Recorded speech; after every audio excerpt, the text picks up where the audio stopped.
Let the heroes arise. There's no stopping you right now. Let the heroes arise. There's only one way. Get it up. Let the heroes arise.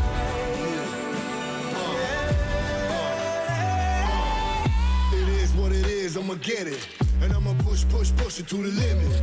I don't do it for the fame or the credit, but I'm gonna be the rookie of the year when I finish. You gon' want it, then I'ma take it and I'm gonna make it. Facing the dangers and ways that will turn into celebration. I am courageous, I may just be the greatest alive. I become a sensation when the heroes arrive.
Just like the sunshine, we level up.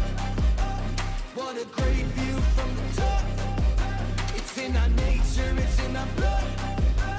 We can stop, never stop. We don't stop with the squad. Like the sunshine, we level up. What a great view from the top. It's in our nature, it's in our blood. We can stop, never stop. We don't stop, 'cause we turn up in flames.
Time to level up and pay attention. Only the best can win, and I got a vision. I'm gonna be everything you said I couldn't be. I'm gonna leave my footprint, P.S. I know you see. I do believe that some things might be destiny. I do believe that I'm gonna give the best of me. I know you can't see, but I'll be on top. Team name tag on every spot. I'm going in, all in, everything on the line. Everyone wants to shine. I'm going in, all in. I got my crew right behind, and we would die for the win. One time we gon' level up. Two times we ain't gonna stop. Three times like a loaded and we're ready to hunt. Yeah, it's all said and done, you better run. In the battle, I'm sharp, I'm a rebel, I'm hunt, I'ma shoot the stars. Yeah, we're fighting for that one cause, one team, one dream, shooting stars. In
Let the heroes arise.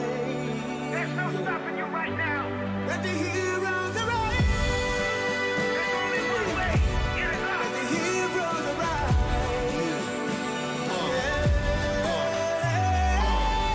It is what it is, I'ma get it. And I'ma push it to the limit. I don't do it for the fame or the credit, but I'm gonna be the rookie of the year when I finish. You don't want it, then I'ma take it and I'm gonna make it. Facing the dangers and ways that will turn into celebration. I am courageous and may just be the greatest alive. I become a sensation when the heroes arrive. We will be heroes. The moment has arrived. We fought the biggest battle of life. Come on, we will be heroes. The last ones to survive. We came to stay until the end of time.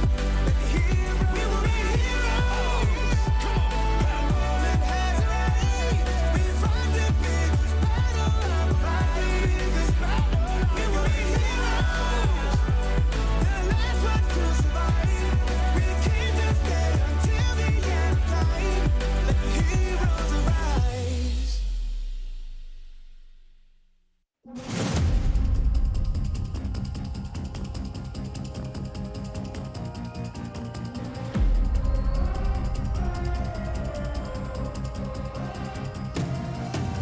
I'm very mysterious, unpredictable. If you don't know, we've come a long way, but we ain't done here. Are you ready? Just like the sunshine, we level up.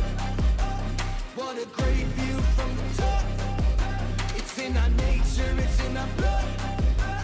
We can stop, never stop. We don't stop with the squad. Like the sunshine, we level up. What a great view from the top.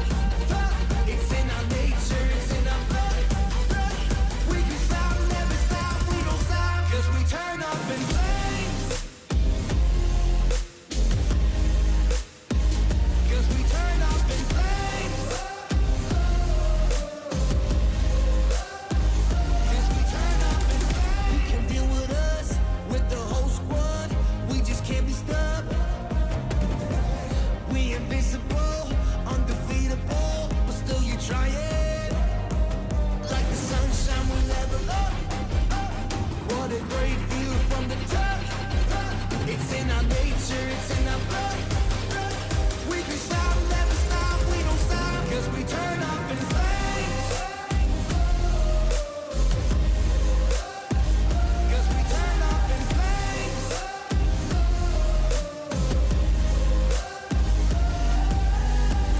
You can deal with us, with the whole squad. We just can't be stopped.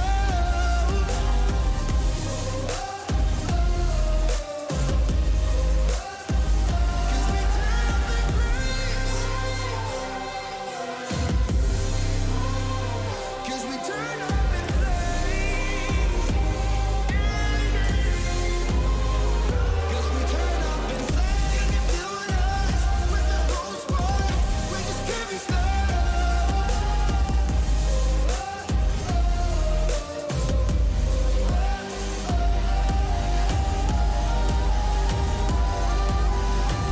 'Cause we turn up in flames.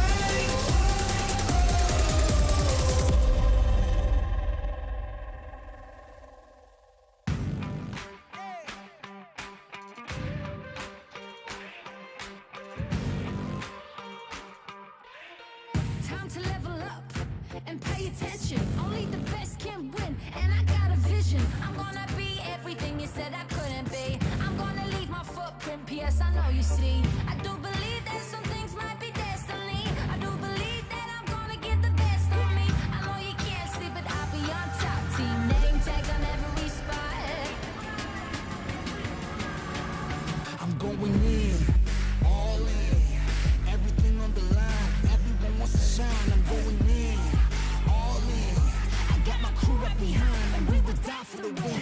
One time we gon' level up, 2 times we ain't gonna stop, 3 times like a loaded and we're ready to hunt. Yeah, it's all said and done, you better run. In the battle, I'm sharp, I'm a rebel, I'ma shoot the skies. Yeah, we're fighting for that one cause, one team, one dream, shoot stars. In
come to one day. We will be heroes.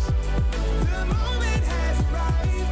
We fought the biggest battle of our lives. We will be heroes. The last ones to survive. We can't just stay until the end of time. Let the heroes arise. Never thought the day would come, our eyes would be on me. There's no way I will lose now. I'll shine in victory. Can't stop it, won't stop the stakes of your height. It's a smile and a game. No sleeping, no resting, believe in this dream. It will come to one day. We will be heroes. The moment has arrived. We fought the biggest battle of our lives. We will be heroes. The last ones to survive. We can't just stay until the end of time. Let the heroes arise. It's time to stand up now. Let the heroes arise. There's no stopping you right now. Let the heroes arise. There's only one way. Get it Let up. the heroes arise.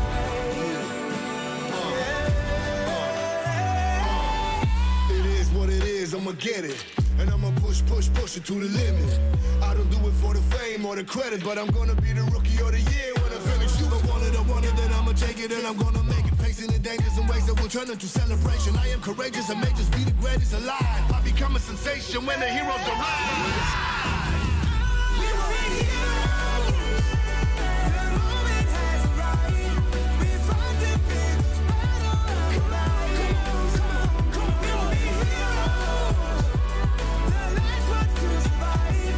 We can't just stay until the end of time. Let the heroes. We will be heroes. The moment has arrived. We fought the biggest battle of our lives. We will be heroes. The last ones to survive. We can't just stay until the end of time. Let the heroes arise.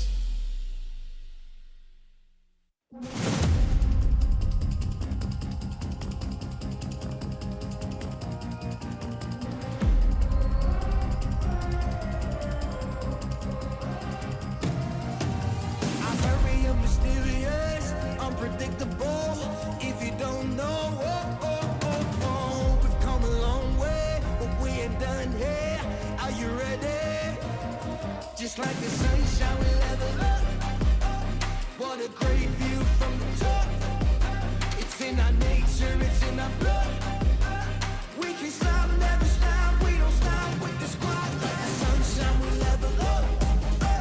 What a great view from the top. It's in our nature, it's in our blood. We can stop, never stop. We don't stop, 'cause we turn up in flames. 'Cause we turn up in flames. 'Cause we turn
and pay attention. Only the best can win, and I got a vision. I'm gonna be everything you said I couldn't be. I'm gonna leave my footprint, PS, I know you see.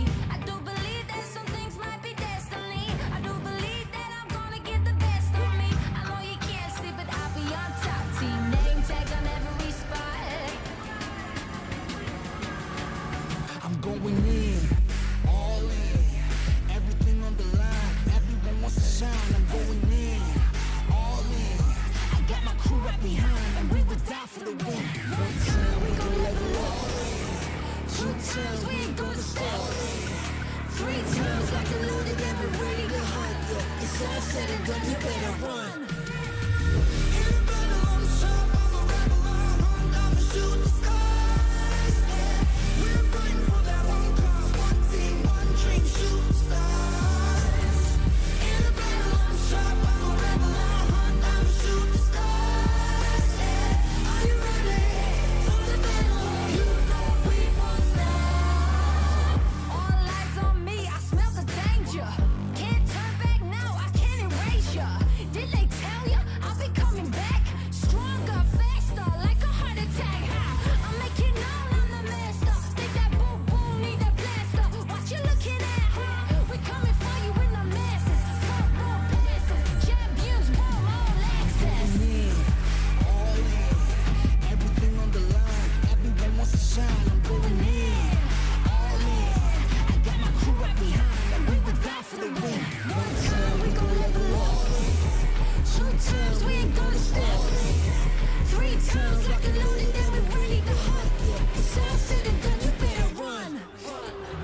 in the battle, I'm sharp, I'm a rebel, I'm hunt, I'ma shoot the skies. Yeah. We're fighting for that one cause, one team, one dream, shoot the stars. In the battle, I'm sharp, I'm a rebel, I'm hunt, I'ma shoot the stars. Yeah. Are you ready for the battle? You know we won't stop.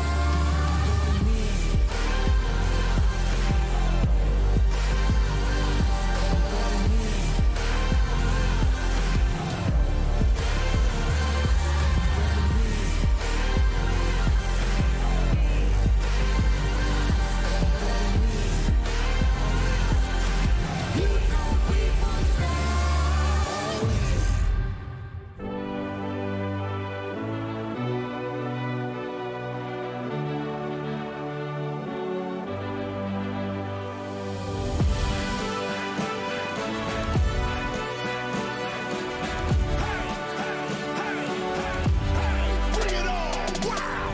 I never thought that one day I would get that kind of chance.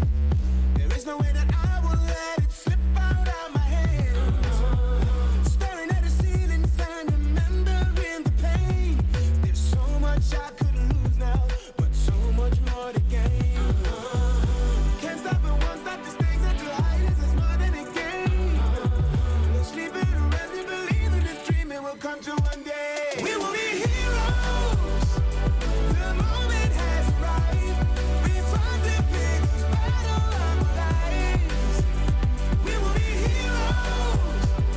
The last ones to survive.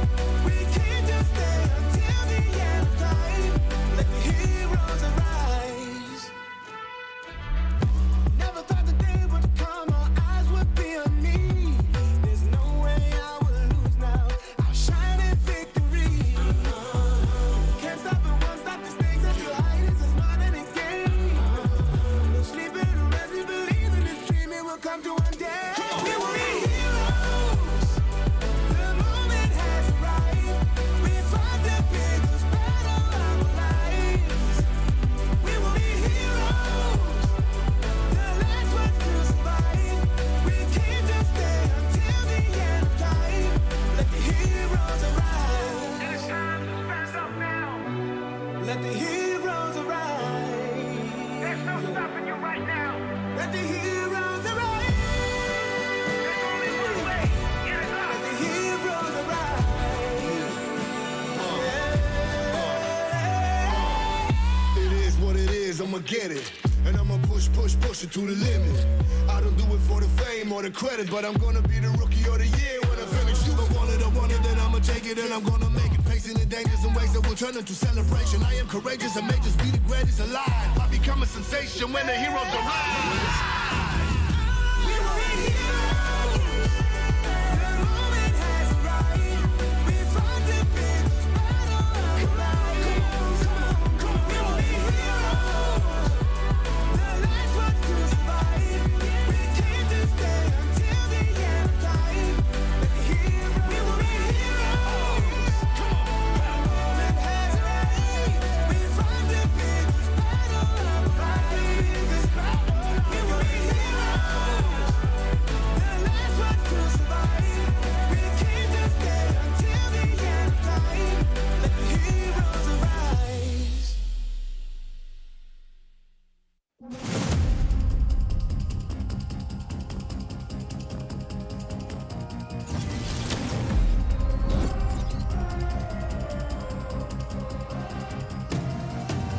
I'm very mysterious, unpredictable. If you don't know, we've come a long way, but we ain't done here. Are you ready? Just like the sunshine, we level up. What a great view from the top. It's in our nature, it's in our blood.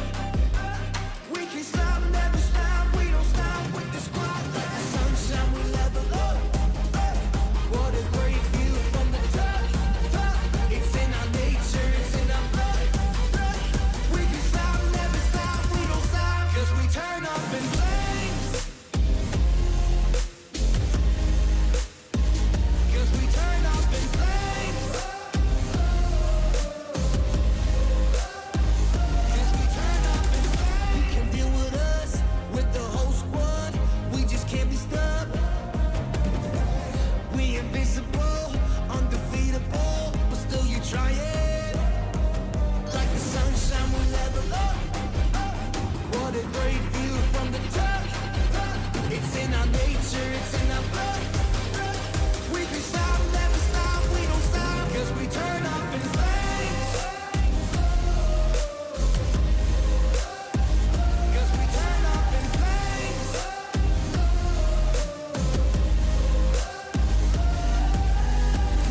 You can deal with us, with the whole squad. We just can't be stopped.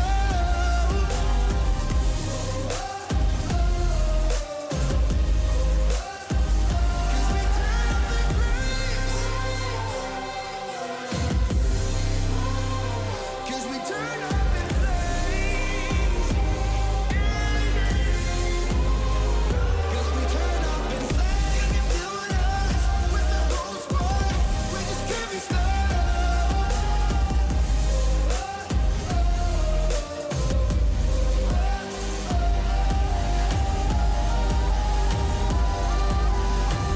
'Cause we turn up in flames.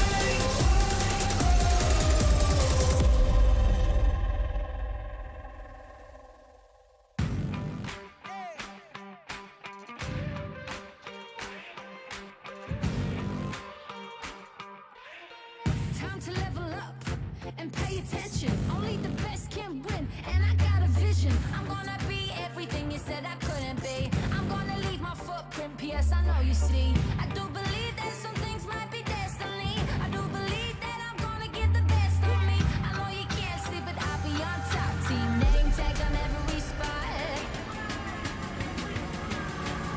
I'm going in, all in, everything on the line. Everyone wants to shine. I'm going in, all in. I got my crew right behind, and we would die for the win. One time we gon' level up, two times we ain't gonna stop, three times like a loaded and we're ready to hunt. Yeah, it's all said and done, you better run. In a battle, I'm sharp, I'm a rebel, I'm a hunt, I'ma shoot the skies. Yeah, we're fighting for that one cause, one team, one dream, shooting stars. In a battle, I'm sharp, I'm a rebel, I'm a hunt, I'ma shoot the stars. Yeah, are you ready for the battle? You know we won't stop. All eyes on me, I smell the danger. Can't turn back now, I can't erase ya. Did they tell ya I'll be coming back?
get it.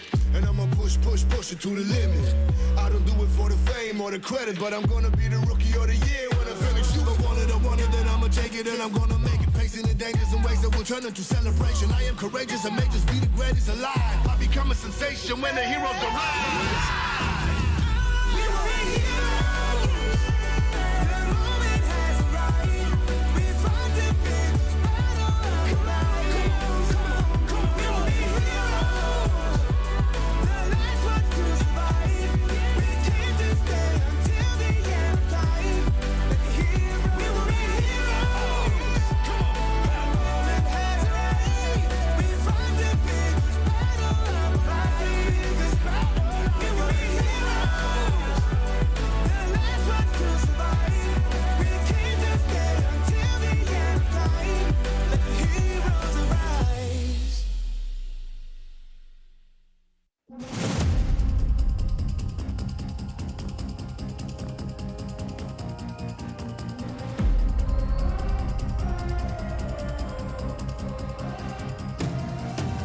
I'm very mysterious, unpredictable.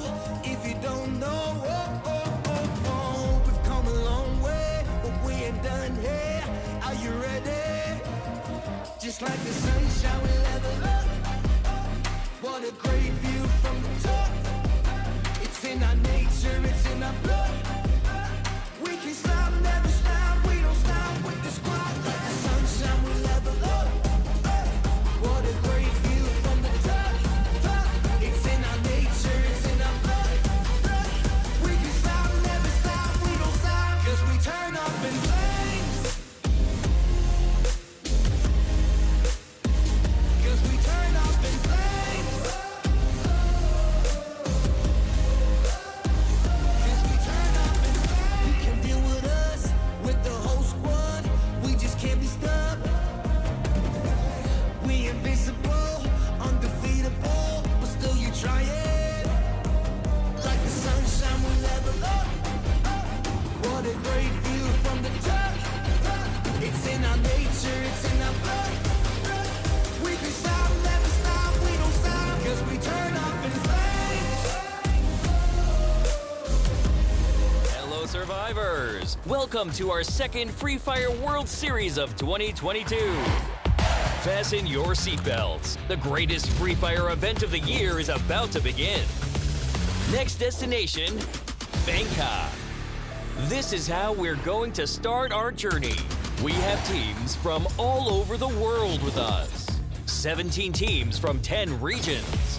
The Free Fire World Series is divided into two phases. First is the play-ins. The first place from Taiwan and Pakistan will join the battle with the second places from Malaysia, Cambodia, Philippines, Sri Lanka, Vietnam, Thailand, Brazil, Latin America, Indonesia, Middle East, and North Africa. The finals will have 12 teams. The top 4 teams from the play-ins and the first places from each representing league will be seeded directly to the finals. Let's see who they are. First place from Brazil, Latin America, Thailand, Vietnam, Indonesia, Europe, Malaysia, Cambodia, Philippines, Sri Lanka, and Middle East and North Africa. Both the finals and the play-ins will have 8 matches, alternating between the maps Bermuda, Kalahari, Purgatory, and the brand new Alpine. By the end of each round, the teams will get points based on ranking and number of eliminations. For each elimination, the team receives 1 point. Each booyah gives the team 12 points. Second place gets 9 points. Third gets 8 points, and so on. If we have a tie, the team with more booyahs wins the tiebreaker.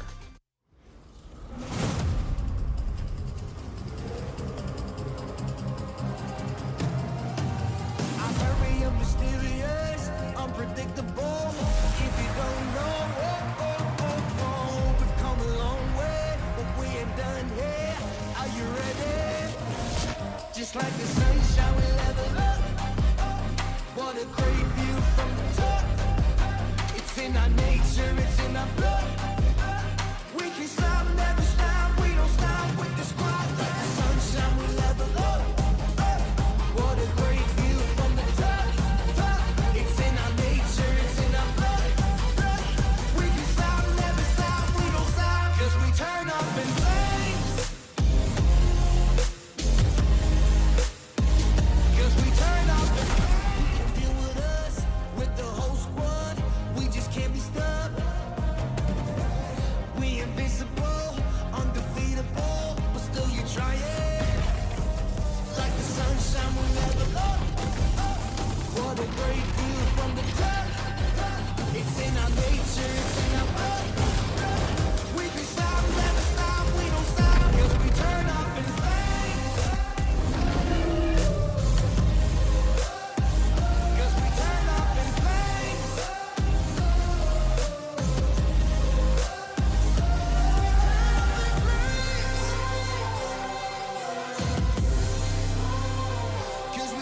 I'm fine. I don't need healing. What? Your arm is broken. If I show you I can do a push-up, will you stop bothering me? I dare you. Hate to say it, but I told you so. You don't hate it at all. Oh, my grumpy love of my life. You can be so stubborn. I am strong-willed. I'm not stubborn. Introduce them to their new home. You're the captain of the island. You do it. Fine, fine. Thank you for taking us in. What is this place called? Ford, you didn't tell them? Slipped my mind. You're in safe haven, the safest place on Earth. Welcome to your new home. Hey, who's behind this mural? I didn't approve this. Actually, I look pretty good.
Alright, survivors, welcome to Free Fire World Series.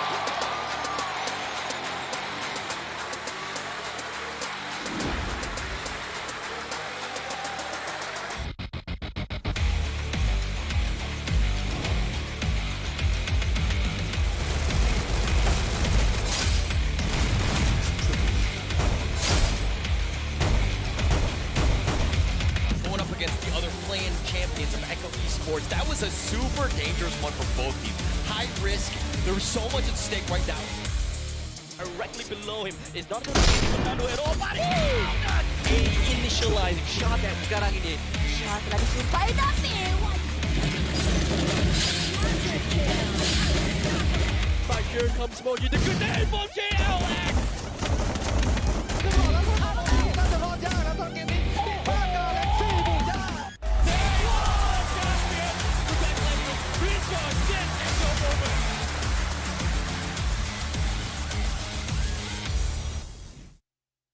Hello, survivors! Welcome to our second Free Fire World Series of 2022.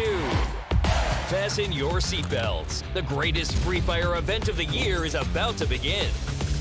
Next destination, Bangkok. This is how we're going to start our journey.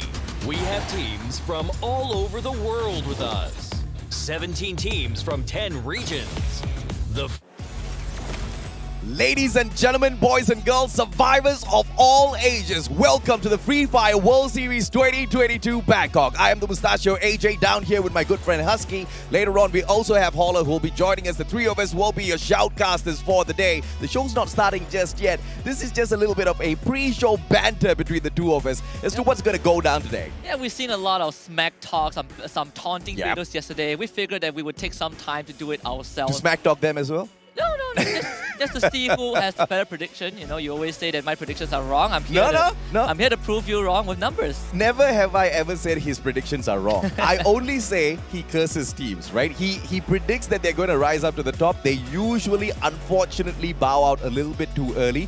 Thankfully, Husky, there's no bowing out today. It's the grand finals, man. Everybody's a winner. The only difference is how big of a winner you are. Honestly, I think this finals is probably the best finals for the Free Fire World Series since the inception of the World Series, right? We've seen amazing play-in games yesterday. The 4 teams that made it through, I think, were the fan favorites as well. We have Magic Squad, we have Nagwara, we have Evo's Phoenix, and also RQ Kazu. And it was one of the closest play-ins that we've ever seen in the history of Free Fire World Series. Yeah, be careful what you wish for, man. I mean, that's exactly what Holler and I wished for at the start of the day. We got it towards the end. We were not happy at all because it was quite heartbreaking, especially for Expand. I mean, if you lose by a landslide, I guess it's a little bit easier to accept because some of the teams out there are way better than you. But when you get so close to getting the job done and then you falter, it kind of hurts a little bit more. And I tell you, some of these teams know that feeling, right? We talk about Expand missing out the finals by 2 points. Alpha has been in that position before during the 4 series in Sentosa a couple months ago. They were playing under the name All-Star Esports. They missed out the finals by 7 points. Well, I'm turning up a notch. Evo's Phoenix knows that feeling.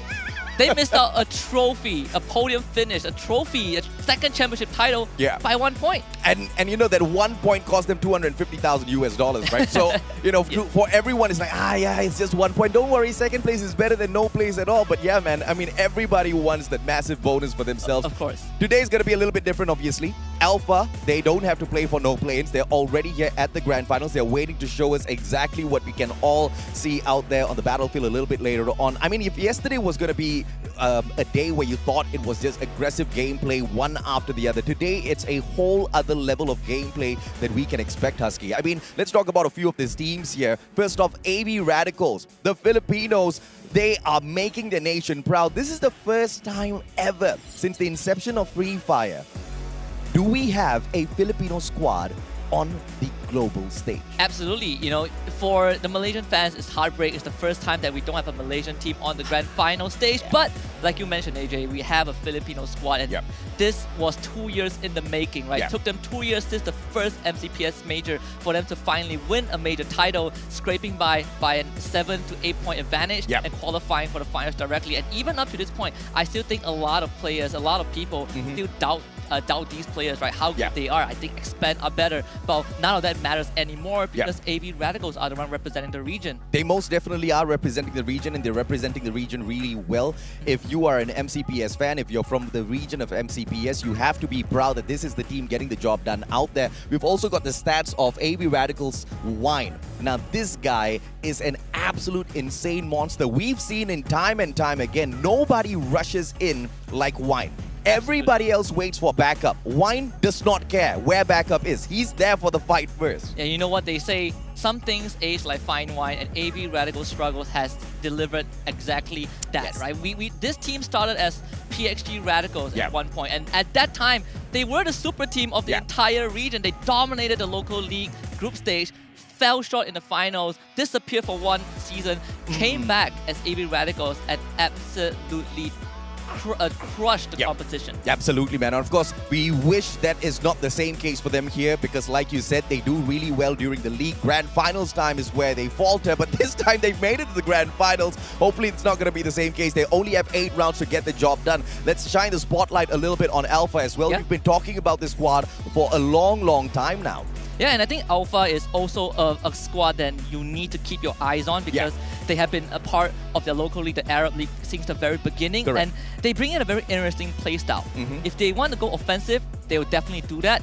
But most of the time, they will just stay and watch. Just like a bunch of eagles. They're just watching their opponents. And when they want to shift that gear, they do it phenomenally. And this is also a team that, like I pointed out just now, they were at FFWS last year at MBS, and they finished 7th place. And the reason why at Sentosa, they didn't even make it to the play-in. So this is a redemption arc for them. Absolutely, man. I mean, to know that they can make it to FFWS, even to the play-ins level itself, this is a world-class team. Obviously, just like how Expand found out yesterday, that regardless of how good you are, there are going to be some of the squads out there who are a little bit more well-prepared. But this time around, as they squeeze themselves into the grand finals, we are expecting way more from Alpha. Let's take a quick look at Remind's stats here. 1,684 on the total damage average for this guy. 25% accuracy. That's not too shabby in a game of Free Fire. Yeah, and this is all stats from the local league finals, right? Correct, so yes. you only have a limited amount of rounds to look at how good a player is. And when you are able to hit those numbers in just 2 days of playtime, that is, I think impressive is an understatement. That is amazing. Absolutely, man. Even more amazing than them might just be the squad of Ignis right now. Ignis has been making a lot of noise in the recent past. They've brought literally their whole family of Ignis squad here to the stadium as well in terms of support. Let's take a look at Kano. Average damage 1,465, 29% accuracy. I mean, if we talk about 25% not being too shabby, 29% is most definitely one that you want to have on your side. And I'll make it even more interesting. The 1,465 total damage is just the tip of the iceberg because Ignis Esports, if we've talked about aggressive playstyle yesterday, Ignis Esports is the embodiment of aggressive. It's all about 4v4 rush. They like to get up and close and personal. This damage doesn't justify what Ignis can bring to the table, and I think later on when we see them play on that main stage, it will really shine through. This is the second World Series experience for Ignis Esports. Yes. The first time around, they came through, they got into the plains at Sentosa. Unfortunately for them, just like Expand, they just managed to walk away with that 5th spot. They didn't make it through to the grand finals. And, you know, hopefully this is something that Expand kind of learns from. Just because you don't make it through in 1 year doesn't mean your journey is over. You can hustle for it a little bit more, just like what Ignis has done. Gotten that first seed straight into the grand finals. Today is where we see how they can prove themselves. And just as a footnote, this is the only team that is considered the 2-time champions of the Latin region. Absolutely and that really stays alive. We never had a 2-time champion in any regions. But this is a team that has done phenomenally on their home ground. Yeah, and of course, within LATAM itself, you can be the best not just once but twice. But on the world stage, how far can you go, right? Because you're taking on teams like Vasto Mundo, you're taking on teams who have got not just a little bit of experience, but vast amounts of experience, not just doing battle, but dominating the rest of the teams out there in the world of Free Fire. It's not going to be an easy one for them at all. But speaking of that, Vasto Mundo, they are here and ready to rock as well. Yeah, this team has retained the same roster from Season 3 of their local league. So they've been together for a very, very long time. They built up their chemistry. Like you mentioned, 3rd place at Free Fire World Series Sentosa, which was a few months ago. And this is not considered, I think it's regarded as the best team from the EU region, and it was not even close. They have such a huge fan base, and every time you look at Vasto Mundo, people will instantly tell you they will qualify for the finals of any World Series anytime. Yeah, it's not the best, it's not the most popular just because they've got a huge fan base. You're talking about a team that has got 5 major European titles under their belt, and that's not the only titles that they have under their belt, right? They've got multiple podium finishes as well. They're extremely lethal out there at the battlefield. One of the more aggressive teams that you'll find out there. I really want to see a matchup between Vasto Mundo and Cade at some point today, because I think that's going to be a battle none of us will ever forget. Yeah, and their star player Luca would definitely deliver that pain to these opposing teams. And just as it's kind of the icing on the cake, this is the only team from the EU region, right? Which says even more if there's no EU teams in the play-ins. So there's a lot of weight on their shoulders. They are the popular team. They are the favorites from EU, and I'm pretty sure all eyes will be on them. We talked about the top dogs already. Let's talk about the underdogs as well. We've got the dark horses of the competition. Magic Squad, the Master Wizards yesterday proved that you need no Booyah to get to the top, Husky. I mean, come on. I mean, that's one thing to say, but a whole other thing to prove out there on the battlefield against so many strong teams out there. And GU is one of the biggest reasons why Magic Squad is such a solid team. Yeah. Not just about rushing in of what we saw in majority of the rounds yesterday. Correct. It was also the behind-the-scenes support. Yeah. GU has been phenomenal in providing his team the room to breathe, at the same time making sure that he can hold his own. A lot of support players are not able to hold their own when they get rushed, but not GU. You want to fight him up close, you think you catch him off guard, he will strike back, and he strikes back hard. Absolutely, man. And of course, who can forget us, ladies and gentlemen, boys and girls? We do have the start of the show coming up for you guys. A quick trailer before you jump into the action.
Hey สวัสดีครับ What is up ladies and gentlemen Hello to all of you watching us live all the way from all around the world and welcome to the Free Fire World Series 2022 Bangkok. My name is Bam Pitipat, your host for today's extremely exciting finals. ต้อนรับทุกคนเลยนะครับที่กำลังรับชมสดๆไม่ใช่แค่ที่ไทยแต่ทั่วทุกมุมโลกเลยครับกับ Free Fire World Series 2022 Bangkok ครับแบมปฏิพัฒน์นะรับหน้าที่พิธีกรตื่นเต้นมากๆแล้วตอนนี้เพราะว่าBattle สุดยิ่งใหญ่กำลังจะเกิดขึ้นครับ Where are you joining and supporting us from? Be ready for the world action all the way from Central World Live right here in Bangkok, Thailand ตื่นเต้นสุดๆเลยนะฮะความเดือดกำลังจะเกิดขึ้นอีกไม่กี่วินาทีครับ There were intense play-ins yesterday with 4 teams qualifying themselves to our finals today. Joining them are 8 other teams that have been waiting in the finals, vying for desired trophy and the title of Free Fire World Champion and the prize pool of $2 million. Yes, you heard it right, $2 million. ตื่นเต้นมากๆครับเพราะว่าได้แข่งขันไปเป็นที่เรียบร้อยเมื่อวานนี้และเราก็ได้มากับ12ทีมที่จะมาแข่งขันกันในรอบชนะเลิศถ้วยรางวัลก็รออยู่สุดยิ่งใหญ่บำแอบเห็นแล้วสวยมากและเงินรางวัลรวมถึง2 ล้านเหรียญสหรัฐเลยครับ I bet you can feel the excitement, the thrills we got by just standing here on this very stageพลังตอนนี้บอกเลยนี่คือครั้งแรกนะที่จัด World Series ในประเทศไทยครับแล้วก็เป็นครั้งแรกของแบมที่ได้เป็นพิธีกรด้วยดีใจมากๆพลังมหาศาลแบมตื่นเต้นและเชื่อว่าผู้เข้าแข่งขันทุกคนตื่นเต้นยิ่งกว่าครับ So ladies and gentlemen who will be playing aggressively who will be making an impressive outplay and who will get the most booyahs and who will be the MVP of the seriesเรามาดูกันนะว่าใครจะเล่นได้แบบเดือดที่สุดใครจะมีจังหวะแบบสวยๆใครจะได้บูย่ามากที่สุดและใครครับจะได้เป็น MVP ของการแข่งขันค่ำคืนนี้ได้รู้กันอย่างแน่นอนครับ So ladies and gentlemen the wait is over Let me pass it to the casters to kick off the first match today Let's go Thank you very much, Bam. Ladies and gentlemen, boys and girls, officially now, my name is AJ. I am the Mustachio down here with the one and only Husky to open up the show for all of you guys officially this time as we await Bermuda to kick off match number 1. Husky, you know my usual question, man. What do you expect out of this first game? I expect even more aggressions from yesterday. I know during the play-ins, first map, everyone plays passive, but you only have 9 teams on the map. There's more room for you to wriggle around. There's more crevices to hide in. With 12 full teams, that is not going to be a possibility. We have teams that share the same drop zone on Bermuda, so it's going to be a bloodbath. Absolutely, man. I am looking forward to some of these hot drops because we will be able to see all of these world-class teams push to the very edge and test it very early on. You have got no room for error whatsoever, but they're in a game of Battle Royale where the gods of RNG might just be able to mess up your game with the circle dragging you left, right, center, and the teams being so unpredictable, anything can happen out there. But the teams who are able to respond well to those unexpected situations and make the right shot calls are going to be the champions of the day. And we have seen some teams from yesterday that knew how to read the circle, and one of that was actually Evo's Phoenix. That's how they got their second and third booyah. But aside from Evo's Phoenix, we're also going to look at the other teams that are in the grand final. Starting off with the first seed from Brazil is K, the Spartan Bulls. The Assassins, Vasto Mundo, representing the European region as the first seeded team. The first seed of Indonesia, we have SES Alphine, known as the Predator. The one and only, the Phoenixes, Ignis Esports, representing the Latin American region as their first seeded squad. The Miracle Workers, AV Radicals, representing MCPS as the number 1 seed. The Macho Alpha, representing the Middle East and North African region. The Rising Stars of Thailand, Nigma Galaxy, first seed of Thailand. The Mighty Eagles, HQ Esports, representing Vietnam. The Master Wizards qualifying from the play-ins in first place yesterday, Magic Squad, second seed from Brazil. And the Undying Comeback Kings, EVOS Phoenix, representing Thailand as their second seeded team. Second seed of Latam, Naguara Esports, the Los Chamos. And the veteran beast RRQ Kazu representing Indonesia as their second seeded team. And all of these teams are going to be going all out. Why, ladies and gentlemen, boys and girls? Because $2 million on the line, Husky. And the champion walks away with pride, glory, triumph, a trophy, and $500,000 AJ. A fat pocket. Life-changing cash right there. A fat pocket, a very fat bank. And I mean, the bankers are going to be ecstatic when these players walk into their bank and say, okay, I would like to deposit this amount into my bank account, please. Yeah, absolutely. And of course, going down the standings, every team will get a piece of the pie. Yeah. It just matters to how much of a piece of the pie that they get. But to get to that point, we're going to look at the point system. Each and every single elimination gets you 1 point. This is how you sandbag yourself if you cannot get enough placement points. Talking about placement points, if you hit that booyah, you get yourself 12. Second place gets you 9 points. One rank below that, each and every single consecutive rank below that, you dock away 1 single point. But the 11th and 12th spot gets no placement points at all. So take note of this because it is very important to hit the golden ratio of elimination and placement points. But what if we run into a deadlock? Do not worry, survivors. We have the tiebreaker rules for you guys out there. First of all, we will look at the number of booyahs between the two teams that are tied together. If that number is tied, we will look at the total eliminations that those two teams have. But if that is tied as well, we will finally look at their placement in game number 8. And I sure hope we don't get to that point because it's going to be a big heartbreaker. I mean, yesterday was close, but we did not need any tiebreaker rules. Hopefully today's not going to be the day where we invoke that because, you know, the teams up there, it's already nerve-wracking to sit down on the stage. It's already nerve-wracking to take on some of the best in the world. To be put into a tiebreaker would just absolutely crush them. But someone's going to come out there a winner, so maybe that's something that we can look forward to. But the map schedule for the day, we start things off at Bermuda, then hop on into the dry desert of Kalahari. Third map is going to be a burger tree map. We didn't get no water circle yesterday. Maybe today is the day we will be able to see a couple of those players swim, right? Yes, we did have a body of water in there, but I want to see a full-on water circle. But of course, Alpine 4th map, and then we hit the reset to do it all over again. Yep, 8 rounds, a couple of hours left on this set, and we will have a new world champion, or maybe a returning world champion. Who's to say that's not possible? We have a team eyeing for that, but I'm just very, very excited to see how it's going to play out because the teams were absolutely loud. You heard that on stage yesterday, but even behind the scenes, while they were in their prep room, they were extremely loud. The noise, the chance that they have going into this finals is amazing. The energy is there. You feel the electricity. You feel the energy, you feel the electricity, but it is for 2 reasons, right? Number 1, to pump yourselves up. They were using all of those chances to pump themselves up. Number 2 is to unnerve their opponents. You know, you make a lot of noise, you shake them up a little bit, you show them exactly who's super confident, you get the job done out there on the battlefield, and you crush their confidence once and for all. And that is usually the tactic played here by a lot of the squads out there. I'm looking forward to seeing exactly how hard Naguara can hit once again, because yesterday they were the team that surprised me the most. Yeah, and we do have a taunt video coming up, and we want to see what the players have to say. Enjoy. Enigma? Nunca ouvi falar nesse time antes. Esse ano a FFWS não será fácil para vocês, estreantes. Os times que foram campeões da última vez tiveram apenas sorte. Eles não são tudo isso. เวอร์ทีลี่เนี่ยอย่าให้มันน่าเบื่อแล้วกันอยากได้อะไรที่มันท้าทายขอตึงๆได้ปะจำชื่อนิกมากาแล็กซี่ไว้ให้ดีพวกผมนี่แหละแชมป์ในปีนี้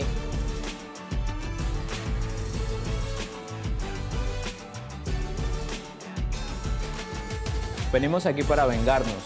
Traten de no encontrarnos al principio de la partida porque lo van a pagar muy caro.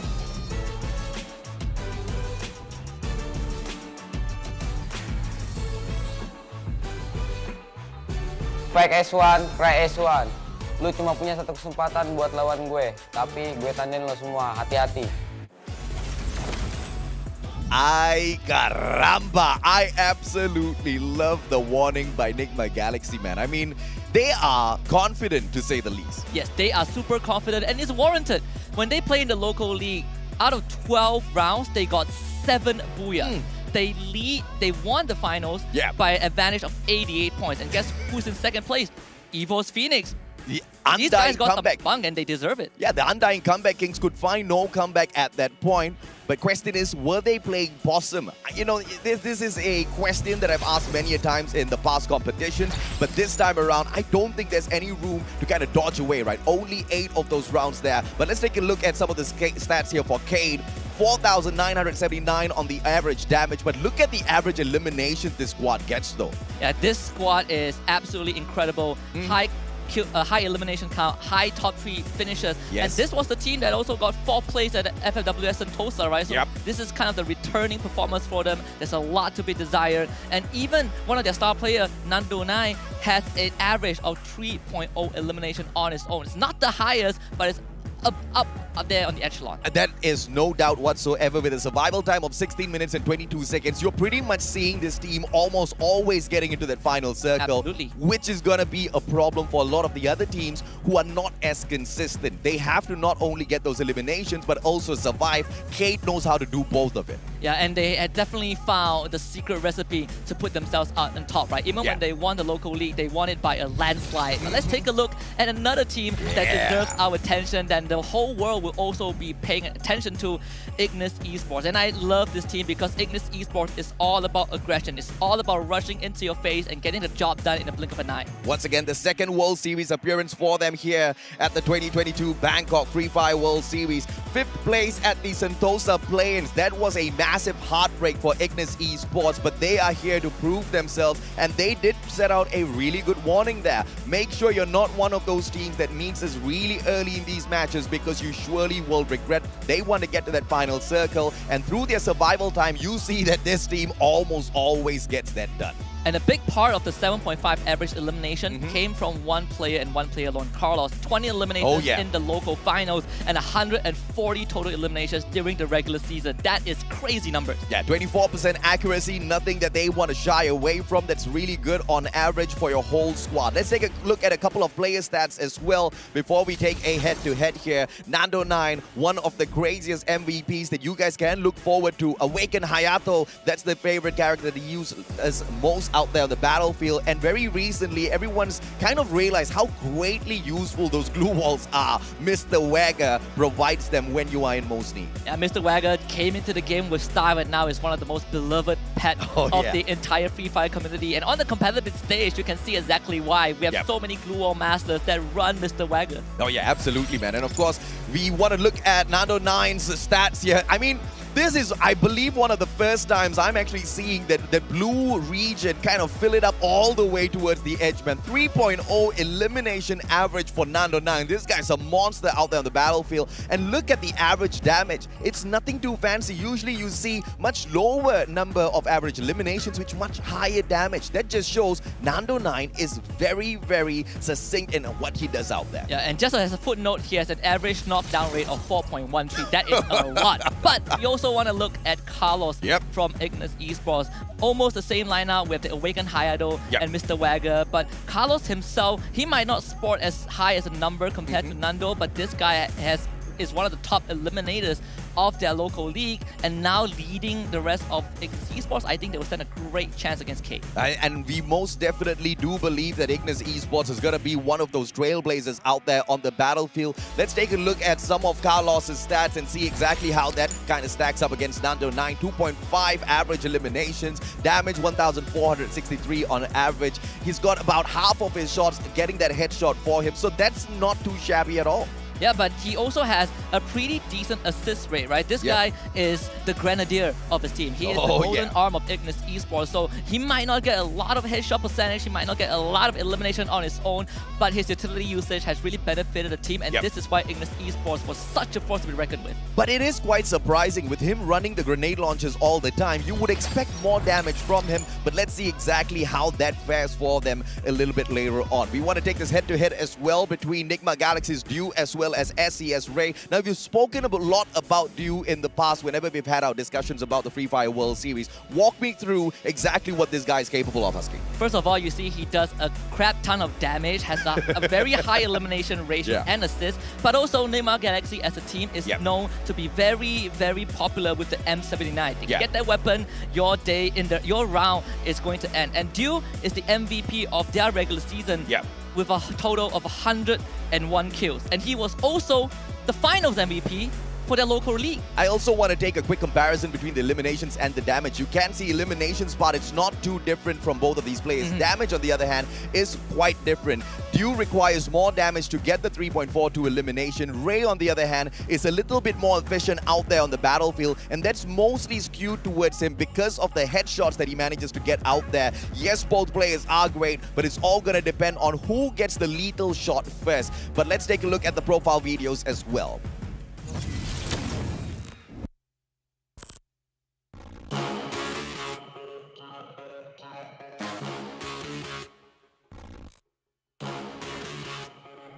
Sebuah perjalanan panjang bagi kita untuk akhirnya bisa berada di FFWS ini sejak 2021. Fakta bahwa kita bisa ke FFWS, menurut gue sangat pantas dengan semua usaha kami. Gue berharap kami bisa mendapatkan kejuaraan pertama untuk tim kita. A nossa equipa, nós estamos juntos há muito tempo. Quando as pessoas falam de como as outras regiões são fortes, esquecem que nós fomos terceiro lugar da última vez. Thật sự thì mình không quá lo lắng vì mình đã có trải nghiệm từ lần đi Singapore trước đó rồi. Chỉ cần team mình giữ vững phong độ thì có thể nói là hắc quy không ngán một ai hết. Ipinagmamalaki ko na umabot kami dito. Gagawin namin ang lahat para magningning sa FFWS. طريقة وحيدة حتى نظهر شكرنا للمعجبين وهي أن نعطيهم أفضل ما لدينا. نحن مصرين على ذلك فهم. La última vez nuestro camino acabó en play-ins. Esta vez seguiremos peleando y acabaremos con todos. Eu penso mais como uma vingança. Nós vamos provar que os times da Tailândia não são imbatíveis. Nem o time tailandês ganhou 2 vezes seguidas. E nós estamos aqui para que não ganhem novamente. Vamos levar esse orgulho de volta ao Brasil. ผู้คนต่างสงสัยว่าเมื่อไหร่ยุคของทีมไทยจะสิ้นสุดลงสักที เราจะทำลายขีดจำกัดและรักษาแชมป์ที่ประเทศไทยไว้ เพราะเรานี่แหละทีมม้ามืดตัวจริง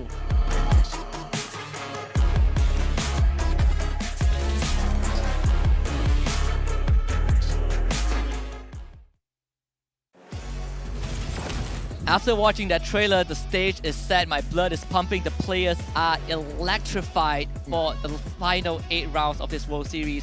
And there's so many storylines coming into this, and it's very hard to pinpoint where to start, but it's safe to say that all these fairy tales are going to build up to one big finale. I mean, you can expect anything out there on the battlefield, but what all matters is exactly what happens as soon as they take the drop in, right? You can be the most strongest squad out there, but if Lady Luck is against you, and if 2 other teams have got the exact same idea to drop into the exact same compound as you in Bermuda, it's going to ruin your chances regardless of who you are, unless that is also going to be your best stage to really shine. Taking on 2 teams at the same time with a hot drop, things can turn around, but you know, you need the magic dust from Magic Squad for something like that to happen. We have seen a couple of teams yesterday from the play-ins that do not mind these hot drops. They don't. Infinity VX was one of them. Nagar Esports will gladly hunt you down if you share the same area as them. But we also have teams in this finals that love to hot drop. For example, AB Radicals. Know where the blue zone is where you will find them. Correct. And this could be a worry for AB Radicals as a team because more aggressive squads might just seek them out. More aggressive squads might most definitely seek them out, but you know, from what we saw yesterday, a lot of them within the Free Fire World Series try their best to avoid that blue circle because they anticipate heavy firepower there, right? AB Radicals has just been that one hard-headed squad, that one hard-headed team that just doesn't care. I mean, you want to drop by and visit us, we will take our chances. And that hasn't really gone really great for them a lot of those times. But most of the times, they kind of just luck out because the other teams just choose to not take that risk very early on. Because yes, you know you can anticipate AB Radicals there, but who else might have that weird idea to hot drop into that blue zone as well? That's something that you cannot anticipate. They have a high record of dismantling any team that shares the same zone with them, right? We look at the players on the team. We have Ray Meow, Tools, Tanamo, and Wine. These 4 are superstars, and some of them started way back then in the first major last year. VPH Velocity, Tools and Ray Meow, well, from the same team, and the moment they show up on the battlefield, we dub them as the wonder kid of the Philippines. And right now, a year plus later, they're on that world stage. This really says a lot about these individual players. I'll have to agree, man. Of course, they come from the exact same server that we shoutcast for a lot as well. So we know this team extensively. But we also know that AB Radicals is unfortunately riddled with a little bit of inconsistencies that usually hurts them towards the end of the run, right? We see massive league stage runs from them. Grand finals is where they bomb out. But the biggest of difference was in MCPS this time round. They broke their own record by maintaining that consistency. But the problem here is it's not a team that is hot on day one in itself. It's a team that takes not just a while, but a long while to wind up. That's my biggest concern for the Filipinos in here today. I have to second that. I think there's something that they need to shake off, bring their best game for this 8 rounds, and maybe and perhaps they will show us a different role and do the region justice. Yeah. But speaking about inconsistency, I want to kind of draw a parallel. I want to talk about a consistent team that is already in the finals. I want to talk about K from Brazil, because this team not only dominated the Brazilian league, the fact that they reached in such good form with the numbers that they have could make them a force to be reckoned with to go for that trophy. I think they might be a big threat to teams like Nigma Galaxy, or even stop EVO's Phoenix from repeating that 2-time victory. I don't think that's going to be a question at all, Cade. They've proven themselves at Sentosa already. This is one of the most aggressive teams that you can have out of the Brazilian region as a whole. And I mean, if Magic Squad was phenomenal yesterday without doing much, Cade is the team that does a lot out there on the battlefield. So imagine how much of action you can expect out of them. But, you know, that just shows the level of competition that we've got in FFWS. One of the most aggressive teams still can't get that #1 spot. Then you know exactly what you can expect. I also want to kind of focus on Nigma Galaxy here, because we saw exactly what EVO's Phoenix was capable of yesterday. 2 games, they might have just not played those 2 matches. They dropped on in, they bombed out in the most miserable way possible, and at the end of the 2 rounds, they had, what, 9 points? Yeah. But where were they at the end of the day? Made it through it well. They finished the playoffs, the play-in in second, and they got more than 100 points. That is very, very impressive, right? The only team ahead of them was Magic Squad, but that is a team that has shown us consistency since the very first round. And there's also kind of a hidden plot line that I noticed yesterday from the play-ins is between the region of Latam and Brazil. Yesterday, it was Magic Squad and Naguara Esports going head-to-head, and I think the only reason that Naguara Esports ended play-ins in 3rd place was because they have 1 round where they kind of fell short in the very beginning. Other than that, they have been as consistent as Magic Squad. We saw how aggressive they were. They were the ones that were constantly messing up Magic Squad's chance.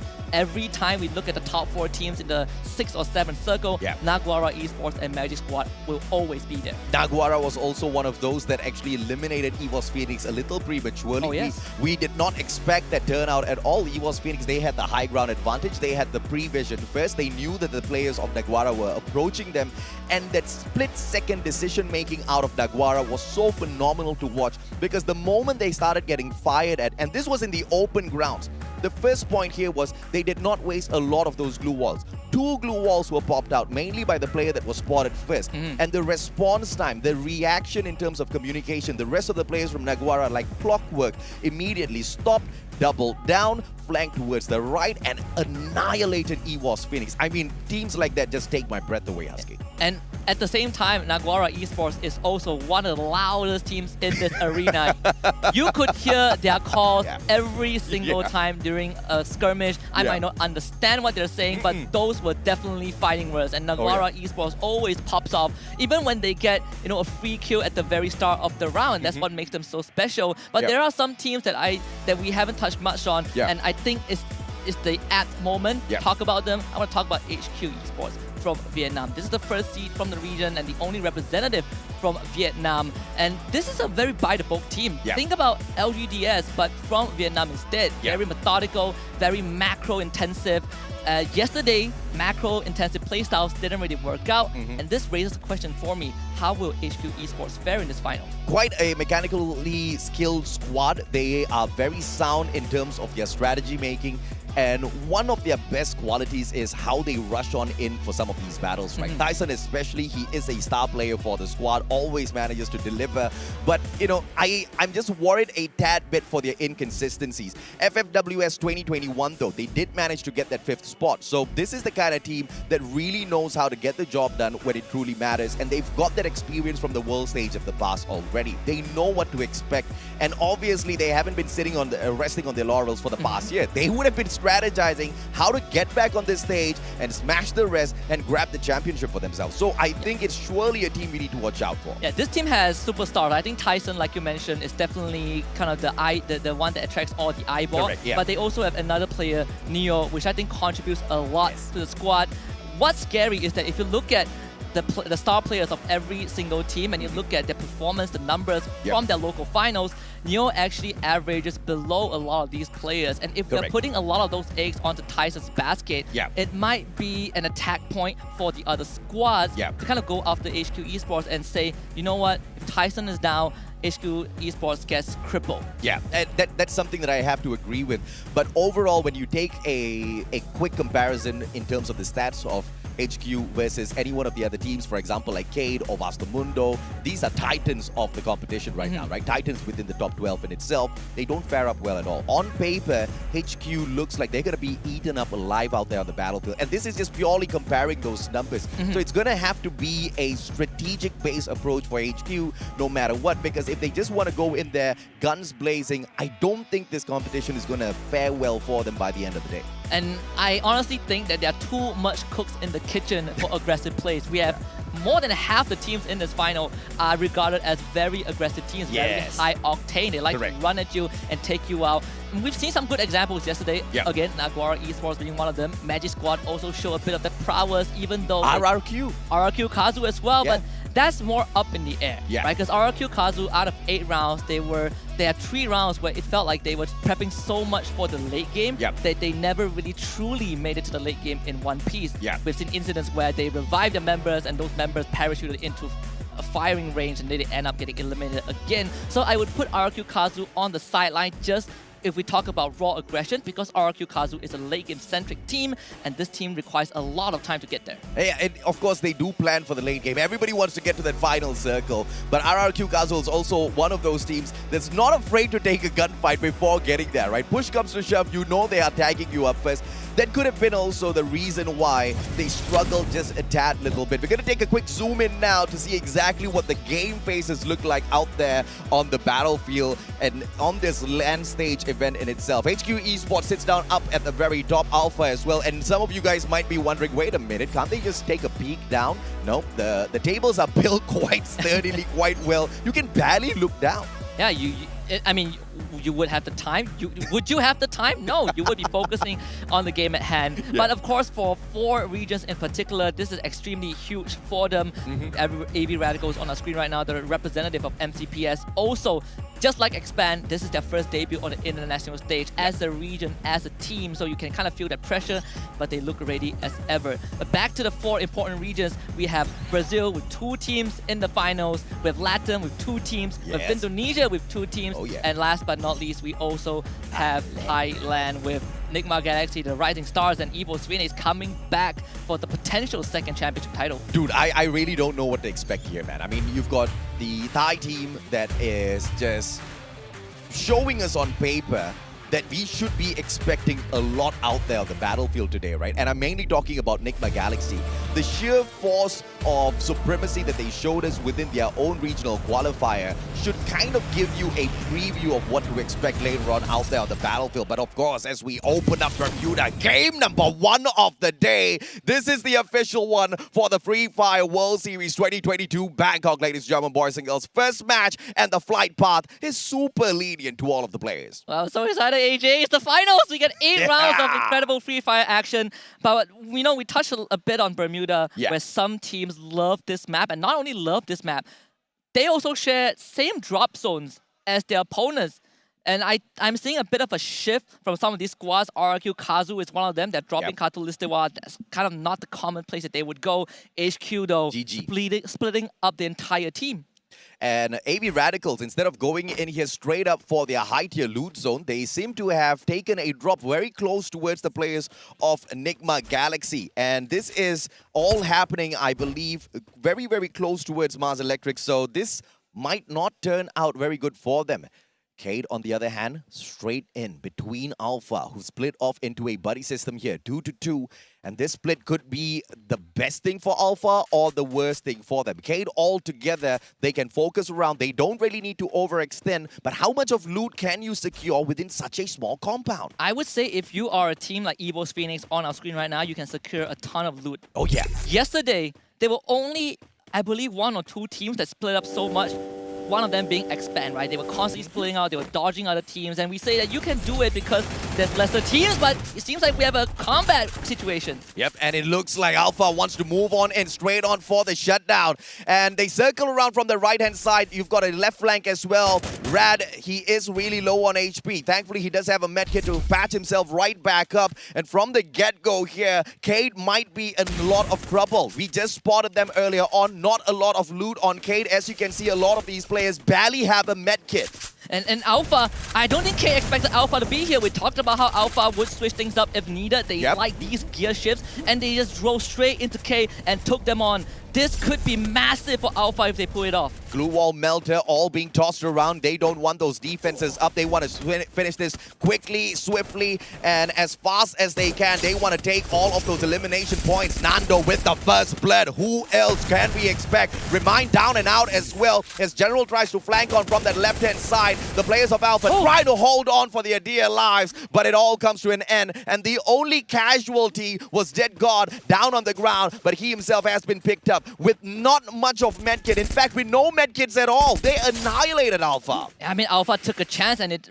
didn't end the way that they wanted to. I mean, Vasto Mundo already got 2 kills against RRQ Kazu. They're going to look for more Blazer 10 on the ground. Oh, and it looks like Vigord goes down as well. Ramiel manages to get one for himself. It is going to be the players of Vasto Mundo in a quick skirmish, but only Blazer 10 is lost in this one bout. So it's all good for the time being for Master Mundo. As long as you can keep your ranks together and bring those revivals in, you're not going to be too tickled at all. Nigma Galaxy, on the other hand, they're not going to be too pleased with the loss of this first player. Those were easy pickings for Vasto Mundo, by the way, because RRQ Kazu split up the entire team. So they were playing this, let's get some loot. If you get knocked down, we will revive. But Naguara Esports, they found AV Radicals, and this team just dodged Nigma Galaxy. Yeah, AV Radicals just jumping in from one battle to another in this high-tier loot zone. Let's see if or not they've had enough on their side to fight back. Razor finds Luca. Vasto Mundo biting the dust by the second as it takes on. Ignis, on the other hand, has the whole of Clock Tower to tease as well as loot up. So this team is going to be quite ready for the next battle. As you can see, Carlos really stacking up all of those medkits for himself. We have so many revives on the map right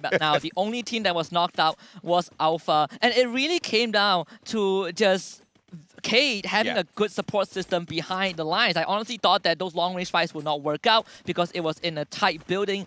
But Cade made it work. Those CQCs were just in their favor. We can see the Magic Squad on the radar right now, just cutting through Bimaksakti strip, just making sure they skirt the circumference, making that rotation. Might run into SCS outflank. AV Radicals in a lot of trouble now.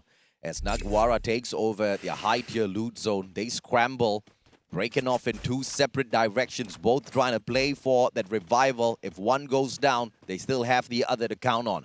EVOS Phoenix, they've rotated into peak, and they're still undisturbed. This is a good looting process for the Thai squad. Yeah, I mean, EVOS Phoenix have been playing a very slow game towards the tail end of yesterday's as well. And they are not really phased. We've seen them caught in a very bad position on Purgatory. That was round 7, and they came out with a booyah. Sure, you can say they only got 1 elimination, but there's not much teams that can survive until the end in that fashion. I think RRQ is like the richest team out here on the battlefield. I think that's the 2nd or 3rd player they're buying right back into the matchup. They keep losing players, they keep getting them right back into the mix.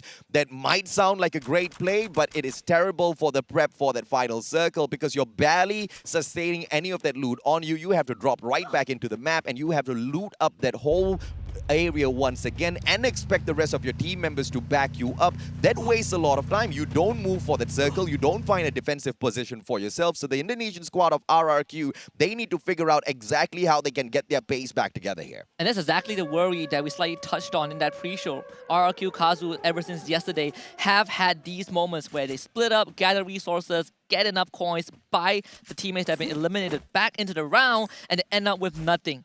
They end up poorer than they were when the round started, and it is a big concern for RRQ Kazu. I would love to see them take a bit more initiative because that was how RRQ Kazu squeezed into the finals with a 2-point advantage over Expand. It was because they took those first moves, they took the initiatives, and they took the fights. Right now, we're seeing them default back to a very passive gameplay, solely focusing on that late game. But getting there is a problem if you keep losing members. Yeah, man. Feel good right back in the mix with the rest of the Enigma Galaxy squad. Luca back in, as well as Crusher revives his buddy.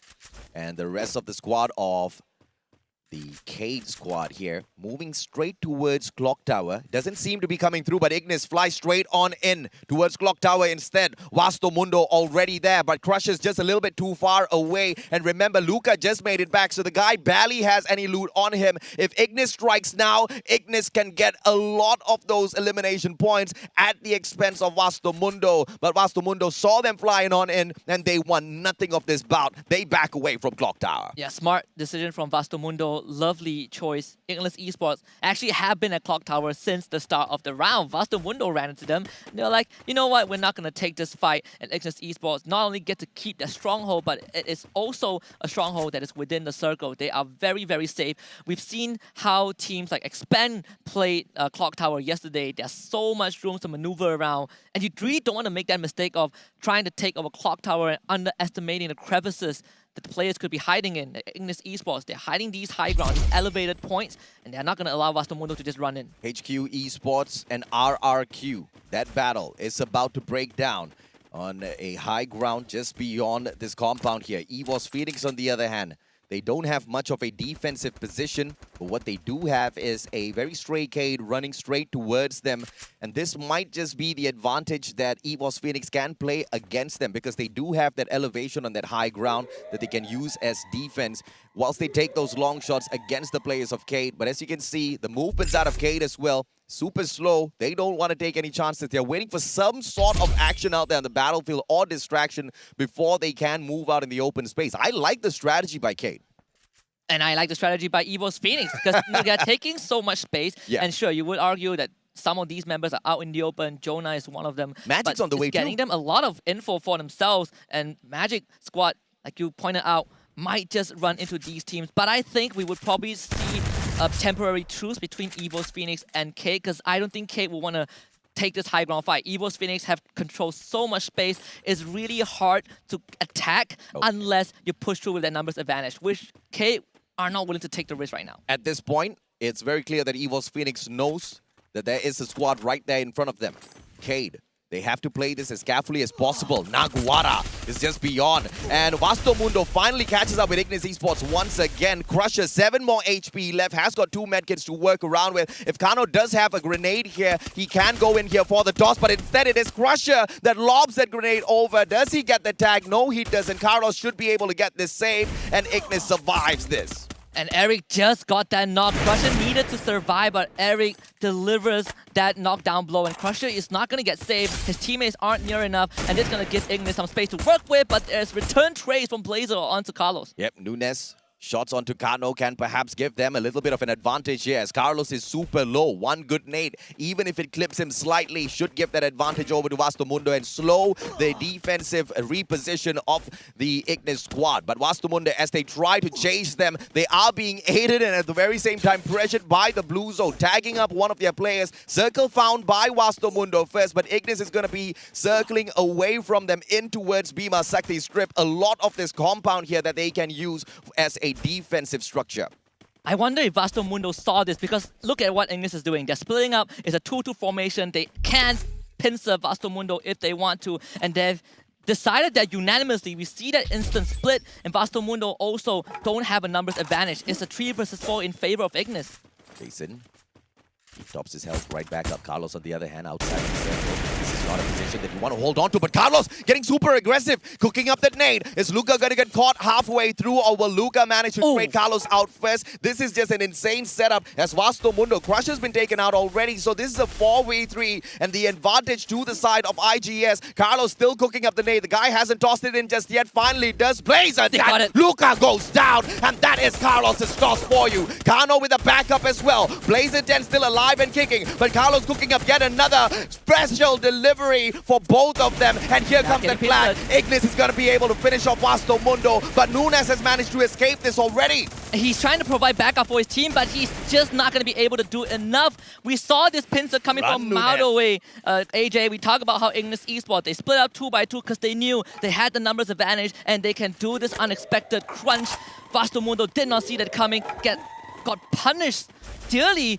And I don't think Nunes can run away in time. Nah, this is all over for Nunes. There's no way in hell he gets away unless RRQ manages to interfere. Legaloth, he has got the VSS from afar, man. Knocking Jason down or Eric is going to be slowing them down, but they can also take those pot shots against Vasto Mundo's Nunes. Nunes 7 in a sticky situation here. Just a boulder between him as well as Ignis Squad with 3 eliminations in hand. They want to make it a special 4 for themselves, all at the expense of Vasto Mundo. No grenades in the hands of Eric, so Nunes is going to be able to stay alive for a little bit longer. But I have to say, the finish on to Vasto Mundo, the MVP for that fight, was the one and only Carlos. AB Radicals might just get rushed. Nigma Galaxy once more at the horizon. Good glue wall by Tanamo to block that nade. But Nigma Galaxy, they're putting on so much pressure because they need to get onto that high ground. Kane is behind AB Radicals. This fight needs to conclude as fast as possible. Yep, Twos, good shot right back. Woodpecker in hand, stop. Manages to reposition. Tanamo cooking up the grenade already. Very aggressive. And only manages to knock about 50% of that HP of Field God. Field God goes down. Grenade responds, but Tanamo manages to dodge that one. Nigma Galaxy taking on the Filipinos. And can Twos toss one right in as well? He does have one grenade on him, but also the Mag 7, one of the best shotguns to use out there on the battlefield. CQC, you can get the shots out of this auto shotgun, and I believe Twos manages to get that done. Wine is just a little bit too far though, and here comes Cade as well. AB Radicals are in danger. They took that close quarter combat. It didn't work out. Now NGX have time to bring the rest of his team back. AB Radicals have little space to work with. Wine and Ray Meow, they're cuddled up together at this point on the map. But they have lost high ground advantage. NGX, they can easily outrun this blue zone and go for the kill. Naguara taken out in the 11th spot already. A little unfortunate for the team that performed so well at the play-ins. Nigma Galaxy trying to circle on in, and look at who's inside the next circle already. The one and only Cade. Mochi head stop, and it headshot to stop. Stops him right in his stacks. And Nunes still manages to get a frag, but put down finally. And that is Vasto Mundo out in the 9th spot. Horribly bad news for NGX. They thought they had a free prey in the form of AB Radicals, but they're getting taken down. And Magic Squad also found SCS outfight. GU turns the corner, gets an easy elimination, and SCS outfight's hope rests on just one member, and that one member is also out. Jojo is eliminated, and Bobs lands the killing blow. Quick and easy. Magic Squad. Pixie does still in full action here. 8 eliminations. They are on fire through the play-ins. They want to prove that they are the best Brazilian squad. As Wine goes down, that is AB Radicals in that 7th spot, taken out a little prematurely. We'll have to wait to see exactly what they have for us a little bit later on. But I want to see Bobs in that final circle with this grenade launcher. This guy can do a lot of damage. Keat and Evo's Phoenix have been holding that circle for the longest time, but I would argue that Cade just have a better compound to work with, more space to maneuver around, more angles to look at. They just gotta make sure that Evo's Phoenix doesn't punish them. Moshi got a couple of damage in, but it's not enough. You need to get those knocks. Nigma Galaxy are on the horizon, and HQ Esports are out in 6. You can't afford to have that sniper and really just tag the player up twice and not drop him at all, man. That's just a little unfortunate. That headshot might have done him a lot of good. God Cruz, on the other hand, takes Caramel out of the equation. Jonah, what's his response going to be? Nando 9, the MVP of Cade, down on the ground. If he's taken out of the equation here, it's going to be lethal. And Cade, I don't know if they can survive from this. God Cruz does manage to spot the one and only Dead God as a misplaced glue wall exposes him awkwardly. Drags down on the ground already, so Magic Squad loses one of their MVP players. Dead God on that left-hand side flank, and Evo's Phoenix can undo them, but Dew very slowly has now just sneaked on in. But as I talk about him, Modestia finds the guy. Yeah, they were keeping an eye on the perimeter for a long time, but Dew gets another long-range snipe, and this is so much value. They didn't get the elimination, but these knocks are going to start hurting towards the final leg of the race. GU, AC80. It's all about the accuracy here and the timing, but the circle's going to tease them. And Italo and GU, they don't have an opportunity. This circle is going to hurt you, my friend. GU, less than 30 of that HP on him. Finally gets tagged up. Evo's Phoenix gets the knock. Bye-bye, GU. And Evo's Jonah manages to get that elimination secured for the squad. And Evo's Phoenix, they want to continue to barrel roll over all of the other squads. Cade right back up on their feet. Magic Squad, their Magic Pixie dust finally runs out. But Cade, RRQ backstab as well. Cade might be the ones who are in the most trouble. This is the final stronghold for Cade. It is a big test. It might be a 2 versus 1 at this point. Cade still have all members alive, but you can see that they're getting pressure from multiple angles. Modestia tries to find a flank.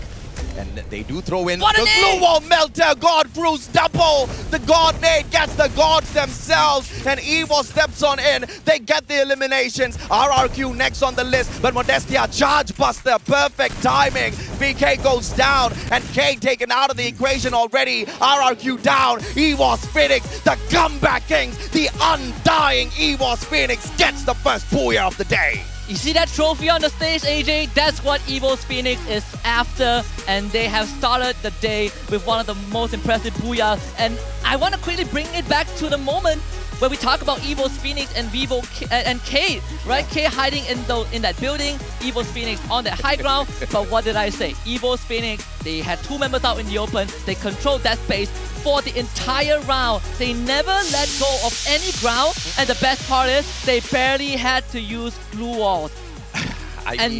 What did that do? It allowed EVO's Phoenix to not only get the pincer in, it not only prevented any team from threatening them, including Kate, it gave them the booyah. Sometimes when you have those victories in a battle royale, one might ask, was it the gods of RNG on your side? Was luck on your side? This is the squad that has been proving from yesterday that it's not all about just the luck, but it's also about all of the strategy. Replay, let's see.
So I have to ask Husky, did you see that coming from EVOS Phoenix? More than 50%. The moment I saw how they stacked up their members on that high ground, I had a feeling that if we go down to the final circle and Kate gets pincered, EVO's Phoenix has a great chance. I was looking at the utilities, the glue wall, the grenades. They had everything prepared for that final push. And RRQ was the blessing in disguise for EVOS Phoenix. The moment RRQ showed up, that distraction was played. Kate had no way whatsoever, because the first thing that they did was jump out of their compound and hold on towards the back defense, expecting the barricades of the wall in itself to stop the players of EVOS Phoenix. But the moment RRQ started tagging them, they rushed into that compound. Guess what? Grenade delivery from EVOS Phoenix. That was exactly what undid Kate, man. If there was no grenade from EVOS, I believe they would have still been able to fight that back really well. Yeah, absolutely. I think the match standing would tell us a very compelling story of round number 1. EVO's Phoenix, obviously with the booyah and 10 elimination, gave them 22 points. But RQ Kazu, with that last minute rush, they didn't do too shabby. They had 8 total eliminations. They put themselves in second place by the end of this round, 17 points. 3 out of 4 playing teams have dominated round number 1. Oh, yes. What about that, man? EVOS Phoenix, RRQ Kazu, Magic Squad. The only unfortunate ones from this whole list is Naguara, who manages to stake that 11th spot for themselves to that single elimination that they did take, but a little too premature of an elimination for them, put them out of the equation. Nigma Galaxy is keeping the pressure on everybody else, though, alongside Vivo Kate. Vivo Kate did really well in terms of the game of survival, but also managed to pick up 6 eliminations for themselves, manages to get them for a total of 14. That's not too bad of a round for Kate.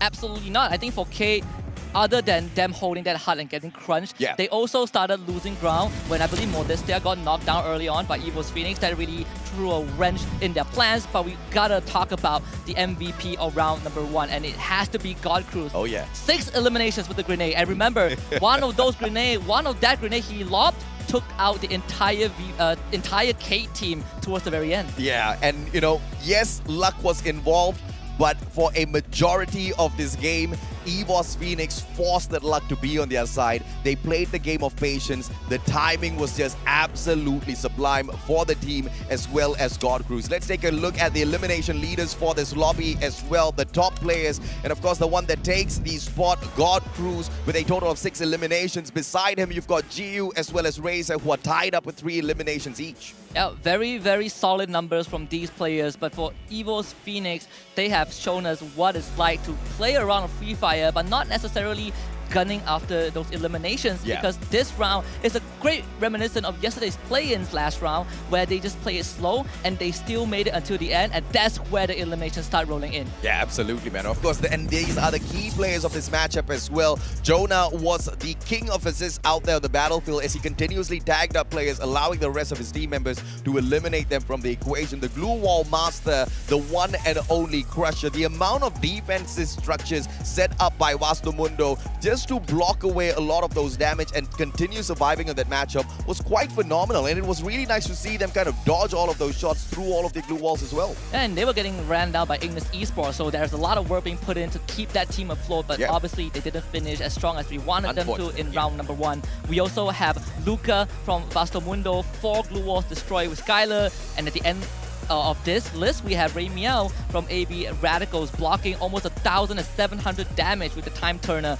And this is an interesting thing to look at, right? Because Ray Meow not only is known as the Wonder Child, but it's also the close quarter combat god of AB Radicals. Probably the best from Philippines, and here he is supporting his team. One of the best for sure. If you are talking about CQC, my man is 100% wine. The guy is a monster in those CQCs, but we have not seen him get super aggressive just yet. It's starting to become a pattern now for the teams out of MCPS. They seem to underestimate their prowess out there on the battlefield. Once they move into that state of flow and get into those battles freely, I think we can expect more from AB Radicals. But of course, this next matchup is going to be at Kalahari, and we can expect that Refinery to be overtaken once again by RRQ. Question is, will we see anyone hot drop them at this spot? Because this has been a question on my mind for the longest of time. Why doesn't anybody do it? Refinery is an amazing place to take over very early on in the game. It's an amazing place to take over if you are the first team to drop that. Contesting Refinery is very, very tough because of how wide it is, and it's not kind of a ground floor structure, right? Yes. You have so many elevations to worry about, and once you lose your footing, it is very hard for you to get the resources. There is no recovery mechanism unless you use the grappling gun, but that is also a tough task, which is why RQ Kazu has held Refinery with an iron fist. And I don't think there's any team that favors Refinery on Kalahari. There are teams that like Kalahari, but not Refinery. Yeah, the Refinery, of course, has been the masterful place where RRQ has managed to get a lot of action kind of skewed towards their path. Elimination points picked up as well with the bird's eye view. But I, of course, want to see exactly who takes the challenge up against them, because like you said, if you're a little bit late to the party, it will not fare you well. But if you do take that hot drop against them, you get to spoil their party very early on. All eyes will be on RQ Kazu because they are known as the Lords of Kalahari, but we have 11 other teams that are here to take them down. So we'll see if that is possible, because Game 2 is coming up on Kalahari. We'll be back after this break.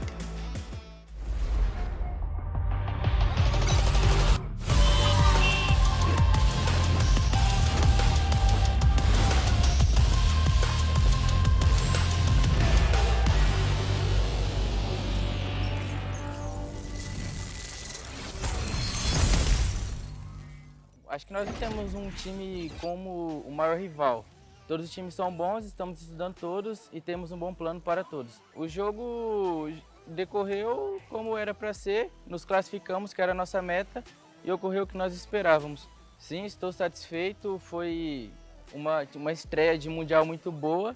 Se Deus quiser, vamos conseguir muito mais e sempre tem que melhorar.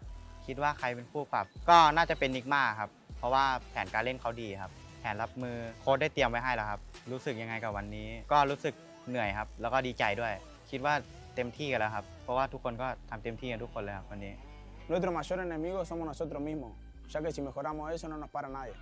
Fue algo inesperado, pero lo veníamos trabajando y la verdad teníamos bastante confianza con el equipo. Le quería decir gracias al staff, al coach, a los jugadores por dejarlo todo. Saya pikir musuh terberat kami itu Naguara dan kami akan mengangkat rotasi mereka besok dan kami akan lebih fokus lagi besok. Saya merasa pertandingan tadi sangat sulit, tapi kami akan menjadi lebih baik lagi. Saya sangat puas dengan apa yang telah kami lakukan, komunikasi dan koordinasi kami sudah sangat baik. تكون متفائل حاجة باهية، ما تكون متفائل برشا حاجة ضحك. Iniisip na nga namin kung paano kami mag-celebrate pagtapos ng finals. Walang mawawala sa amin dito. Ipapakita namin kung gaano kami kagaling.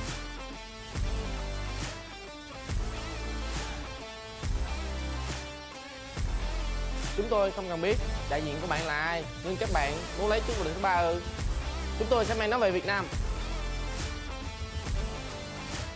Ei, vocês não têm apenas a Phoenix e a Enigma. Vocês têm-nos também a nós. Ficámos à vossa frente no Mundial passado. Enigma, eu não vos conheço, mas vocês devem nos conhecer do Mundial passado. Mas se ainda não nos conhecerem, vão-nos passar a conhecer, porque na final vamos ficar sempre à vossa frente.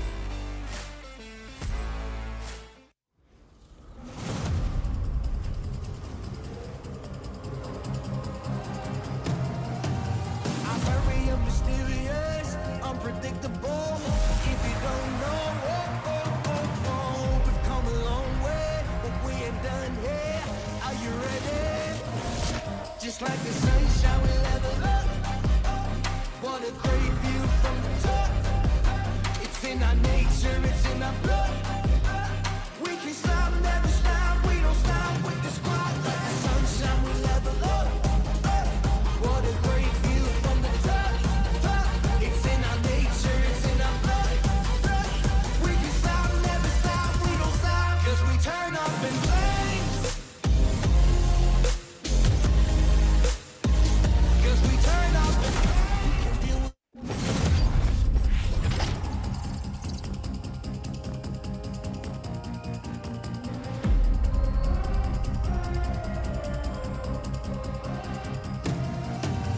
I'm very mysterious, unpredictable.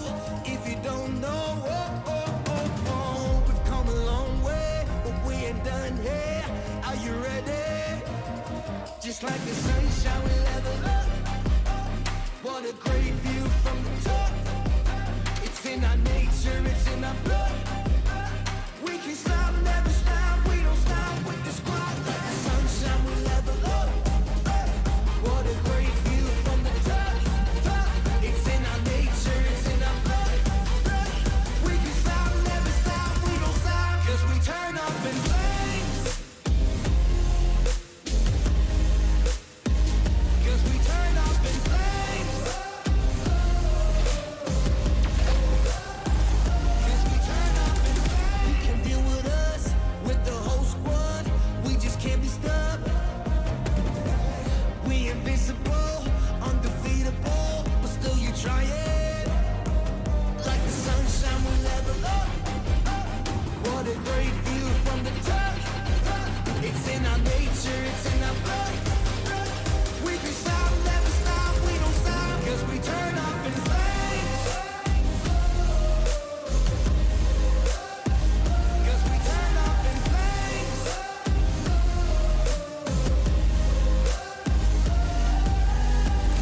You can deal with us, with the whole squad. We just can't be stopped.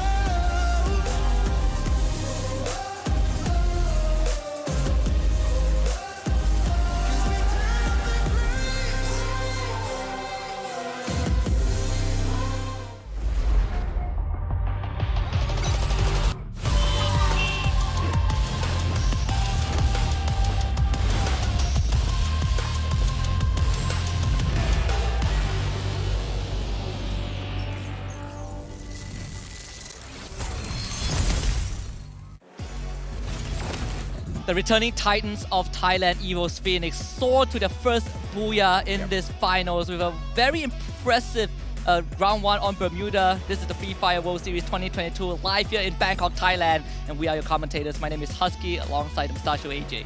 And you know, yesterday we dubbed them the Undying. Then today we had to add on the title of the Comeback Kings, right? And what a comeback they're making in here. And I'm not talking about a comeback of any sorts. I'm talking about a comeback as the world champion in itself. And they desperately want it. And the most surprising thing here is the kind of domination that we saw out of Nigma Galaxy within the regionals for Thailand was not seen on Bermuda. And a very, very fun fact, of all the World Series that we had, this is the fourth one. If I remember correctly, Thailand, as just one community, one region alone, has won more than half of the World Series. Correct, yeah. And that in itself speaks volumes as to how much you can expect from them out there on the battlefield, and having two Thai teams on top of everything else within one grand finals is going to pose to be a huge problem for a lot of these teams, right? Because even though we did see Nigma Galaxy did not get all the way too far on that top three, they didn't get the podium finish, but they're pretty much still in the race for that finisher. But EVOS Phoenix, they battled through all of that adversity. We were looking at the map before, ending the break in itself. They were, to a certain degree, lucky because the circle didn't force them to move away a lot. But there were teams approaching their compound, which they skillfully prevented in terms of an engagement, continuously firing at them and playing possum at the same time. Yeah, absolutely, and that's what makes them so special. But before we talk more about EVOS Phoenix, we're gonna remind you guys that there is the Esports Award that is still ongoing, and we want your help to vote for Free Fire for the best mobile esports game of the year. We've done it 2 years in a row.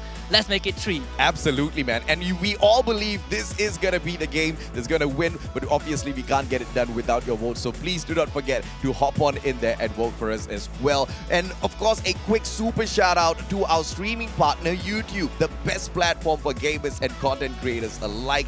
I am so ecstatic because every single time you hop on into the YouTube and you take a look at the chat, the community there is just so beautiful, Husky. Very wholesome flags of the teams that they support, just very constructive people. This is what makes Free Fire such a great community, right? We're not just the best mobile esports game, we probably have the best community out there. Yeah, I dare say it. Absolutely, right?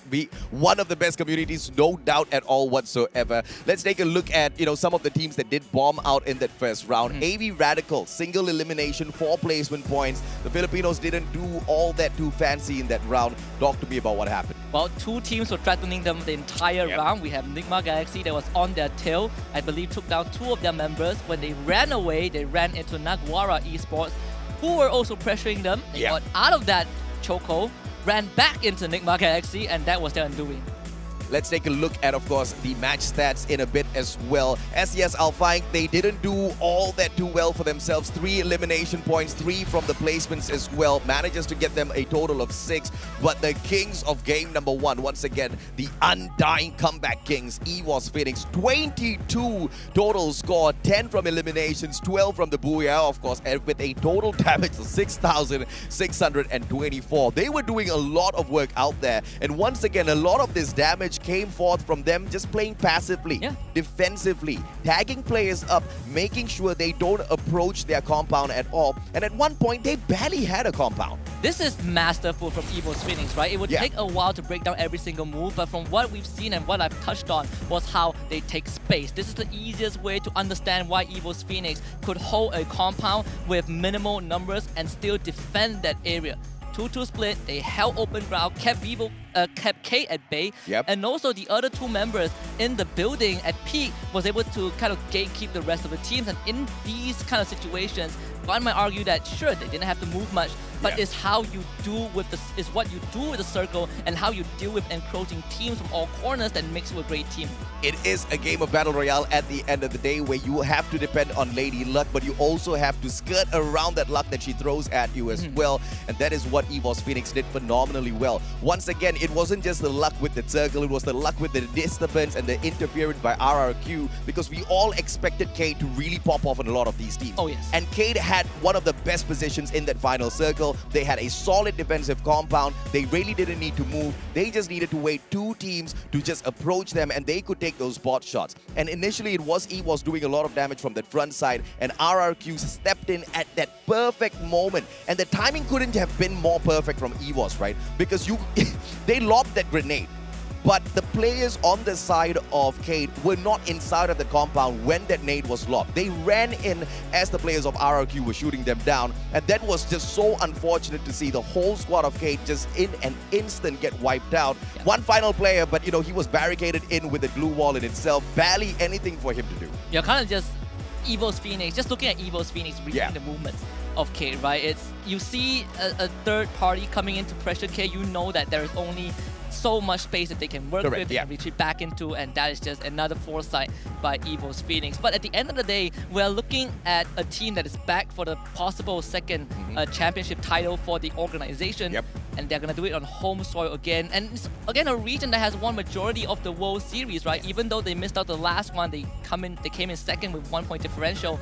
This is a redemption arc for Evo's Phoenix. If yesterday they are undying, today they are resurrected. Yeah, they most definitely are resurrected, living true to their name. Evo's Phoenix as a whole has been the team that never says die whenever they are pushed. I mean, yesterday, after the first 2 matches, we thought, okay, we can finally write off the die team. They were way too arrogant at the very start. They were just way too confident at the very start. And then after Game 3, Game 4, Game 5, you start to see exactly where all of that confidence is coming from. Obviously, we expected it from their past performances, but you cannot underestimate the current scene. You cannot underestimate all of the improvements that the other regions have, of course, been working on before the world stage once again here in Bangkok. But none of that has compared to the strategic advices that the players of Evo's Phoenix clearly seem to be getting from their coach in terms of when to execute some of those plays. It is, yes, positioning is amazing. Yes, their accuracy and their gun skills amazing, but the timing was phenomenal. And it's not just today, the timing that they played yesterday as well. How many times have we seen Evo's Phoenix surrounded by multiple squads and they still survive to get that booyah for themselves? I believe yesterday they were surrounded by 4 teams with just 2 players and they still got it. That was on Purgatory, right? And it's off of a decision to rush into a fishing hut and not really knowing who's around them. But when we talk about strategic, there was a team that came into this with the impression that they are very strategic, very macro-centric. That's HQ Esports. But what we saw from game number 1 was slightly underwhelming. We didn't get to see much of them on screen. But what we do see when we talk about HQ Esports is the kill feed that they were constantly reviving their teammates. This is one of the team that also split up a lot of that member early on, just like RQ Kazu, to a certain extent like Evo's Phoenix.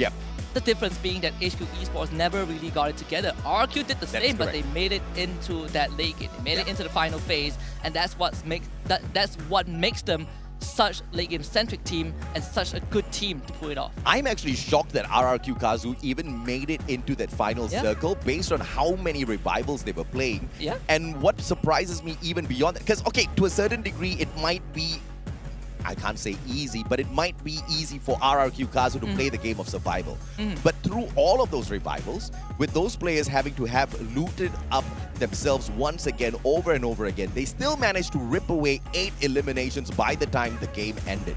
That is a shocker for me. And I want to talk about a couple of teams that had implemented the strategy that we saw from Expand yesterday, right? You spread out all 4 members up to different parts of the map and you start gathering loot, you start gathering space. And we also discussed how important this is because it not only gets you info, it gets you a lot of resources, and most importantly, it gets you space.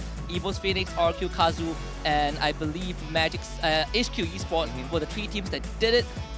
But what sets these teams apart is Evo's Phoenix knowing how to use that space. We saw they not only gathered a lot of resources, but they were able to avoid fights, they were able to survive, and they were able to rendezvous where they feel like the circle will go towards, and they read it correctly. Unfortunately, I'll have to say that luck really plays a huge role in here because, yes, they went in there, they split up a little bit too far away, but none of the ones who had that capability. I mean, Nando 9, you throw him right beside Evo's Phoenix. When they split apart, he will single-handedly sort the whole of Evo's Phoenix out. He has got the mechanical capability to do so.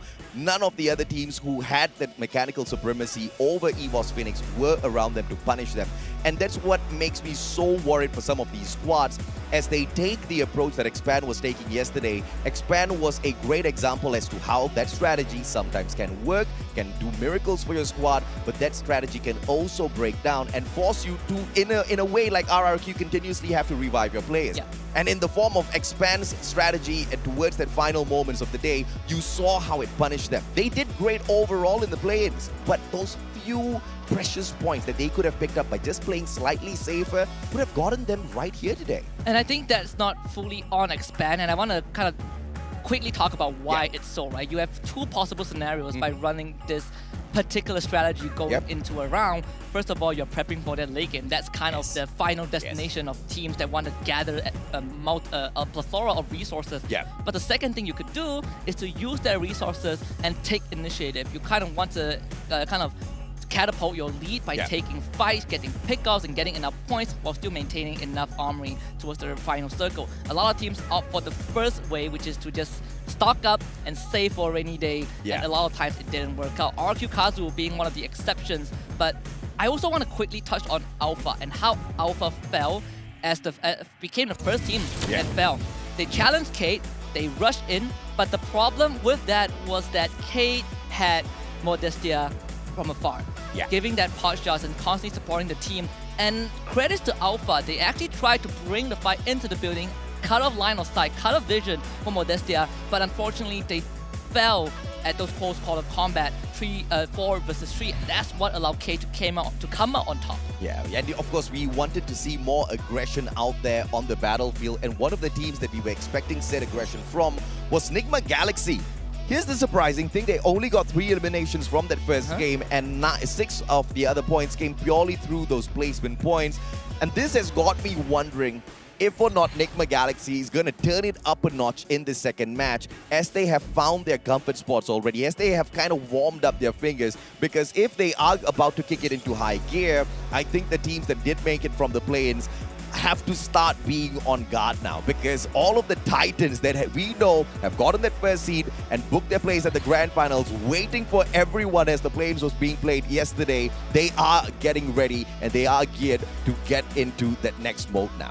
And the teams that we expected to get through the play-ins did exactly just correct. That, right? That is regardless correct. of how close it is. But you know, on our screens right now, HQ Esports might be feeling a bit of the tension. Round number 1, I don't think went the way that they wanted it to.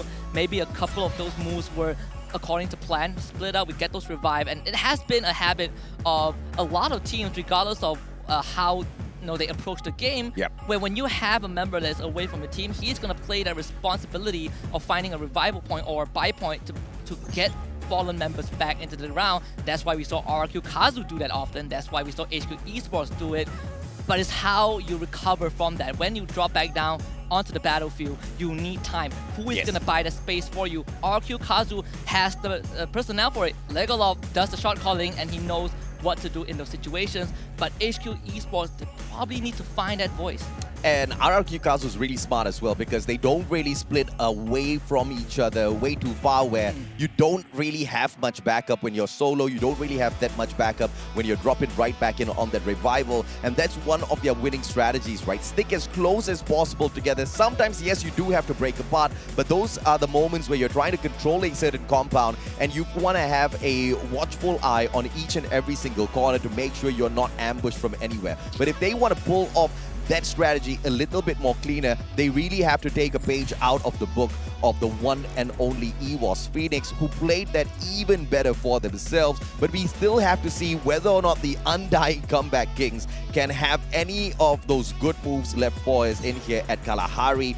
We talked about how RRQ loves Refinery. We also talked about about Refinery in past competitions, as how that central location kind of does you a lot of favor. Because the first 3 circles potentially is going to be coming directly to you. You don't have to travel all that too much. And holding Refinery has always been kind of the go-to way, right? If you want the kind of the 101 ways for dummies to win in Kalahari, step number 1, control Refinery. But that's definitely not the only way to win the map. There are a lot of situations where teams that hold Refinery get forced into a bad spot, and Circle pushes towards away, the end, towards the very end. If it's close to Refinery but just outside of those high ground, you are going to run into problems where you have to face the risk of dropping down and not being able to respond to any aggression. But we also, I think, when we take a look at Kalahari, you also have to look at the first seed of Indonesia, right? SCS Alpine.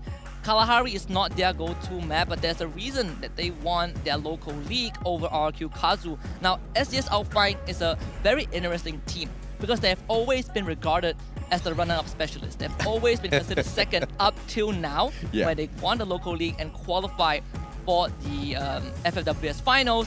82 eliminations in total, 154 points in finals, and they got 4 out of 8 Booyahs. The runner-up specialist title is, I guess, one of the most insulting titles I've ever heard of in the past. I mean, but they played it really well. To be fair, MCPS, we had the title of 9th place in play-ins for 2 World Series. I wouldn't call runner-up specialist bad, at least it's second place. Yeah. Fair enough. I mean, at the end of the day, as long as the Predators, SES Alpine, can get the job done in here today, they are going to be a happy little campus. But once again, they didn't do all that too well with the placement points in the previous matchup. They managed to get taken out in the 8th spot. Survival in towards that final circle is easier said than done, though, as those teams kind of gather in closer and closer with so much of mechanically skilled players out there on the battlefield. For you to even survive is already a great achievement. For you to survive as a squad traveling out in the open grounds of Bermuda, that is going to, of course, be a challenge. But Kalahari and the terrain in itself provides you with a lot of those elevations that makes you pretty much invincible if you know how to skirt around those elevations in the whole map. And I want to quickly just bring up something that I've noticed. This hidden plot line of Brazil against the region of LATAM. We have Kate and Magic Squad from Brazil. We have Ignis Esports from LATAM alongside Naguara Esports. And we are seeing a stark difference between these two teams. Very polarizing. Both teams from Brazil have had very good finisher, regardless of whether they got the Booyah or not. But both teams from the Latin region have been struggling, and partly it's because, sure, they are teams that like to be aggressive, but they're not winning a lot of these CQCs. Contrary to both Magic Squad and Kate, who have been very comfortable taking head-on fights. Yeah, I mean, at the end of the day, it's all going to be about the mechanical skills as well. Yes, you navigate. Yes, you reposition yourselves. Yes, you've got this strategy. But if you've got no mechanical skills to get both of those engagements done, those long-range engagements as well as those CQCs, you are going to be at the losing end. But I still do have a little bit of hope here, especially for Ignis Esports. They bring a lot of promise into the competition. This is one of the best that you can find out there within the LATAM region as a whole. And for them to get that 5th spot at the Sentosa Plains, that would have been one of the greatest heartbreak for them, which I believe motivated them enough until they worked up for that #1 seeded spot. And yes, we've seen them crash and burn, but it doesn't really matter, right? Yesterday, we did see EVOS Phoenix crash and burn. Not 1, but 2 rounds. We still did see them make that comeback. And you are talking about Ignis Esports, known as the Phoenixes themselves. Hopefully, they've got a little bit of an extra life. They've got a little bit of that revival on them. But as we gear up for game number 2, we are hopping on into Kalahari finally. And remember the lesson of Kalahari: Refinery first, Holding Refinery second, and the rest. It really comes down to how you navigate the rest of the map.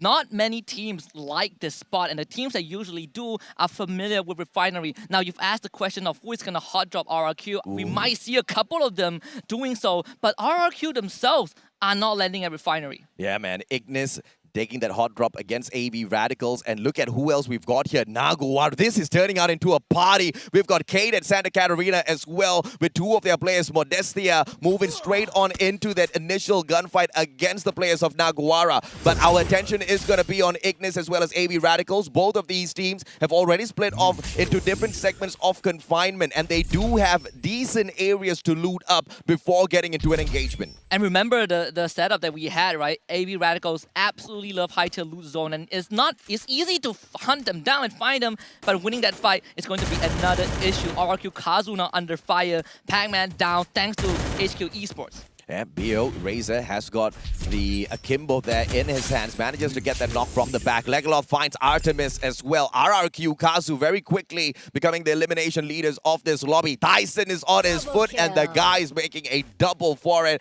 as he jets out of there, playing for the game of survival. Question is, will RRQ abandon their position because they still need to loot up? This was way too early of an engagement to go looking for an extra elimination point. K in a very tough position. They were ambushed by Naguara Esports, and Wine just took down a second member from their team. So AB Radicals gets the free kill. Kate tried to split up and get a lot of much space as possible, just like what EVOS Phoenix did in round number 1. But this time they ran into the Lion's Den. Now Ignis Esports and AB Radicals are still in this deadlock. Tools is going to play a very important role in making sure that Ignis Esports don't cover too much space. Yeah, but here comes Naguara as well, and this might just prove to be one of the worst situations for AB Radicals. The distraction, all it depends in, of course, is Naguara. How do they flank around into this area? Faku's already with that bird's eye view. He's looking at everything as the situation breaks down. Look at this guy. He's got that info. He knows exactly where AB Radicals is. Ramiel tries to take him off of his perch. Faku getting tagged up and up in the air. Gets knocked down onto the ground as well. AB Radicals, do they want to go in here for the finisher? Naguara can still fight back. I think you can just wait because Ignis Esports is unintentionally helping them out. Sure, they got that elimination, but Wine will pick up a second one. This is easy peasy lemon squeezy for AB Radicals just because Naguara Esports tried to play their style. But you have to respect the fact that there might be other teams here. Ignis sees exactly what's going on. They hear those gunshots as well. They want to flank around from the back, and they want to take this advantage as Ignis Esports now spots out AB Radicals. Dude's getting tagged up, double glue walls erected. Now that's going to block all of the shots off from Carlos. He repositions towards the left-hand side, and Naguara are already on the standby there. Brand is just waiting for that opportune moment where he can sneak away a couple of eliminations at the expense of these two teams. Remember we talked about the role of Tool and Ray Meow to not let Ignis Esports get a lot of space? That has completely changed thanks to Naguara Esports. AB Radicals broke formation, and now you see Ignis Esports getting a bit of that pincer. They know exactly where the members of AB Radicals are at. As Yuka goes down, Ramiel really low on that HP, does manage to patch himself right back up. Wine's too far away for this backup. Too's all alone, 1v2. Can Too survive this? Grenade's gonna tag him up as Too tries to run away. Ramiel from up top, but he doesn't have the kind of gun to handle a CQC. Eric needs to bust down this glue wall as Too's goes down. Carlos with that backstab. Eric should be able to secure yet another one for himself, but Ramiel keeps that distance between himself as the rest. They fall back, they got Brand from the side of Naguara Esports, so it's not all too bad for AB Radicals, but they also had to surrender confinement over to Ignis Esports. They managed to revive Tool, so that is good news for AB Radicals, but some of the members are still trapped here. It really felt like they have nowhere else to go and they are forced to take this fight. Wine, how in the world did he find him? Wine taken down with a headshot. Nobody's going to be able to save him Ramiel from up top there. Ramiel, and the CQC specialist not just possible as he only has a sniper in his hands. And he tried to take all of those engagements from afar. It's all going to be up to Deuce now with a secondary in hand. Barely any loot on him. AB Radical's going to crash and burn right after this engagement. And IGS with the best opportunity here. Ignis with 4 eliminations already, trying to go for the 5th one. And look at Deuce just teasing him with the secondary. If only he had a better weapon. There's nothing much that he can do in the situation. They're just going to boost Kano up on each other's shoulder. Wine finally whips out his rifle, gets a knock on Kano, but he needs to do so much more to help Tools. That is not going to work out. Tool gets knocked down. Can Wine save this? It seems like it's very hard because Ignis Esports keeps reviving. Yep, they keep picking their players up as well.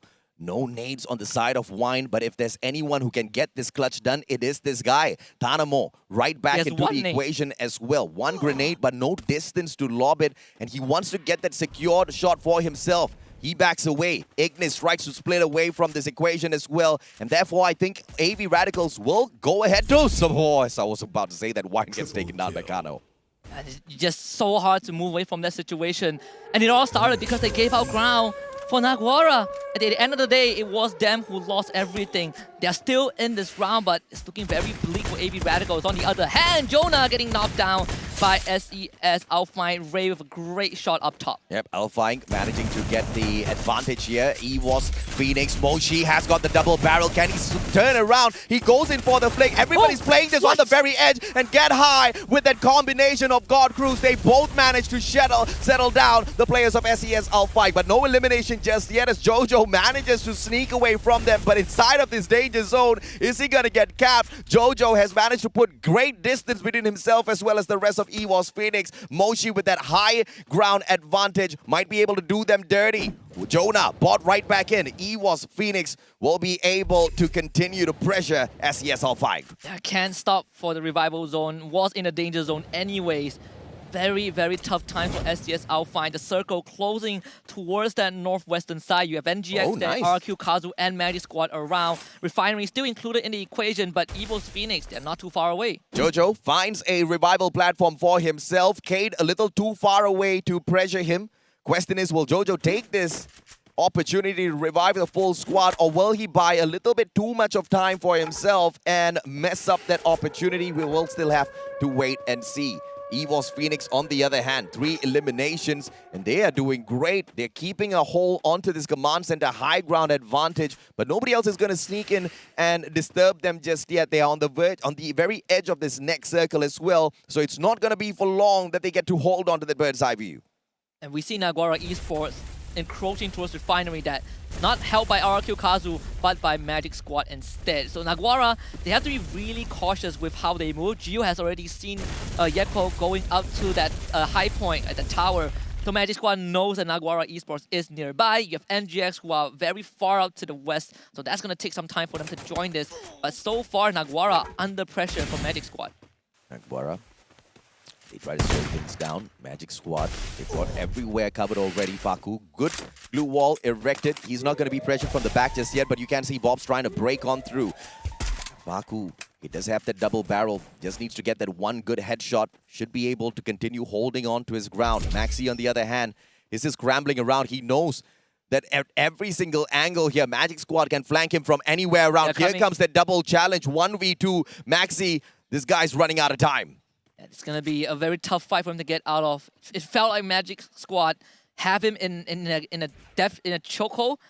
They're tossing out utilities to try and flush him out. They might not have found him yet. They might not have been dealing damage to him, but they're trapping the members of Naguara in a very bad spot. They can't provide any backup. They are relying on Faku, but there's only so much he could do. Ramiel back in the game, all thanks to nade. Tanamo. AB Radicals just managed to get this one nade! What a nade! Alpha Rebind manages to get a double for himself, and Cade biting the dust a little bit too early, but the two other players have managed to rotate on away already. Dead God, as well as his buddy, they do have a vehicle on them as well, so to zoom away. Modestia, I believe he is in the driver's seat. Remind tries to tag them up, but the elevation of that hill will save Cade for the time being. But 2 elimination points should be able to be secured by Alpha. We talk about how K split up at the start of this round. Alpha ran into 2 of the members. They had glue walls, but in these situations, 1 grenade was all it took for Alpha, for SDS Alpha to kind of take the lead. Meanwhile, we see this rush. I mean, Maxi, he is still trapped in this perimeter, and he's running out of time. Jonah, Max 7 manages to get a knock, but the rest of the EVOS squad as well joining the fray. Magic Squad with a lot of time already wasted on Naguara. What a nade, but Godcruz does not get the takedown. AC-80, close quarters combat. Brad has the Max 7. What? How did he get taken down? Moshi attacks from the back, saving his brother. This is a masterclass by EVOS Phoenix. They sent Godcruz to rush, and they also had an ice grenade to make sure that there's no place for Naguara to hide. And this is going to be EVOS Phoenix eating up so much space. Get High is already on Refinery and is about to go into a 1v1 with Italo. Maybe a 2v1. Get High getting one down. Gio from the window jumps out, tries to provide backup. Has that glue wall, but Get High is doing so much work for his team. Jonah gets tagged. Finally goes down. Bobs whips out the grenade launcher, and that's going to be dealing a lot of damage that the rest of EVOS Phoenix cannot deal with. Mochi, final survivor, has the grappling hook in hand. He can get away. Does he get aggressive? The answer is no. He wants to play the game of survival, and the further away he runs, the higher the probability the rest of EVOS Phoenix will be able to make their comeback within this game in itself. 11 teams still standing up tall, and AV Radicals one of them. Great hold by Magic Squad. Sure, they lost Italo, but Gio and Bob saved that. EVOS Phoenix almost took control of Refinery, but EVOS Phoenix, they have a lot of eliminations at this point already. We still have 11 teams left on this map. So as long as they play that late game, as long as they slow down, take a breather, EVOS Phoenix are technically still in the lead. 11 minutes in, 11 teams still standing. This is a recipe for disaster. All of chaos is about to unfold in Kalahari. That circle's gonna squeeze everyone in together. You are gonna see third, fourth, fifth parties all over. Everybody sneaking away eliminations from each other as one takes the knock, the other sneaks away that point. Let's see exactly who the unfortunate ones are. Vasto Mundo, they don't have the best of positions, especially when you take a comparison from where they are holding on to and the players on the side of Refinery. RRQ, on the other hand, they've got a great spot, great bird's eye view, but on the edge of the circle means they can't stay there for too long. They need to plot the position that they want to secure right after this. Vasto Mundo has been incredibly quiet, but they're about to run into Ignis Esports. This is an important clash because Ignis Esports have a lot of points with them. Vasto Mundo, they want to make something work, but dude, come on, from long range, takes away Luca.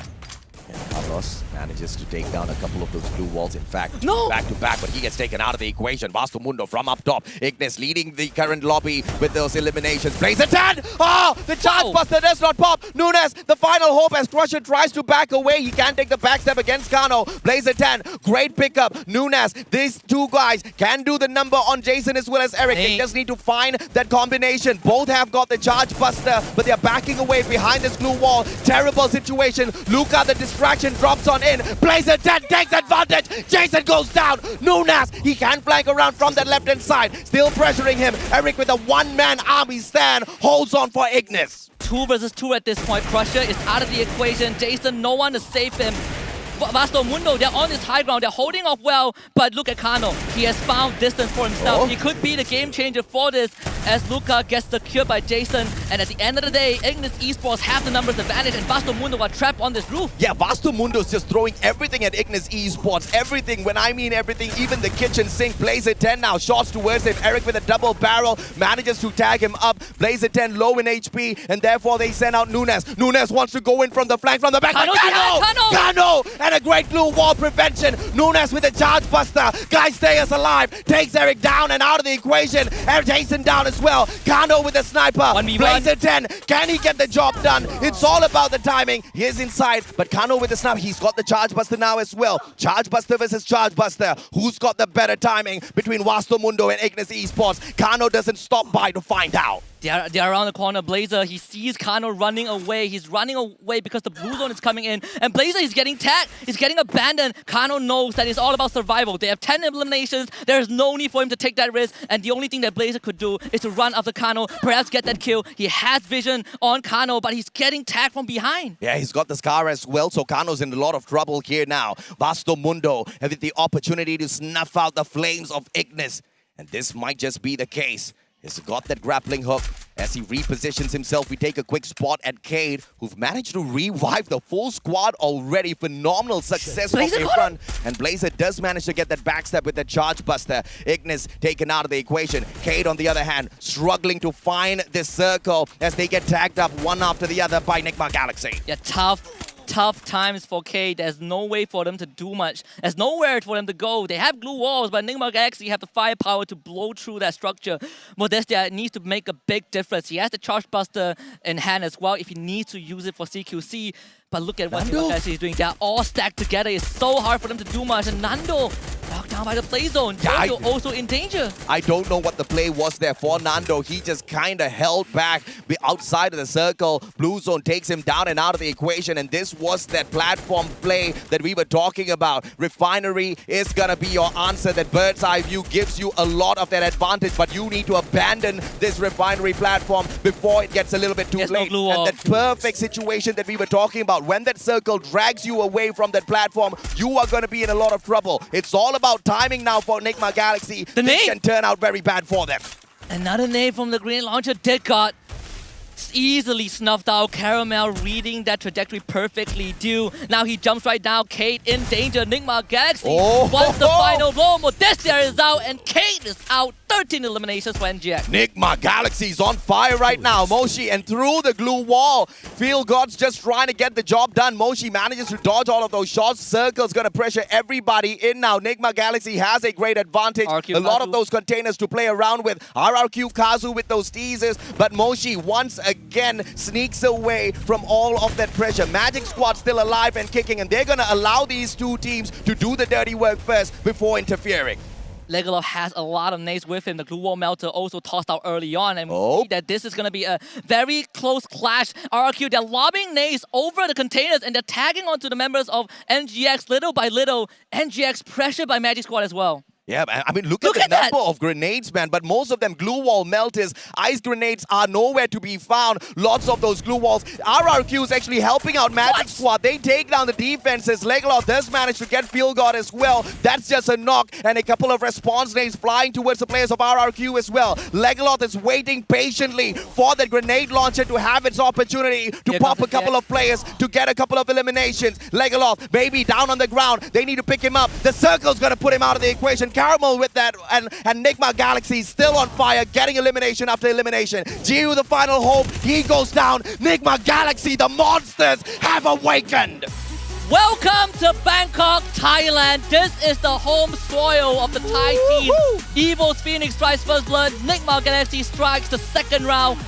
What a poetic beginning to the finals of the Free Fire World Series 2022. You cannot have asked for a better result as a home friend. We have 6 more rounds to come, but this is a tale to be told at the end of the day. I mean, we were not kidding. We were not lying when we told you guys that it was going to be a phenomenal one at the Grand Finals. The play-ins was just a teaser for all of the great matches that you guys are going to be able to spot today. But of course, we desperately need to watch the highlights of this matchup once again to see the beauty and the rise of Nigma Galaxy.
Just have to love the sheer damage output of that grenade launcher, man. And you know, we were just talking during that highlights as to once you've got that platform, once you've got that bird's eye view, and on top of that, you've got the grenade launcher. No, you are unstoppable. I call that final sequence between RRQ Kazu and Nigma Galaxy a baby shower.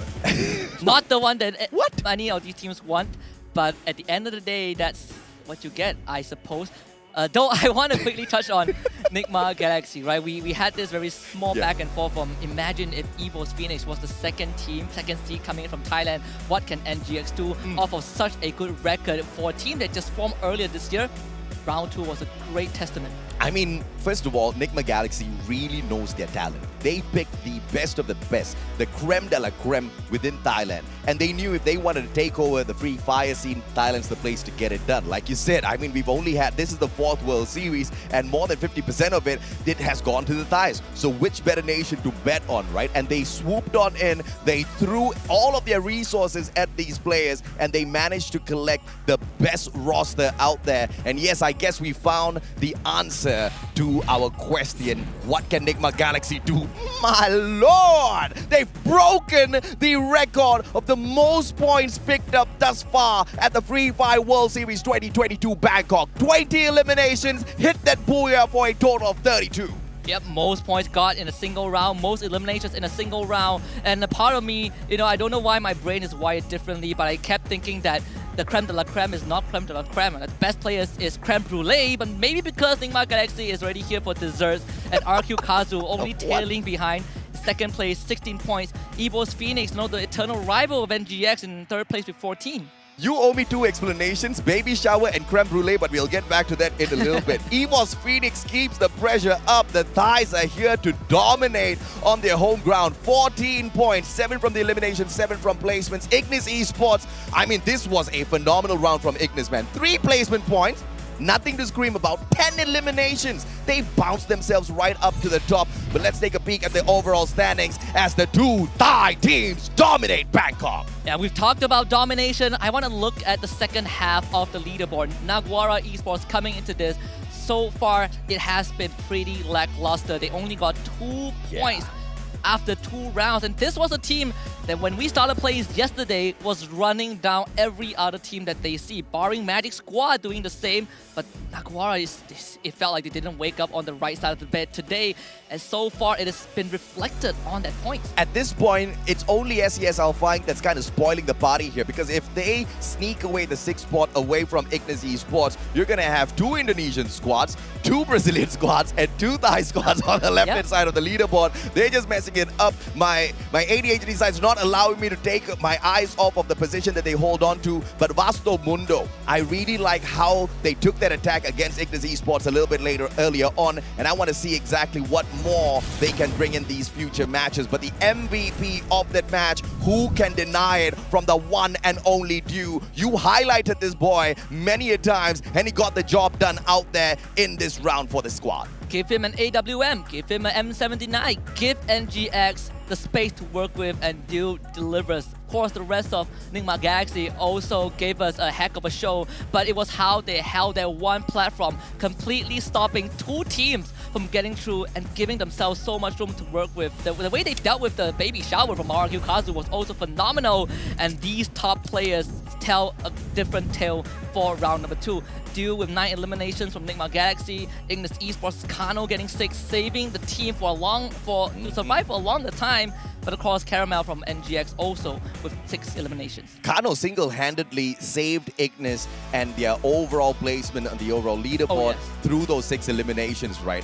Fantastic. But of course, who are the key players for this Kalahari matchup? The one and only Dew once again shows up. 2 of those headshots. This guy is phenomenal. That AWM way too accurate. Caramel, the glue wall master, he laid it out, man. Nigma Galaxy were bagging, and Nigma Galaxy were untouchable, all thanks to Caramel. And that was how they survived RQ Kazu, right? A big part of it was because of Caramel. He not only built the glue wall, the fortress to keep his team safe, he also had a lot of utilities to flush out the enemies, his grenade launchers, his grenades, his glue wall melter. It all came from Caramel and Caramel alone. But we also have Case Nando 9 with most glue walls destroyed, and finally Case Modestia with most damage blocked by the time turn. Kate might have been able to do slightly more in that matchup if only Nigma Galaxy did not hold on to that platform with the, like you said, the baby shower with the grenade launcher, right? If only that was not the case, Nando 9 should have been able to melt a couple of more of those glue walls. Modestia, as usual, should have been able to get them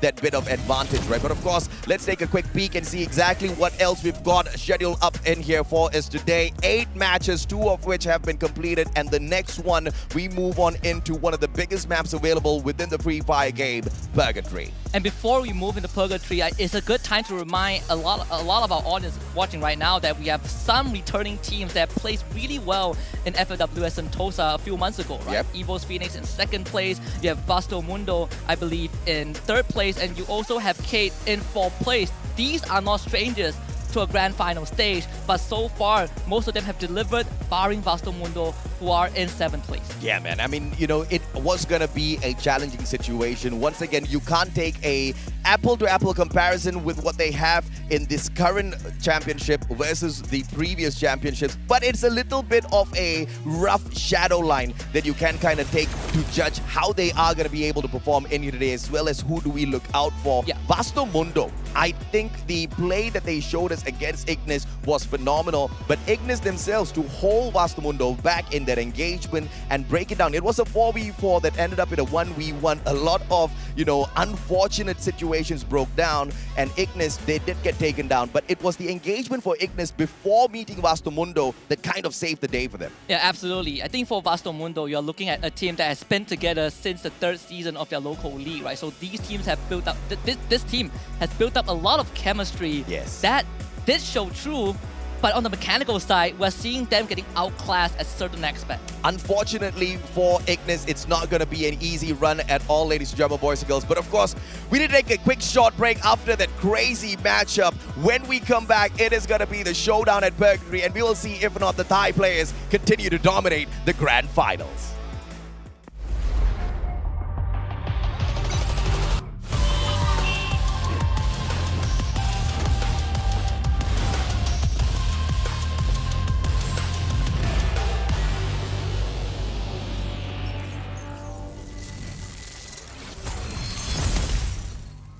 Acho que nós não temos time como o maior rival. Todos os times são bons, estamos estudando todos e temos bom plano para todos. O jogo decorreu como era para ser, nos classificamos, que era a nossa meta, e ocorreu o que nós esperávamos.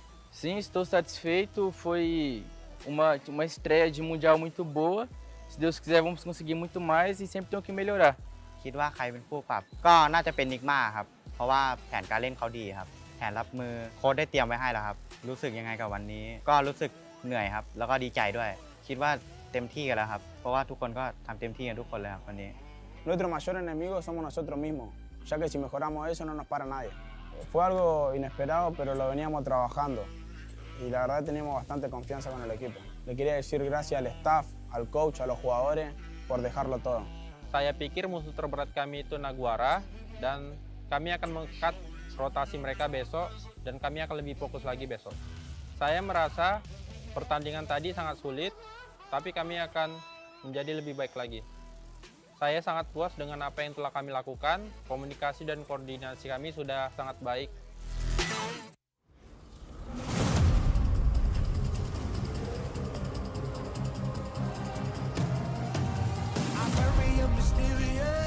Unpredictable, if you don't know, we've come a long way, but we ain't done here. Are you ready? Just like the sunshine, we level up. What a great view from the top. It's in our nature, it's in our blood. We can stop, never stop, we don't stop with the squad. Like the sunshine, we level up. What a great view from the top. It's in our nature, it's in our blood. We can stop, never stop, we don't stop, 'cause we turn up in flames. 'Cause we turn up in flames. You can deal with us, with the whole squad. We just can't be stopped.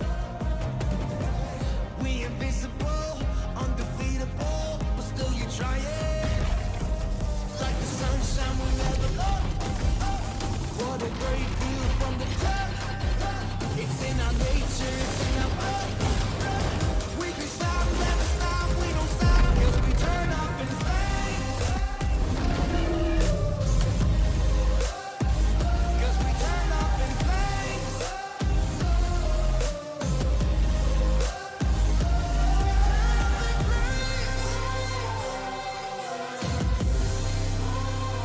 'Cause we turn up in flames. 'Cause we turn up in flames. You can do it with the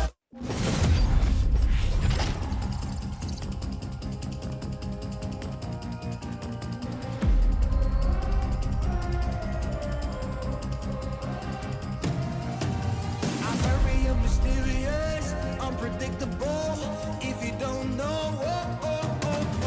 we've come a long way, but we ain't done here. Are you ready? Just like the sunshine, we level up. What a great view from the top. It's in our nature, it's in our blood. We can stop, never stop, we don't stop with the squad. Like the sunshine, we level up. What a great view from the top. It's in our nature,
And welcome back to the Free Fire World Series Bangkok 2022. My name is Holler, and with me is AJ Mustachio. And we just saw first 2 games, and it looks like the host countries have been playing spoiler for both of them. I mean, it's their home ground advantage. They are super confident. And this is something that I've told many of Free Fire teams in the past. When you want to step on into there for a couple of matches against the best in the world, yes, you've got your mechanical skills sharpened up. You've got your strategies all sound. You've been practicing on this game for the longest of time. What you need now is untouchable confidence. That's exactly what Nigma Galaxy and EVOS Phoenix has, and they are proving it out there on the battlefield. And even if EVOS Phoenix does not prove it very early in the competition, after what we saw yesterday, there's no way you can count them out. With them popping off so early on, all of the other teams, they better figure out a good solution for these 2 squads. Yeah, and you talk about confidence, and I think that that's a testament to what happened yesterday in terms of the play-ins, right? If we're looking at the top 5 right now, 3 of those teams, except for Naguara, they unfortunately are kind of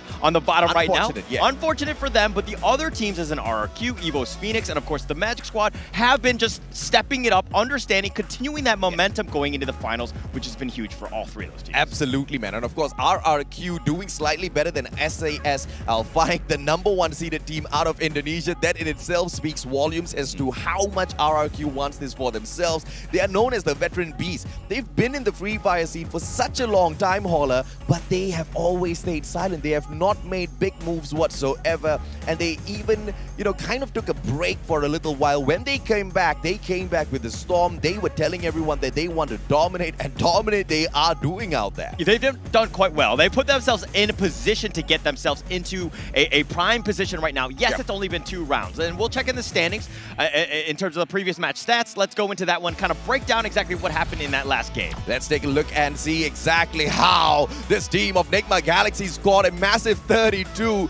20 eliminations, and so succinct with how they were wrapping things out there on the battlefield. The damage is not bombastic. They were very, very good at eliminating those players the moment they met them. 8,534 on that damage for a 32 score, all thanks to the Booyah they managed to wrap things up with as well. Okay, these stats are not normal, even for a top team. The fact that you got 20 eliminations and then the 8,000 damage, that's almost double the average that we've been seeing at least per game, right? Yeah, and the fact that EVOS Phoenix were willing to just, Enigma Galaxy was willing to just take it to the enemy team and not be scared, that just proves that this team is ready to win. And, it's all about, I have to say, luck, because it's not easy finding that grenade launcher out there on the battlefield. And sometimes players who desperately look for that weapon and they don't find it, you see them biting the dust a little bit too early because they really depend on its firepower. You have seen the massive number of players, the massive number of teams that have just been down and outed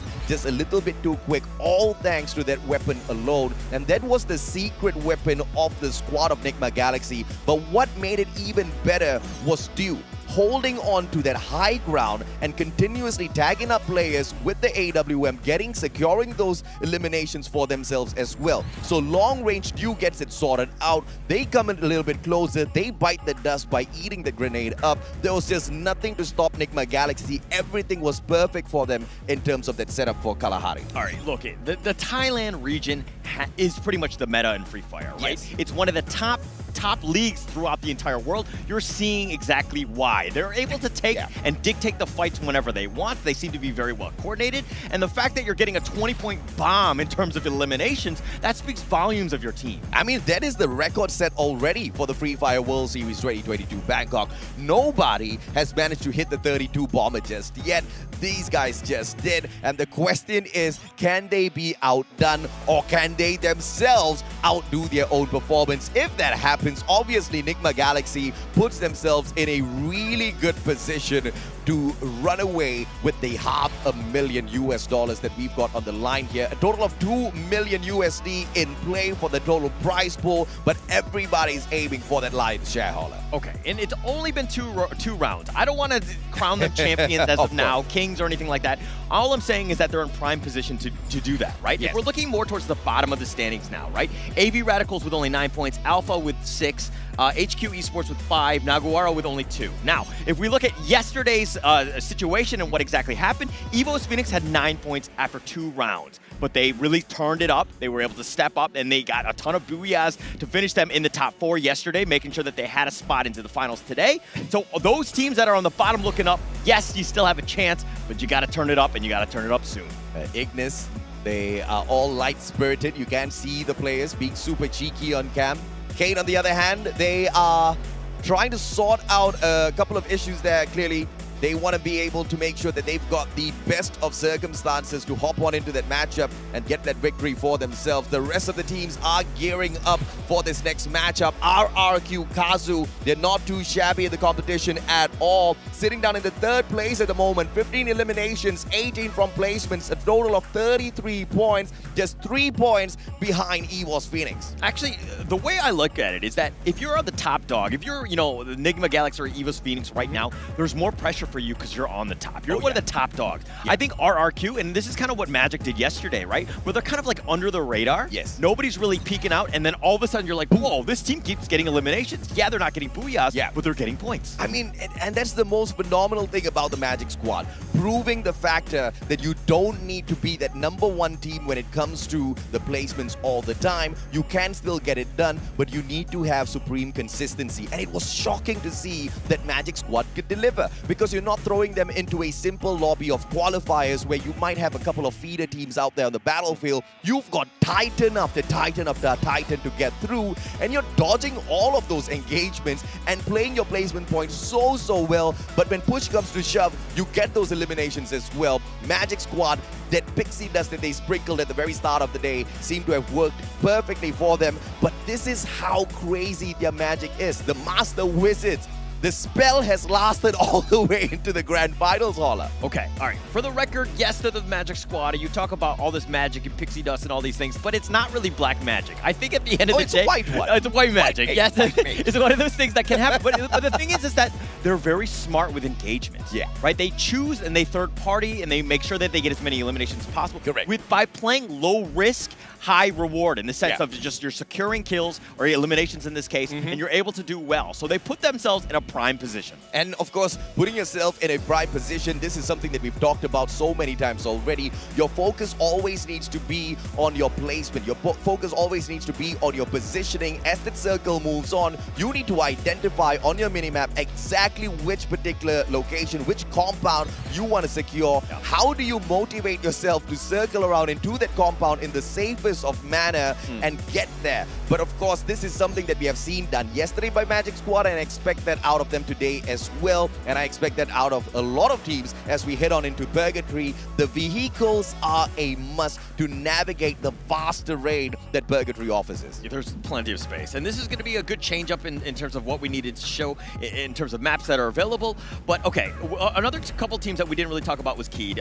Yes, they're in 5th place. They're only 4 points behind Magic Squad, the fellow Brazilian teams. But, Keed is one of those things where they've done okay. Yeah. But they haven't really made that statement game. It's still kind of early. Yes, it's only been round 2 or whatever. But Keed, I think this is, again, under the radar. I kind of like the way they've been playing thus far. Absolutely, man. And of course, there are a couple of fans within the stadium as well, cheering the players on before we kick Purgatory off. And it looks like everybody's getting ready to go. But Naguara, this has been that squad that has been tested not once but twice so far. But they are still high in spirits. They believe that they can get the job done. We saw them pop off yesterday for the play-ins. They've qualified to the grand finals. But today has truly been a challenge for Naguara. 0 placement points on the first game. A single elimination put them at the very bottom. Second game, guess what, Holla? Exact same result. Only 1 point. Out of 2 matches, they've got 2.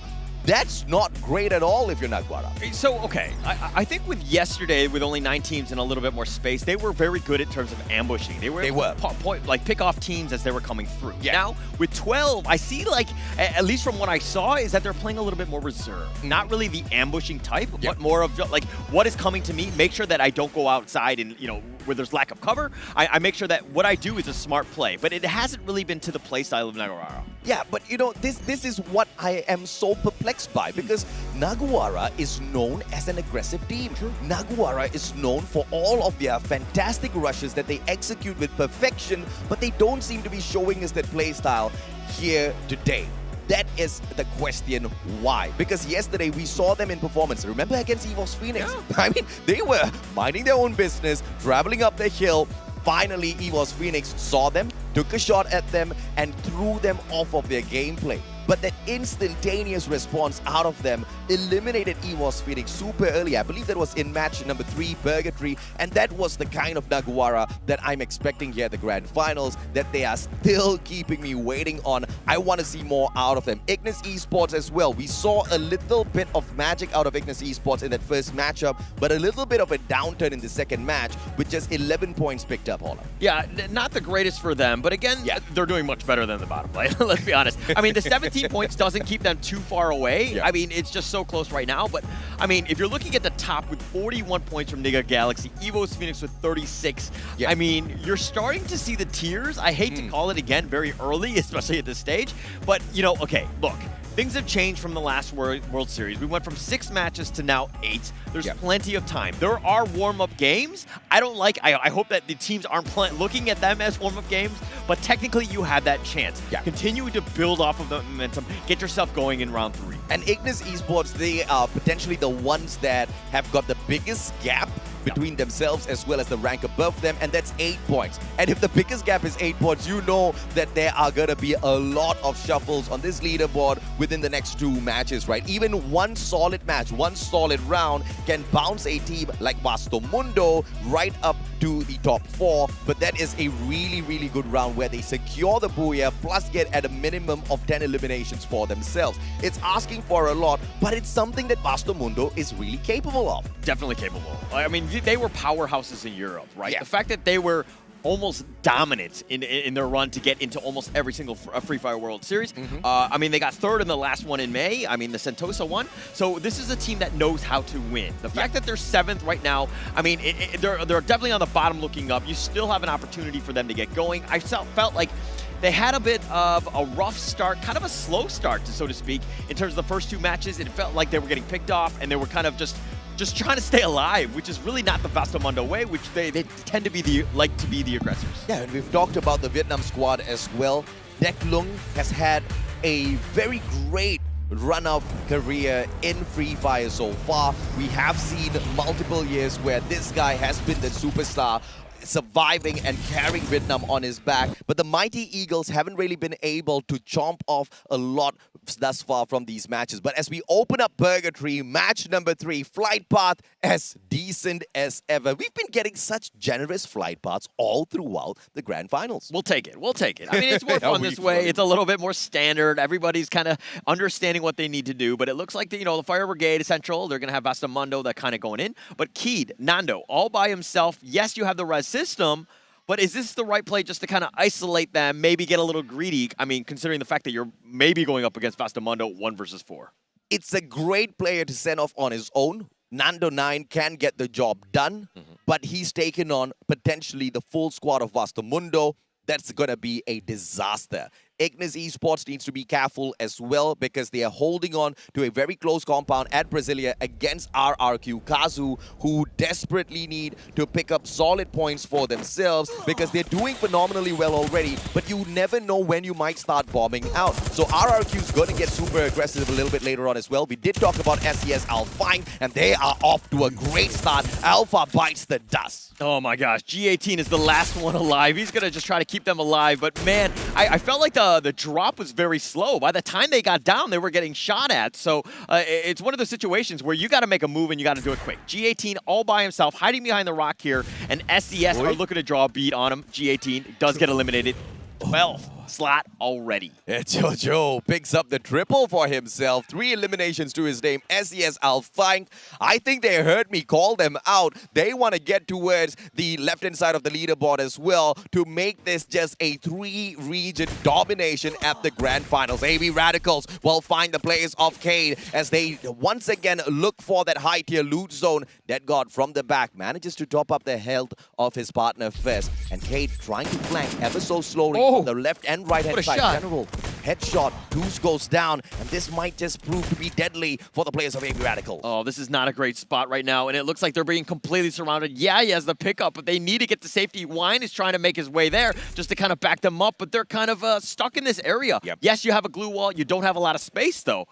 You don't have much space. Deuce sneaks on away. Ramiel can respond. Has got the AWM. AC-80 in the hands of Deuce as well. Modestia with the right-hand side flank. He's looking for the angle. Just refuses to move on out though. He's trying to play the safe as well. Deuce finally goes down and that flank comes through. And General from that left-hand side as well. The damage has been done. AV Radicals have no choice whatsoever. They have to run. They have to run, and it looks like they're just going to go for the revives instead. But again, this is a tough team, a tough out for AV right now, Radicals. Hiding behind this one, Dead God is going to stick around. He's going to go for this 1 versus 1 against Tanamo, and it looks like this is going to be a super close one, a 50-50 at best. I mean, Dead God, is he going to wrap around? He's going to heal himself. He's going to keep himself up for this one, and he wants to get to full health. He knows Tanamo's right around this corner.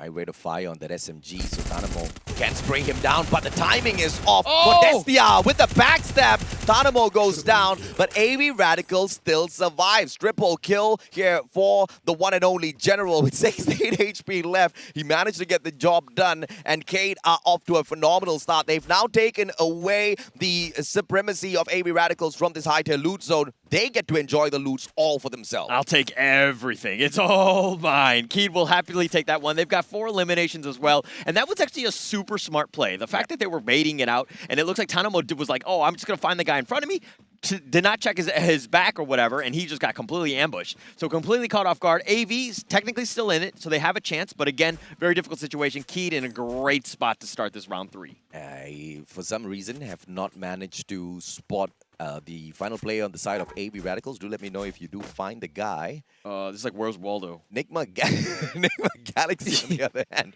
stops all alone.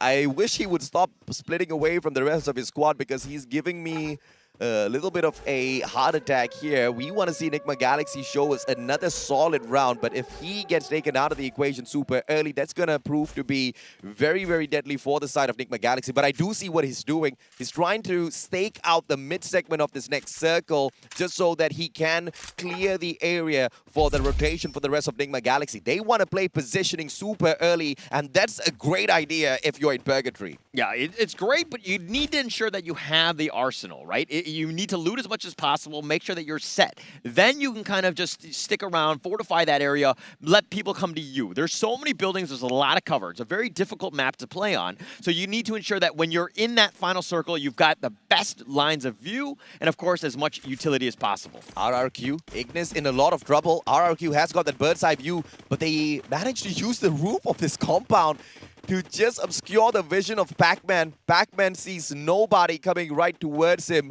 and Ignis Esports can chill for the time being. They don't really have to get very aggressive. Pac-Man releases that one shot, and it looks like the players of RRQ have been spotted out by Ignis already. They still want to push on ahead. Pac-Man dodges behind the roof. This is great positioning for him. And danger zone out of nowhere. This is the savior for Ignis. Now Pac-Man has to get off of his roof, and Team RRQ cannot get aggressive yet. Yeah, they're going to have to just go the other way, right? It was one of those things, the fight was about to happen. RRQ thought they had him in, dead to right, so to speak. But with that danger zone, that's going to slow things down. Nobody wants to get outside. Ignis Esports are going to stick around, make sure that they, put up a good fight here to ensure that they kind of repel the attack and the assault by RRQ. They're going to play a little bit safer. RRQ, 3rd place. They need to stay alive, make sure that they get some more points. Pac-Man, Legolov's holding the front lines here against the players of Ignis. You know exactly why. He wants to lob those nades directly at them. It doesn't seem like he does have a grenade launcher though, so that's gonna be a little bit of a risk if he does continue to push on ahead. He leaves Pac-Man to deal with the rest of the squad of Ignis. He backs away to find a better defensive spot for himself, maybe to protect Maybe as well. Now they've got a triple snipe setup here potentially with Razor holding on to the AC-80 as well. So as long as RRQ keeps the distance between themselves as well as Ignis, they've got the advantage. you don't need to go aggressive, right? Just stay where you are. Understand that there's still plenty of time. I mean, we just hit the 7-minute mark. Yeah. Of course, the circles are there. Nobody really needs to, go over aggressive. There are definitely some open areas getting into building to building, but RRQ, as long as you're spotting the different angles and the possible directions of attack, you should be fine. You need to get yourself set up for the late game. But as I say that, Nigma X coming on the flank right now, and it looks like they're going to get into a fight with RRQ all the way in the middle. Naguara tagging up the players of Nigma Galaxy at the same time, as well as RRQ finds that engagement against Nigma. Nigma being sandwiched between two teams. They are the ones doing the traveling. Naguara from up top. They've got that bird's eye view, but they also have to be careful with their positioning because that headshot from down bottom is going to be a little easy, and Nigma Galaxy has got the mechanical capability to get the job done. They back away. Look at who's beyond the horizon as well. Vasto Mundo on the way in to find a couple of picks for themselves. Yeah, they'll take what they can get. Again, the game is slowed down quite a bit. I mean, it's one of those things where, again, teams are still very early. They want to get those placement points, try to get what they can. And again, from the second floor of these buildings, you have so many lines, you can cover almost everything, right? Yeah. Your vision is just almost uncharted. You have a great opportunity to just see what's coming at you. Again, no team really wants to take any risk at this stage. RRQ, as patient as ever. Ignis on the other hand, everybody's together. And Faku from the back, Mac 10. One of the best weapons to use out there. View gets taken out of the equation. Stop down as well, Faku. This is just absolutely deadly and horrendous in terms of an outcome for Nigma Galaxy. Yeah, if they were trying to third party, they got caught out. It was eventually going to happen where teams just kind of get the jump on one another. If you're continuing to move, you got to watch your angles, and it's very difficult because there's so much cover, so many different buildings. And to check all the angles, very difficult situation for them. But SES, 4 eliminations, they're going to stick around. Again, just play a little bit slow, wait for that next circle. Caramel brings Stop right back into the equation, buys him back from that vending machine. And therefore, Nigma Galaxy is not going to be tickled at all by that initial ambush. They know that the rest of the teams, they want to play this as safe as possible. Nigma has got a small compound of Brasilia to control, but they cannot take advantage of this position just yet. HQ, on the other hand, HQ Esports, with the potential of that is engagement against Naguara. Everybody's playing it patiently, but this is purgatory. You've got enough space to play it patiently all the way up to the 12-minute mark. It's fine. To be honest, I like games like this on Purgatory. The fact that, you have that close to the final circles where there's this mad ambush. Everybody is just getting into each other's faces. It's prime position for those highlight reels with those grenades. Eventually could happen, and I'm looking forward to that. See if or not EVOS. Phoenix jumps into the action. I believe, as I was talking about them, they do take a shot against Ignis Esports. Jonah on the way back in. He gets tagged up. Ignis is trying their best to get an elimination off of EVOS, but nobody seems to have secured a knock just yet, and EVOS backs away. Those warning shots are more than enough to keep the Thai players at bay.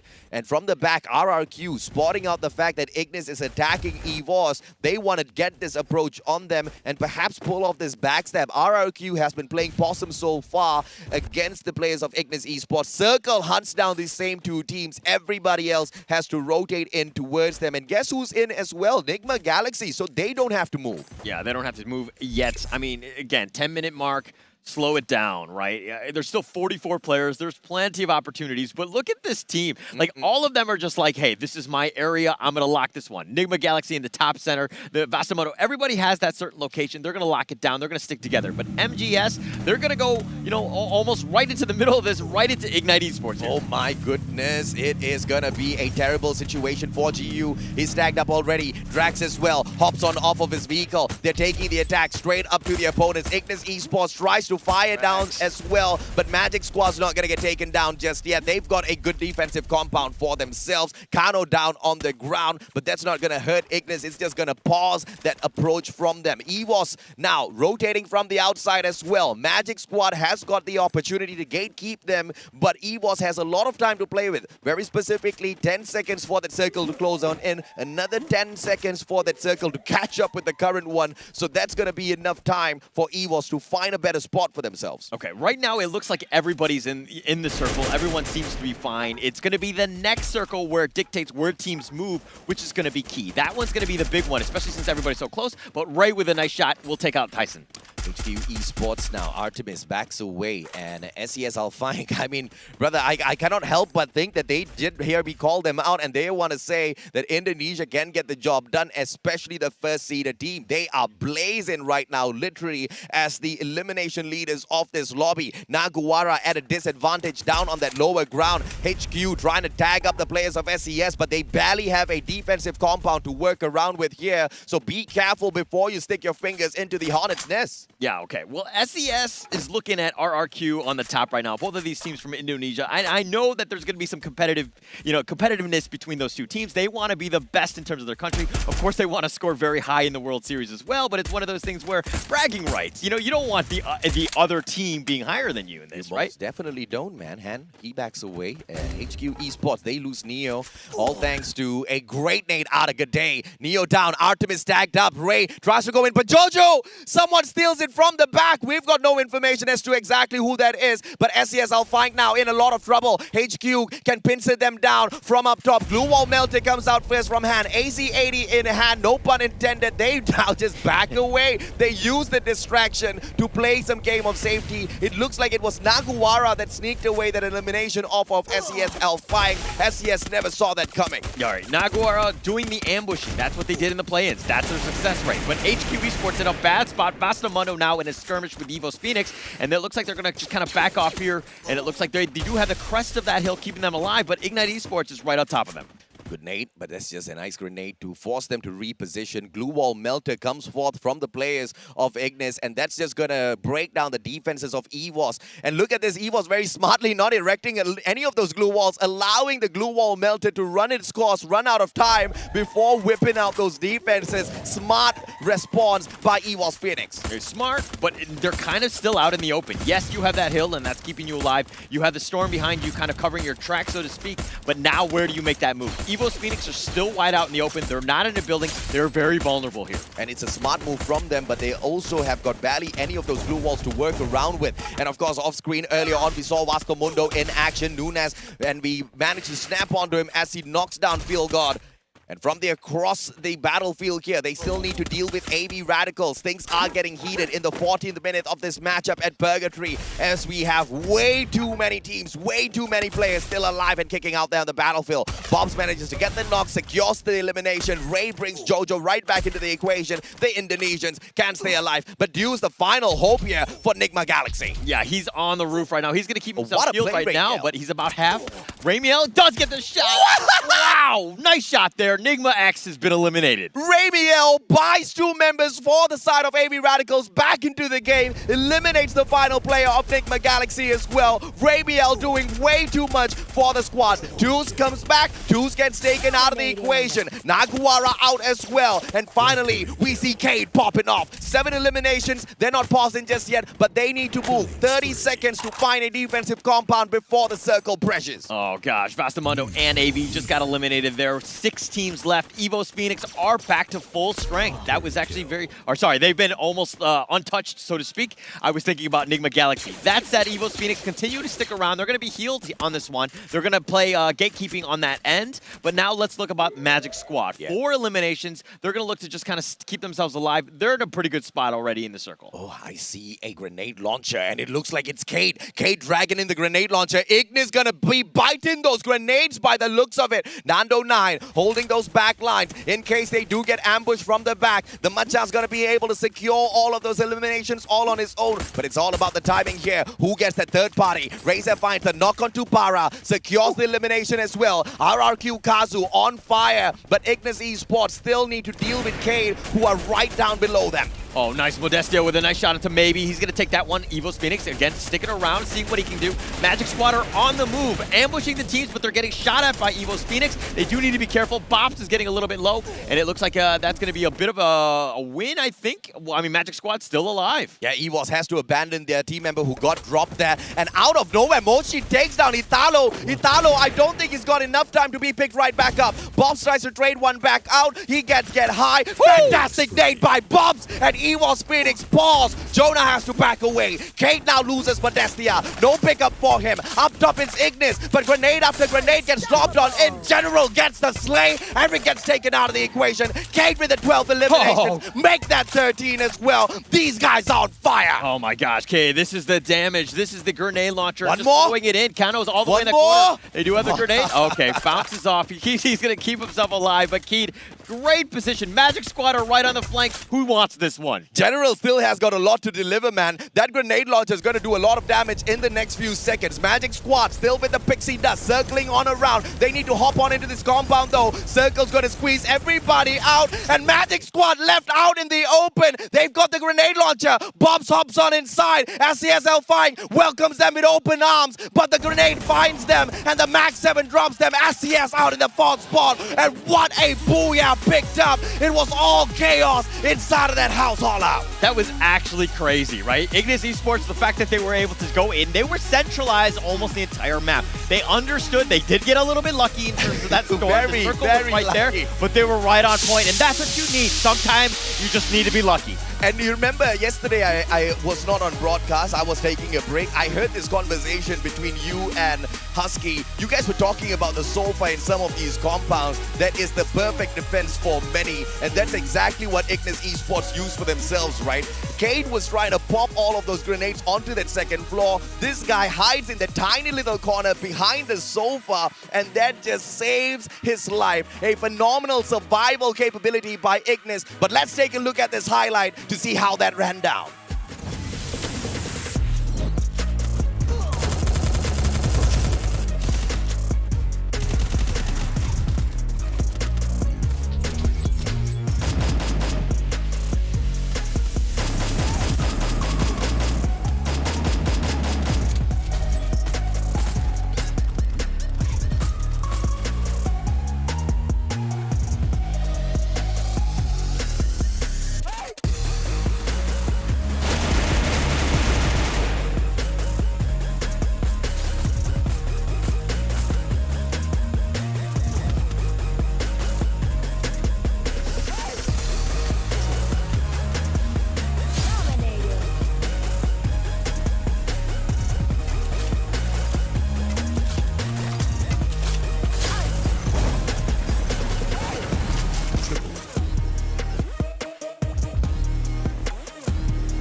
And right there, you just saw that circle just kind of narrow in, getting into that one with like 6 or 7 people just scrambling. I mean, Kano with the masterful play, he had one of the best weapons, the Mag 7. That auto shotgun gets the job done, especially when things get heated, but it was all about the timing. He stays hidden, he gets tagged up by the circle just a tad little bit, but he knows all of the actions downstairs. Yeah. He stayed upstairs for a majority of the time because he was waiting for everyone to get lumped up into a tight circle, brings down that auto shotgun, sprays everybody down to the ground. Ignis picks up a phenomenal booyah for themselves. They definitely needed that one, and that's the first one outside of Thailand has got that booyah. This is, of course, the third round, but it's actually key, right? Yeah. It's going to come down to eliminations. I think that Vivo Kid, we talked about that they had like 12 or 13 eliminations. Yeah. I think that they're going to be in the top. I think in terms of points, they might have gotten there because, again, it's all about eliminations, at least for me. Absolutely, man. And of course, when it's so close in matches like this, we have to take a look at the match standings to identify exactly who is above the other.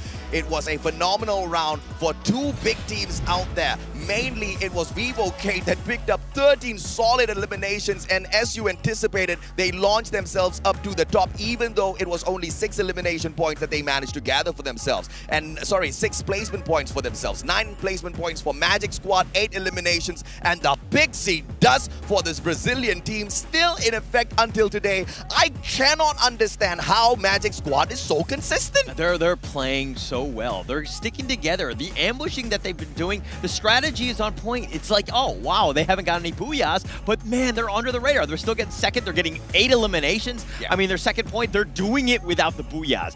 Booyahs can, at the end of the day, can be very lucky, and Magic Squad is like, we don't need luck. We got our skill. We talked about SES Alfang. We talked about the #1 seeded team within Indonesia. We were wondering exactly where they are. They finally show up. 7th placement, 8 of the eliminations gets them to 15. But let's look at the overall standings to see exactly how this has shuffled up the leaderboard, because up top we still see EVOS Phoenix, but right behind them the Brazilians have managed to catch up, 46 points. But look at the differential in terms of points here on the left hand side of the leaderboard. Nigma Galaxy 2 points away from them with the 44. Vivo Key tied up with Nigma Galaxy on 44. RRQ Kazu with the 42. What a phenomenal grand finals we've got on our hands, Ola. We knew the teams from Brazil were very good. We knew the teams from Thailand were very good. And they're the top 4 and they're tied, right? Yeah. It's only coming down to the Booyahs. That is a tiebreaker. That can be key later down the road. Yeah. Of course, it's still very early. Now let's look at more of the other teams. RRQ Kazu, 42. Literally right behind them. Very under the radar. I mean, you know, we were just so upset thinking, what's up with LATAM, right? I mean, Naguara kind of went a little bit down under today, but Ignis Esports, they stepped it up for the squad, and this is just amazing to see. Let's also take a look at exactly who the MVP of that matchup was. It is, of course, the one and only Super Slayer of the day, Jason, with 2 eliminations as Team Ignis picked up the Booyah for themselves. Okay, not the most eliminations, but they didn't get much. But at the end of the day, they played a smart game. They got that placement point, the Booyah, of course, in the end. So they were playing with that in mind. That strategy is what you need to do. Sometimes it's not about the eliminations. And if you can get lucky or you make sure that you're in that right spot at the right time, that's going to be key. But let's talk a little bit about the match kill leaders. There were plenty of them to go throughout. Yeah, I mean, I would have gone with Kano there, man, because without the guy, they wouldn't have been able to pick up that Booyah. But of course, those eliminations do play a great role as well. But it was General who was that Master Slayer on the side of Cade, who managed to pick up a total of 6 eliminations for himself. Guess with what? Once again, the grenade launcher. Yeah, that's all you need, right? Yeah. I think like it's one of those things where when the eliminations aren't happening early, you have that time for the teams to just really group up, and that's really key. But let's talk about the other part that's key, which is the key players here. Headshot, General. He's had 2 kills with that. He's just pretty much a sniper. Blazer 10 on the other end, Blue Wall Master. He's throwing up blue walls left and right, making it very difficult to draw a beat on Bastamante. And EVOS Phoenix continuously with all of those defensive compound they held on to. It was Moshi that was shooting out each and every single one of those Riptide Rhythms, taking down glue wall after glue wall, shooting them down so that the defenses of the opponents can be ripped apart and they can pick up a couple of extra eliminations. Unfortunately, not a lot of those engagements went their way, as that circle was just way too jam-packed with a lot of squads out there who were sneaking away all of those eliminations off of one another. But it was Wine that blocked the majority of the damage out of his Chronos time turner, a total of 1,634. That's a lot of damage negated. That's a ton of damage. And I mean, that last circle just reminded me of like musical chairs with like 6 people playing. There's one chair in the middle, right? Like it's just like this mad chaos. Who wants it at the end of the day? And it looks like Ignis Esports was going to get that. But let's talk a little bit more about the maps. We've just played our 3rd one. Every single round thus far has given a different team in terms of a Booyah. But now we're going to go to Alpine, the latest addition to the World Series. The first 2 matches, of course, dominated by the Thai teams. But the 3rd game, we see LATAM waking up in the competition. But this is just the start. We are a long, long way away from the end. Ignis Esports still has an opportunity to steal this away from the home ground advantage holders, Nigma Galaxy as well as EVOS Phoenix. But is that going to be the storyline, or will we see the rise of yet another squad? SES Alpine are slowly waking up in the tournament as well. Yeah, they need to, like, all the other teams need to wake up, right? If you're on the bottom, there is no time. You don't want to go into the second half where you're really behind. Yeah, especially if you're in single digits, that's a terrible place to be in right now. God help you. Whatever you can do to get yourself back into this one. You got to make sure you get some eliminations. Give yourself a chance to really get into this one. At this point is where you really have to be worried. You really have to be extremely disappointed with yourselves if you have not made good friends with EVOS Phoenix, because you got to go and ask them, like, hey bro, how do you bounce back? How do you make an eternal comeback from like having a single digit after 2 to 3 games and then just swoop on into that second spot? EVOS Phoenix might be able to share some of those tips. Okay, for the record, everyone in Thailand has been super nice, but I think that if you're going to ask a team something like that, I'm pretty sure they're not going to tell you the right answer. Ask my coach. Right? Yeah. I'm not giving away my free strats, for everything, right? That's not how we play this. Of course, at the end of the day, in a perfect world, they will be able to get those answers, but they have to figure out the solution because the Thai players are waiting to put up a strong comeback in this next matchup at Alpine. But we're going to take a quick short break before that happens.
Just like the sunshine, we level up.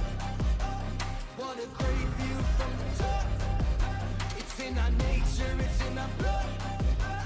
We can stop, never stop. We don't stop with the squad. Like the sunshine, we level up. What a great view from the top. It's in our nature, it's in our blood. We can stop, never stop. We don't stop, 'cause we turn up in flames.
I'm fine.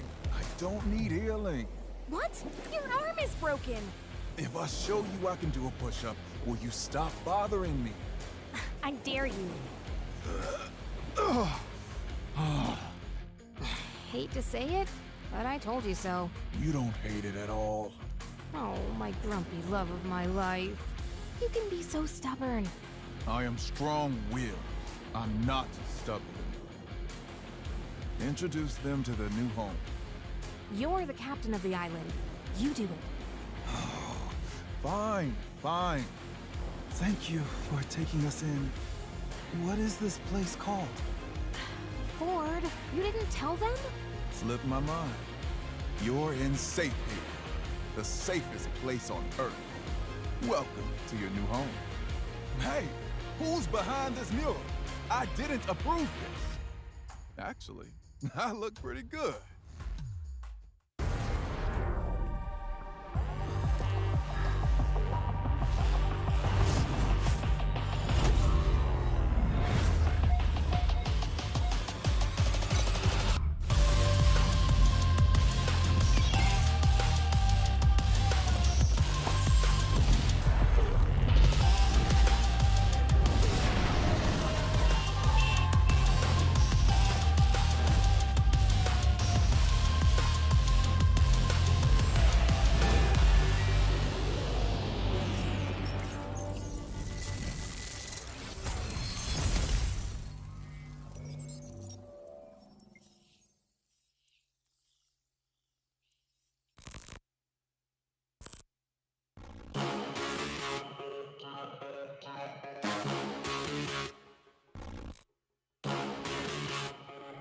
Sebuah perjalanan panjang bagi kita untuk akhirnya bisa berada di FFWS ini sejak 2021.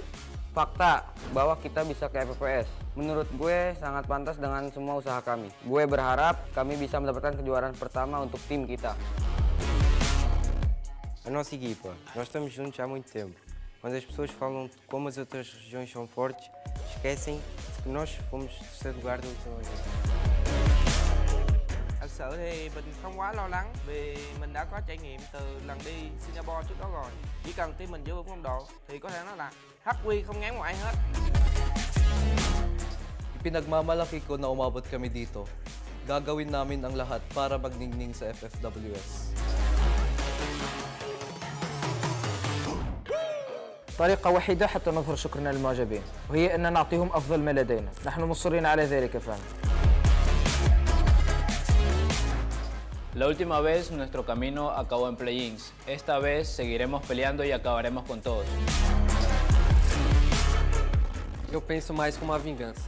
Nós vamos provar que os times da Tailândia não são imbatíveis. Nem o time tailandês ganhou 2 vezes seguidas. E nós estamos aqui para que não ganhem novamente. Vamos levar esse orgulho de volta ao Brasil. ผู้คนต่างสงสัยว่าเมื่อไหร่ยุคของทีมไทยจะสิ้นสุดลงสักที เราจะทำลายขีดจำกัดและรักษาแชมป์ที่ประเทศไทยไว้ เพราะเรานี่แหละทีมม้ามืดตัวจริง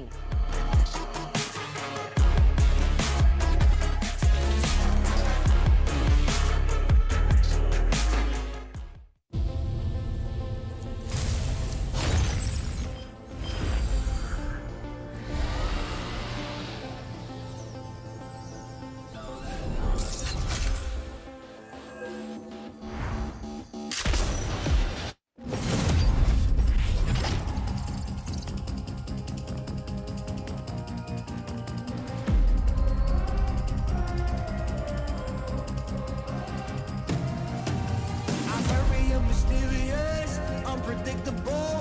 If you don't know, we've come a long way, but we ain't done here. Are you ready? Just like the sunshine, we level up. What a great view from the top. It's in our nature, it's in our blood. We can't stop, never stop. We don't stop with the squad. Like the sunshine, we level up. What a great view from the top. It's in our nature, it's in our blood. We can't stop, never stop. We don't stop, 'cause we turn up in flames.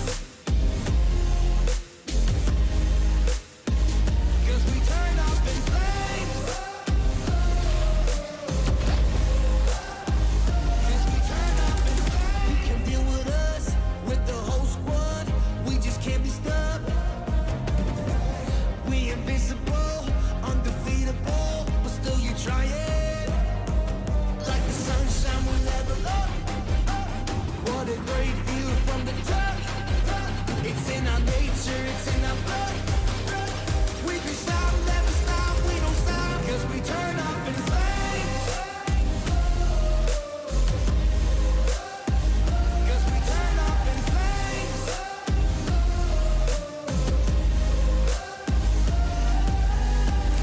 You can deal with us, with the whole squad. We just can't be stopped.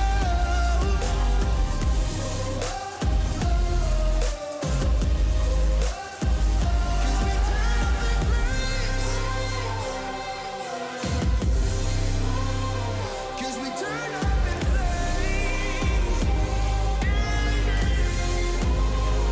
'Cause we turn up in flames. You can deal with us, with the whole squad. We just can't be stopped.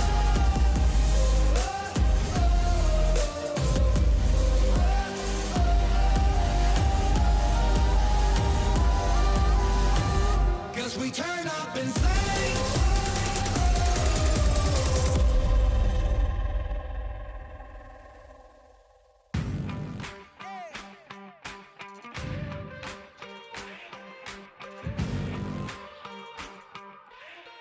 Time to level up and pay attention. Only the best can win, and I got a vision. I'm gonna be everything you said I couldn't be.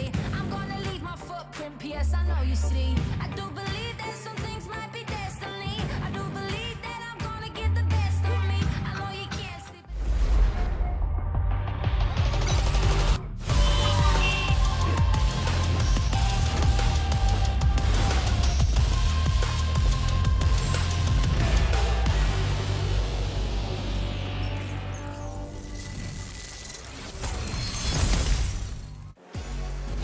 Welcome back to the Free Fire World Series Bangkok 2022. My name is Holler and with me is Husky, and we just saw Ignis Esports make a very good tactical move. They ended up securing that booyah, stealing it away from the other teams, but what were your thoughts on that game? I think that Kano is an amazing player. We saw him pull out a lot of clutch moments in round number 2 against Bastomundo. And sure, Ignis Esports ended up going out early, but they did survive for longer than they should have. And Kano came in clutch in round number 3 and got that booyah.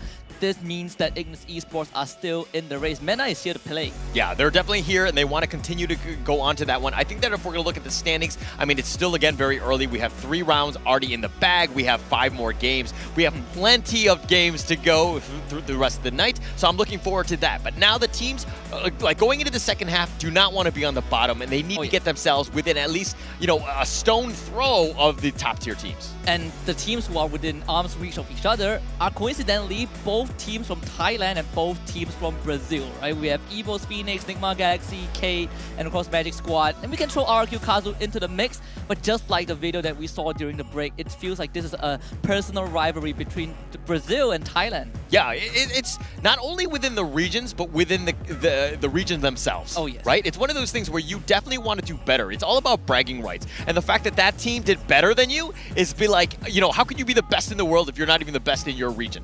Yeah, I mean, as of this point, both Thailand teams have gotten a booyah for themselves.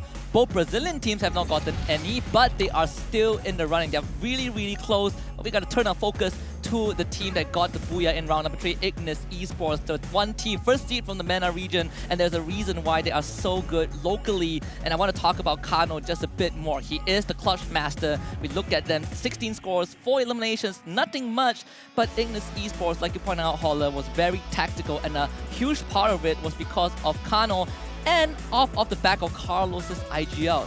This team works like clockwork because they have a good leader and they know what to do in dire situations. Yeah, they were very smart in that one. I think that they were just kind of, the movement that they made was at the perfect timing. Their teams were starting to enclose on them. They didn't really have a whole lot of space, but they made sure that that next circle was in prime position. They made the move exactly at the right time, and they did it together. They've been like, this is a team that's playing well together, and they kind of, I don't want to say they stole it, but it was kind of, maybe they borrowed it, I would. Yeah, they borrow a bit of space. And it's crazy, right? You look at the time lapse and you think to yourself, how did Ignis Esports even slip through a battlefield where 5 different squads are battling out against each other? But right now, I think if they continue this momentum, Ignis Esports is going to have a really great time and bringing that glory back to the Latin region. Yes, and it's one of those things where, you know, baby steps, right? You make sure that you just get yourself within a stone throw. I mean, yes, they're only like 9 points away from 4th place Vivo Keat, but it's one of those situations where you have a chance. You got to make sure that you do that. Sorry, RRQ with 42, that is. So they're just, you know, again, 9 points away. Ignis Esports have a chance. Many still games, but let's talk a little bit about the bottom. HQ Esports from Vietnam with only 5 points. Alpha from the MENA regions with 6. I mean, these are really teams struggling at this stage. And we saw 2 very polarizing engages, right? Very 2 polarizing ways of engaging every single round. Yeah. For HQ Esports, it's all about the macro game. They were very, very reserved. They're just playing that late game, and they got picked off in all of the rounds that they played in. Whereas for Alpha, we saw a bit of aggression. We saw a bit of initiative. In round number 2, they actually took the fight straight to Kate, but they ended up losing as well. Yeah, and it's one of those things where you're taking a little bit of a risk when you're going up against a team. Yeah, you might get an elimination, and you do need those. That's actually very key. But the thing is at the same time, you need intel so though you don't get ambushed yourself. Alpha, on the other hand, have been unlucky. I think they've gotten eliminated 12th in almost 2 out of the 3 rounds. Oh, yeah. They've struggled right now. So Alpha need to figure something out, get themselves back in this game. We are just on the halfway point, so there are plenty of chances for some of these teams on the back foot to at least pull this back. It's not over yet, Holler. We've seen that yesterday. Yeah. It was a deadlock to the very end, but to Alpine, some of these teams love Alpine. One of that is definitely the homeboys of MCPS, AV Radicals. But so far, this team has been oddly quiet. Yeah, awfully quiet because they've been more reactive, right? They've gotten into fights where they lose a member. They're not able to kind of close things out. And so they've been almost just trying to run away, just res up, just survive, right?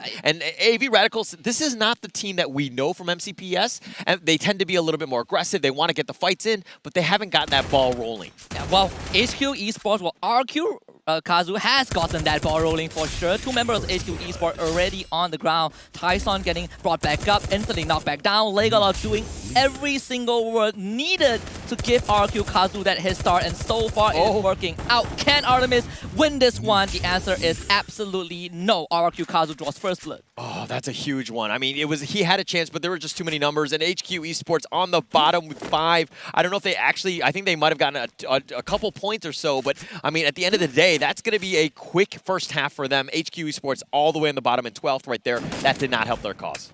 It's a pattern that we have seen since yesterday's play-in, where teams that are willing to take the risk, teams that are willing to get aggressive at the right time, who believe in the mechanical prowess, actually win most of those skirmishes. And we're seeing the exact opposite for more responsive teams, right? You know, AB Radicals, HQ Esports, even yesterday, Expand to a certain extent, you know, Infinity VX, just to name a few.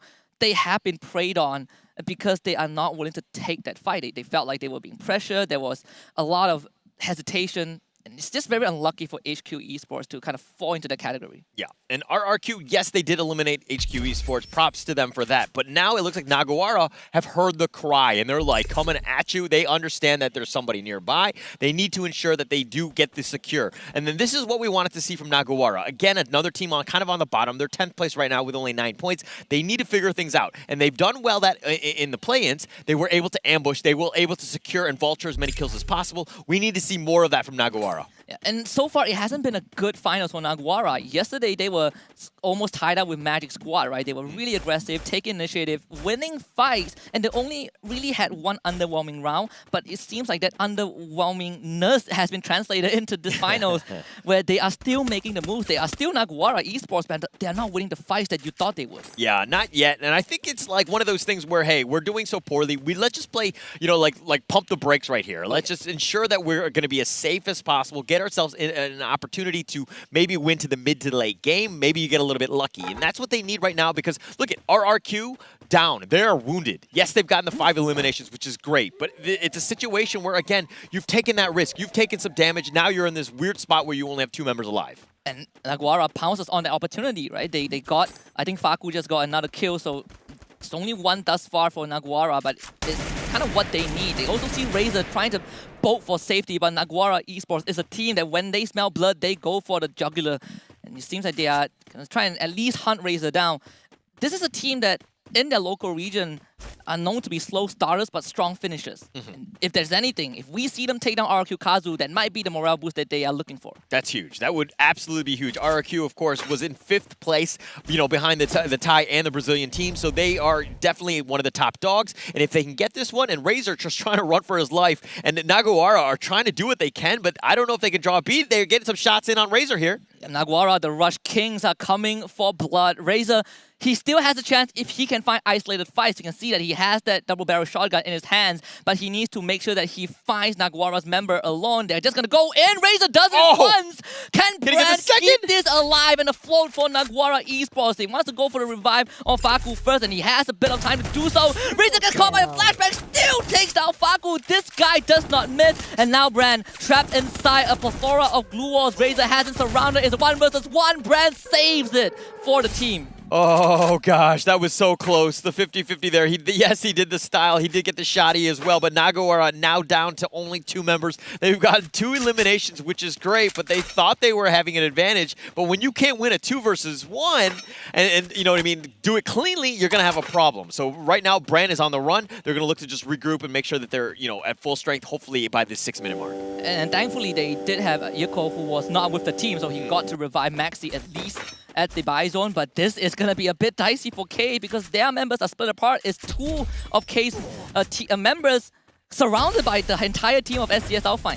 Yeah, General is taking some damage here. He's actually very low. That grenade could potentially do it, but it's a little off the mark. Modesta's taking some damage. Jojo is actually been knocked, and it looks like there's going to be a little bit of a fight here with SCS and Keed. Yeah, Modesta in General are doing great work. They are taking down the members of SCS Alpine 1 by 1. General finally brought to his knees, but it's only Bara left alive for SES. Outfight, Dead God joining. They are rendezvousing with the rest of the team. Kate are coming in for the wipeout, and Kate does exactly that. All right, SES has not had a good run this far as well. They were the #1 seed from Indonesia, just kind of struggling. Yes, they were 7th place. They are okay in that situation, but again, you do not want to get eliminated in 11th there. And it looks like Keed is going to come out the victors on that one, and it looks like the Brazilians are getting richer.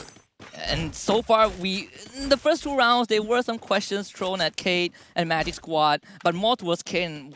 Are they the first seed of Brazil? And if they are, what have we been missing? And I think from last round onwards, they have been showing us that they are persistent, they are consistent. Again, just like Magic Squad, no booyah yet for Brazil, but they are keeping tabs with Evo's Phoenix and Nigma Galaxy. And those 4 eliminations just now are very critical to potentially catapult them into first place. Yes, and that's where you want to be. You just got to be within striking distance. That's the biggest thing, making sure that you're getting those placement points just enough to kind of keep it very competitive. Magic Squad have been a decent job of kind of, vulturing what they can. They've been very well coordinated, a very patient team. They stick around and they take fights only when the risk is somewhat mitigated, and so that's a good situation for them. And they'll continue to just peek out, again, take things slow. It hasn't even been 7 minutes. And while that was happening, Modestia just got his 4th elimination of this round. And I believe the Relentless member is from RRQ. RRQ Kazu very, very spread out, so you kind of find yourselves in situations where you get picked off easily. This storyline about Brazil against Thailand is so heated. The trophy of the World Series has not left Thailand for almost 2 years. Brazil they are here to gun for it. All right, every single World Series has been won by a Brazilian team or a Thai team. So there's a reason why they're the top dogs. It's 2-1 in favor of Thailand. Yeah. And so we're going to find out who can, win this one today. I think that was going to be the ultimate, test, so to speak. I mean, the trophy's going to be behind us. It's in Bangkok. Do they have the audacity to take it out by another country? Well, if we look at the patterns, right? Yeah. Brazil won their first World Series, and it was in Rio. Yep. Now in Bangkok, Thailand, maybe just putting out there. But 3 in a row from Thailand, though? It's not possible, right? They're still in the lead. They're very much up there. Even if we come down to a tiebreaker, they are winning by booyah, but just at this point of time. Yes. Naguara Esports stepping up a bit. We saw them got those early eliminations just now. And they're keeping it safe. They're keeping it tight together. And that's what we want to see from Naguara Esports. Definitely, and they're playing smarter, right? And I think that they're sticking together, making sure that they're playing as a team. AV Radicals, another team that's been largely off the radar. They have not had a great start to this finals as well. I mean, yes, this is 4th round. They need some points, get themselves back into this one. They're in 9th place right now with only 14 points, and they are definitely on the bottom looking up. The Magic Squad just caught a glimpse of Alpha. At least having 2 of their members moving into that shack on that motorbike. Unfortunately for RRQ, Kazu Razor expires to that blue zone. And RRQ Kazu, one of the more underwhelming rounds for them. Yeah, I mean, they were 5th place. They were only like 2 points behind Keed and Nigma Galaxy, so a bit of a travesty for them. Going out in 10th, that's a rough start. And it's kind of one of those things that even when we talk about the plans, right? We saw X-Band get 2 booyahs. I mean, and they had some bomb of rounds. They did not do well in some, and it's all about consistency. Yeah, you are the highest of the high in terms of booyahs and kills, but at times, when you have some bad games, it's going to really hurt your performance. It's like, how bad is a bad game, right? For Expand, it really felt like they didn't play 2 rounds. Yeah. But you can say the same for Evo's Phoenix. They came back and won 3 booyahs. So there's that discrepancy. But I do agree on the fact that what has happened to Expand yesterday basically kind of translates into AV Radical, right? It has been kind of an ongoing issue for the MCPS region, where when we look at the bigger leagues, when we look at tougher competitions, the more reserved part of these teams start to show. It could be stage fitters, it could be just not as much confidence, but when we see that reflect on AV Radical's gameplay for the past 3 rounds, it is very evident that they are not confident enough to take these initiatives. Yeah, and it's weird. It's an interesting difference of style of play from what we're used to seeing, right? Because in all of the other leagues, right, you play against teams that you're very familiar with. So you have a rough idea of how you want to play things. Yeah. And it seems like, the AV Radicals of old have kind of not been what we've seen in the past, right? Where they tend to be aggressive, they tend to take as many eliminations as possible, and they're kind of almost reacting to the international style of play, which is very different. Yeah, and this is the debut as a region and as a team. There's a lot to be desired. I think, when you look at AB Radicals, you are looking at the young stars to really pop off. But if you only use that as a pivot, then it becomes really difficult for AB Radicals to show up in tough moments. Meanwhile, we see Ignis Esports getting gunned down by the members of K. They've already had Eric on the ground, but thankfully there's no kills just yet. K, though, they are not going to hesitate to go into that blue zone if they can get a couple of pickups. That's going to be very crucial for Ignis to hold on. Yeah, they're going to look to just try to go on the opposite end of this one. Eric gets left for dead. He's probably going to be killed here. I mean, there's no one nearby, but it looks like Ignis Esports are talking about survival. We got to keep ourselves alive and give ourselves a chance. We don't want to take this fight against Keed. We think that Keed have the far superior position. But now, Evo's Phoenix, for eliminations, this is the #1 squad right now, tied, yes, with Magic Squad. But again, it's all about the booyahs. They've ensured that they're in a prime position to win. They've had momentum even from yesterday's play-in. They're continuing to do that now. It seems like Evo's Phoenix are hitting the ground running. I love what they're doing, right? They have Jonah on scouting duty, and they use that information of Naguara Esports being nearby to just completely dodge them. And Jonah, he's going to be left behind by a bit, but that's very important for Evo's Phoenix to continue tracking their enemies. Jonah's going to be that guy to do so. Evo's Phoenix, even if they lose him, they will still have 2 more members and a Bison to bring their teammates back to life. But on the other hand, Ignis Esports, they just avoid the K and then run into the 2nd seed of Brazil. Magic Squad says hello, and Jason will be eliminated. Yeah, Drax there. That's the MVP, I would say. At least in yesterday's play-ins there from Magic Squad, they've ensured that they're getting as many kills as possible. And Carlos does go down in the end, but it looks like Nigma Galaxy has actually sniped that vultured that one away.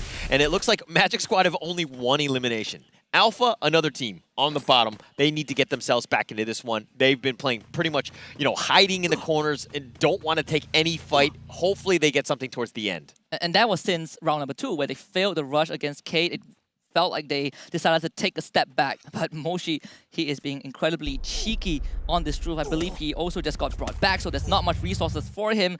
The rest of Evo's Phoenix will have to escort him out into safety, but unfortunately it's guarded by teams like Naguara Esports and Vasto Mundo, and Luca has seen that truck pass by. This is very crucial for Jonah to not go down, but unfortunately he has been stranded out in the open with 2 different teams firing at him. And Jonah, his time is running out pretty soon. Luca will get the knock, and I think Vasto Mundo should secure this elimination. Yeah, they'll take that one. And he eventually goes down in the end. But Vasto Mundo will, I mean, they were getting some shots in with Naguara. I'm not sure who vultured that one in the end, but Evo's Phoenix eliminated 8th.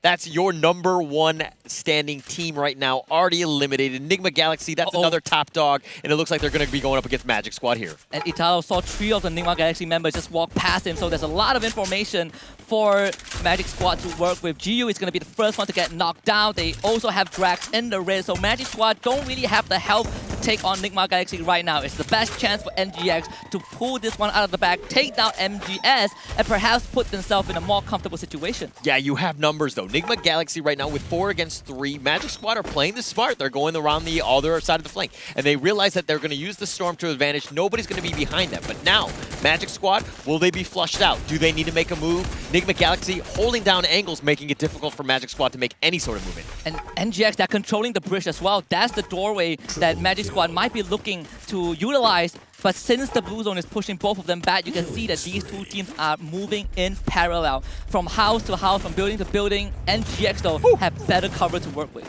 Oh, nice shot there. Bop's right there, looking to go for Enigma Galaxy. But now, they're in the storm. They do need to be careful. Enigma Galaxy don't want to make the first move. They're going to let Magic Squad make the move there. Some glue walls providing some cover. Perfect shot by Dew. Bobs is down. Drax is in the red. Blue zone pressuring him, and the members of Magic Squad, they are just scattering into the wind, desperately trying to help each other out. Bobs runs left, Italo runs right, but they all run into Nigma Galaxy's crosshair, and NGX wipes out Magic Squad. Oh, NGX, that's the perfect way to do it, right? Yes, they were in the storm, but Magic Squad made the first move. They flinched first, and they paid with their lives. Nigma Galaxy took advantage of that one. 4 teams left, but Keed, 8 eliminations. Modestia, this guy has been on fuego.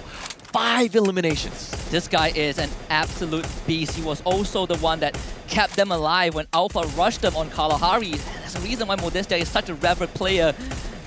this is gonna give K such a good spot to work with. They might not have the circle, but they have a lot of space as Nando continues to rack up the numbers. But on the other end, it's Vasto Mundo against Alpha. Crusher getting that elimination onto Gata. Unfortunately for NGX, they are also involved in this battle with a three-way fight. Stop gets a knock, but unfortunately for Gata, he trades right back. Crusher also wants to chip in. NGX, they're looking to push forward. They bring field goal back up. Alpha is already out. We're down to the top 3 teams. Oh, Alpha was right in between Nigma Galaxy and Vastamundo. No real space.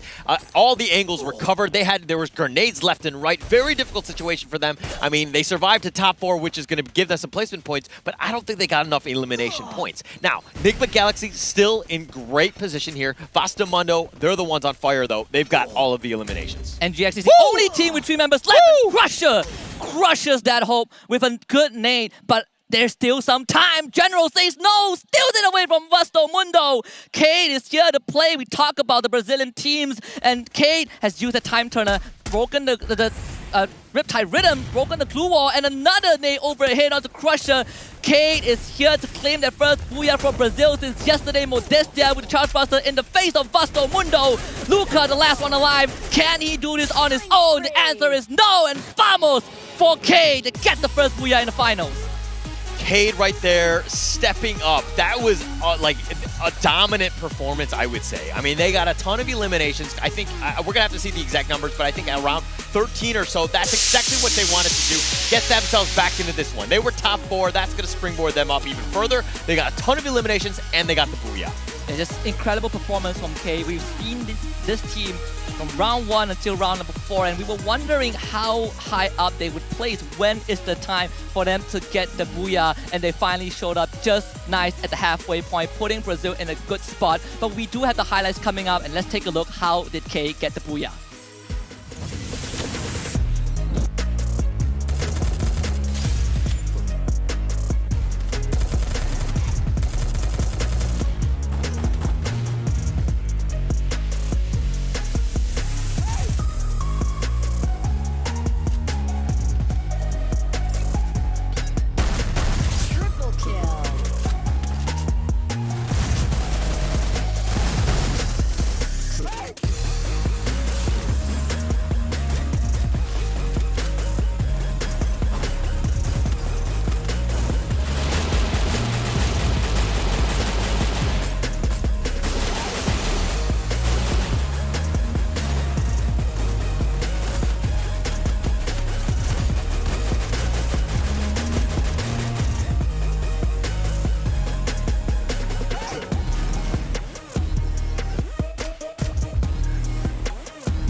An amazing round number 4 by Cade, getting the very first booyah in the Free Fire World Series Bangkok 2022 for Brazil. But most importantly, they put themselves on the map as a real contender. Yeah, definitely. I mean, you got the booyahs, you got the eliminations. That's pretty much all you needed, right? That is the perfect round. You need to build on that momentum.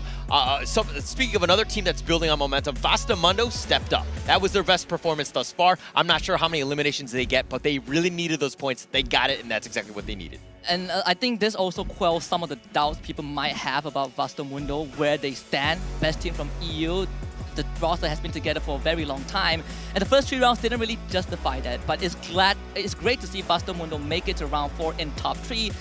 Albeit not getting the booyah, I think they put up a really good fight. It was just very unfortunate that they had to go up against Cade and Nigma Galaxy. Yeah, it was a weird situation that's eventually going to happen, and that's why these games have been so fire, right? Oh, yeah. Because at the end of the day, yeah, EVOS Phoenix might be eliminated, Nigma Galaxy might be eliminated, but then you have Cade, you have, Vastamundo, you have all of these titans here, but let's talk about the standings going into this one. Cade on top, 26 points, 14 eliminations plus the booyah. That's a great match. Yeah, and of course, they haven't gotten the top record, but it's not as important as getting this booyah and making sure that they get decent amount of points. Vastamundo in second with 17, like you mentioned, Holler, the best round that they've had so far in the finals, and this is going to at least put them on track to perhaps make it to that top 4. But NGX, they have a slower round. They finished 3rd, and they got 14 points. Their counterparts, unfortunately, EVOS Phoenix, getting 7-point tying up with Magic Squad. Yeah, they're still going to be scoring a lot of points, but again, let's give a little bit of credit in terms of some of the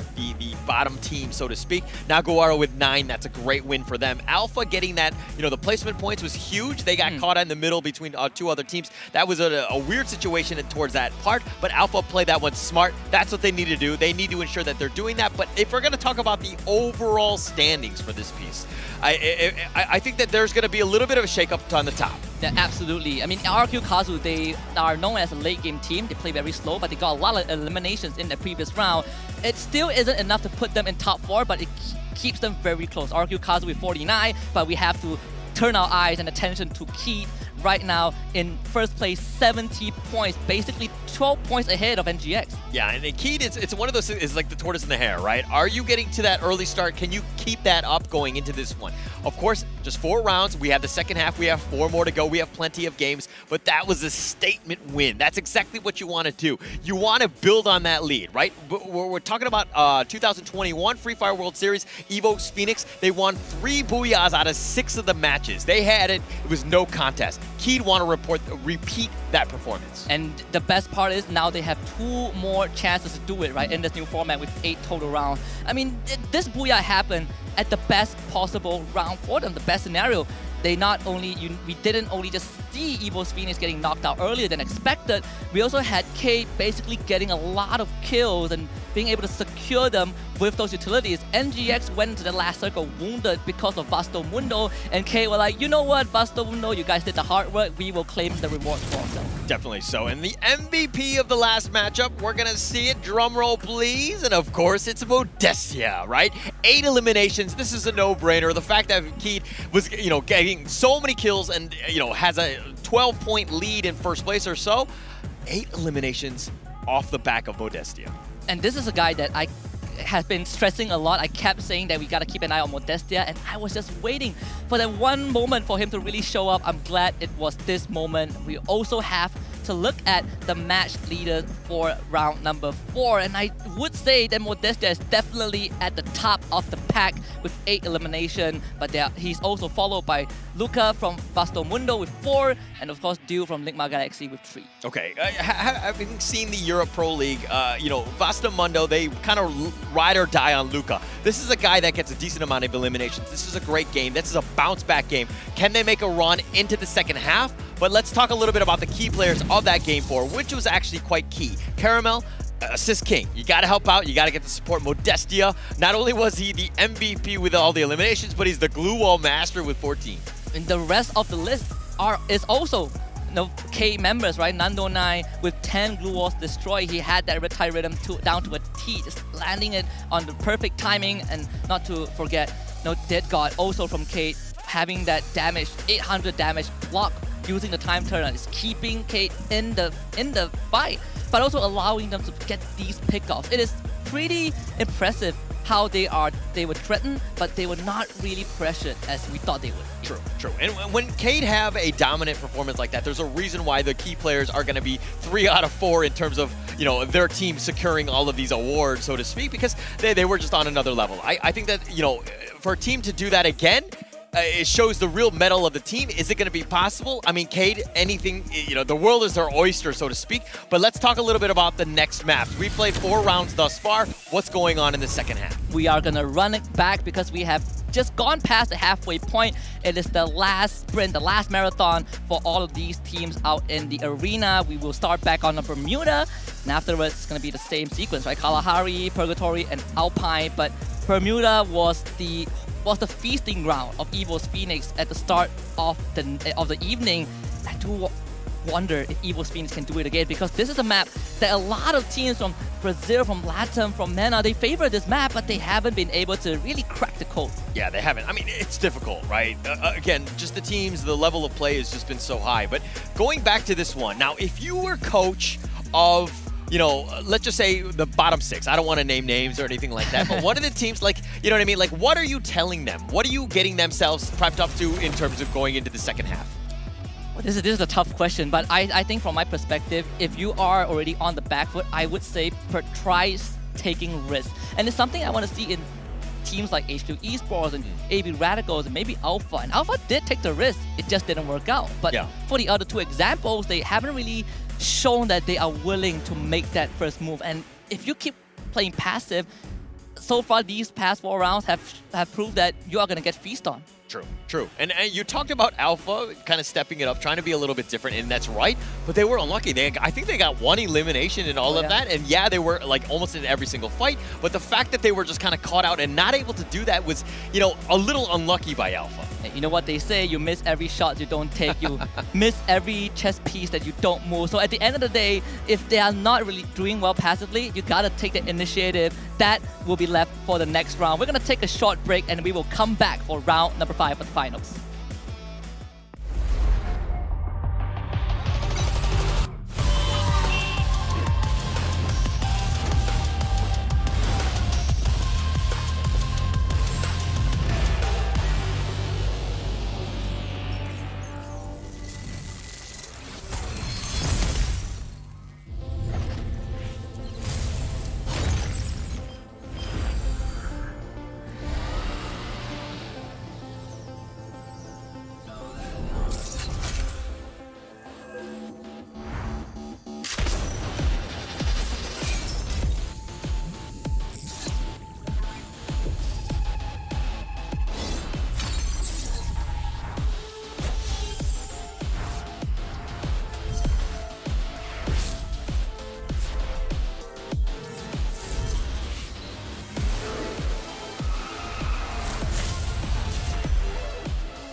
Just like the sunshine, we level up.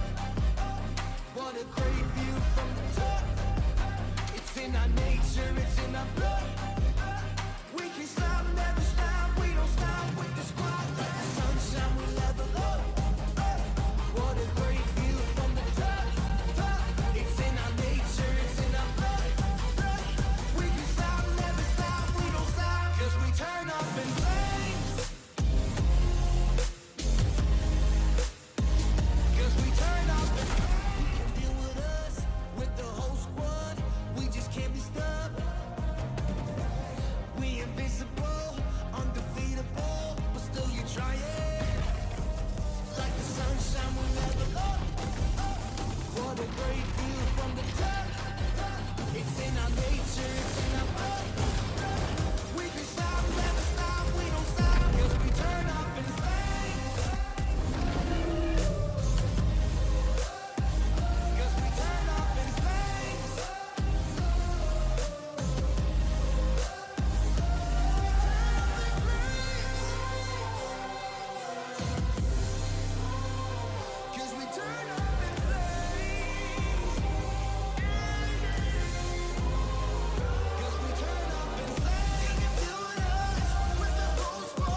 Unpredictable, if you don't know, we've come a long way, but we ain't done here. Are you ready? Just like the sunshine, we level up. What a great view from the top. It's in our nature, it's in our blood. We can stop, never stop. We don't stop with the squad. Like the sunshine, we level up. What a great view from the top. It's in our nature, it's in our blood. We can stop, never stop. We don't stop. 'Cause we turn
We are halfway through the Free Fire World Series 2022 in Bangkok, Thailand. My name is Husky, and with me is Holler. We just saw Kate getting their very first booyah for Brazil.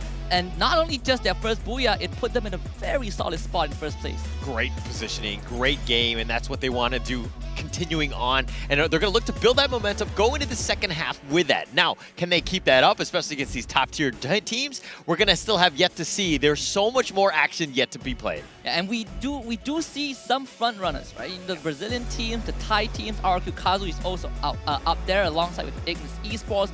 And we also saw some teams that are falling behind. They're eating a bit too much of the dust.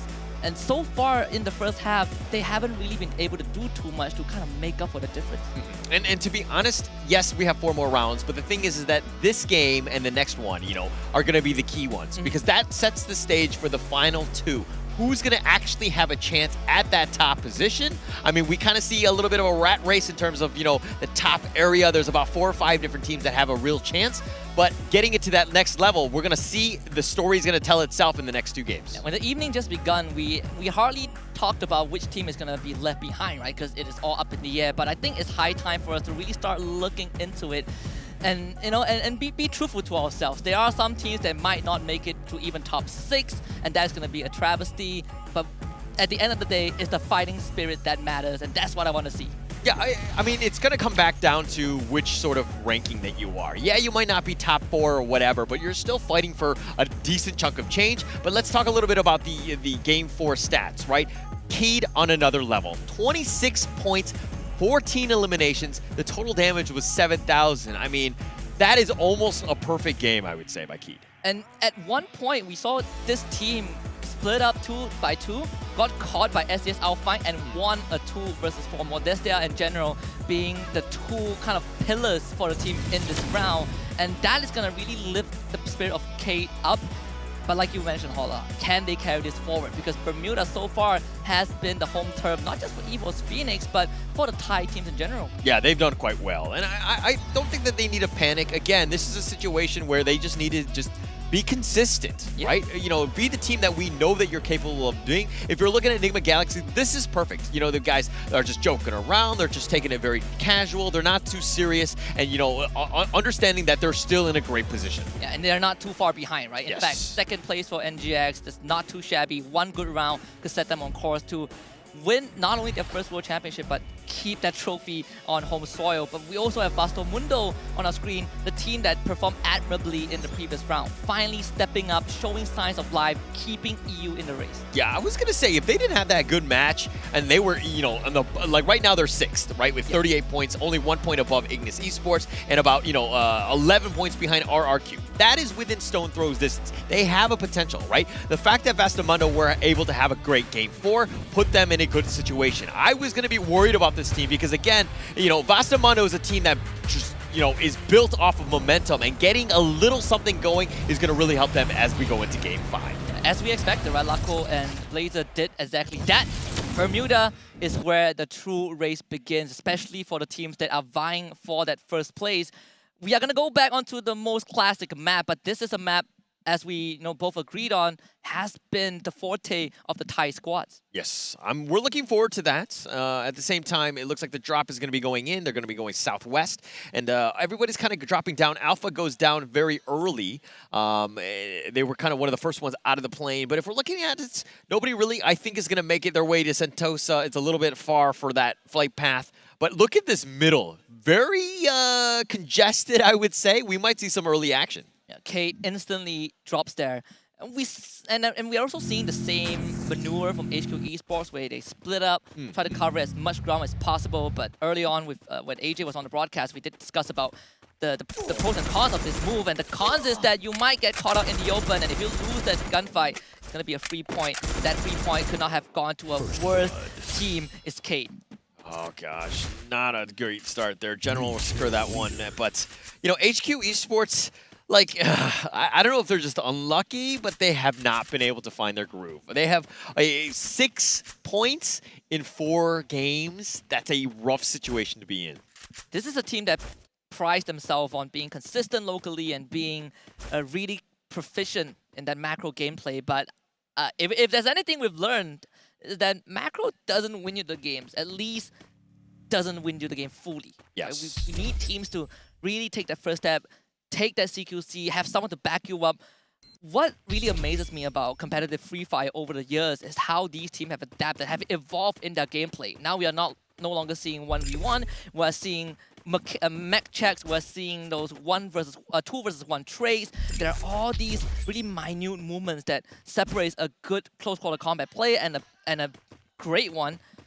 And I think we're seeing that discrepancy shown here. Tanamo, on the other hand, though, is going to get a free knockdown, free elimination onto one of the Vasto Mundo players. They'll take that one. But let me touch a little bit about HQ Esports, right? I think that overall, even with yesterday's playing with Team Flash, going into today with HQ Esports, the #1 seed, I expected a lot more out of the Vietnamese squads. Generally speaking, they still end up getting top 6, but as I say that, AB Radical's in a world of hurt already. 2 of the members have went down. Same for Vasto Mundo. It's going to be EU against MCPS. Who is going to do this? AB Radical taking the first move to move out of the building, but RQ Kazu is shooting them from afar. V2 has just gotten down Blazer 10, bringing Vasto Mundo down to just Nunes. And unfortunately, the EU squad will have to back off, and AB Radicals now get to claim 3 points. Yeah, a huge one. That's a huge win for AB Radicals. They need to get themselves going. But Tanamo goes down, and it looks like Wine's all by himself. What is he going to be able to do? They have 3 eliminations, but now he's all by himself. RQ Kazu saw this from a mile away, then it instantly pounced on AB Radicals. They are wounded,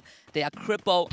It's a fight that no one on the side of AB Radicals wants to take. It's not a fight that Wine can even be a part of. But RQ Kazu smells blood in the wind. They are chasing after the scent of Wine. It's going to be a tough time for AB Radical to stay in this round. Wine needs to somehow get away. Yeah, he's just running for his life. And they do know that he's there. Razor and maybe are just going to look to just run after him. But Wine, he's getting vultured maybe from hands, and it doesn't really matter. AV gets eliminated. Pac-Man will secure that one. And it's an unlucky situation, right? They were able to hold the fort against Vasto Mundo, but RRQ, they were ready and waiting. And unfortunately for MCPS, they did what felt like to be a good start. It's turned out to be a horrible ending.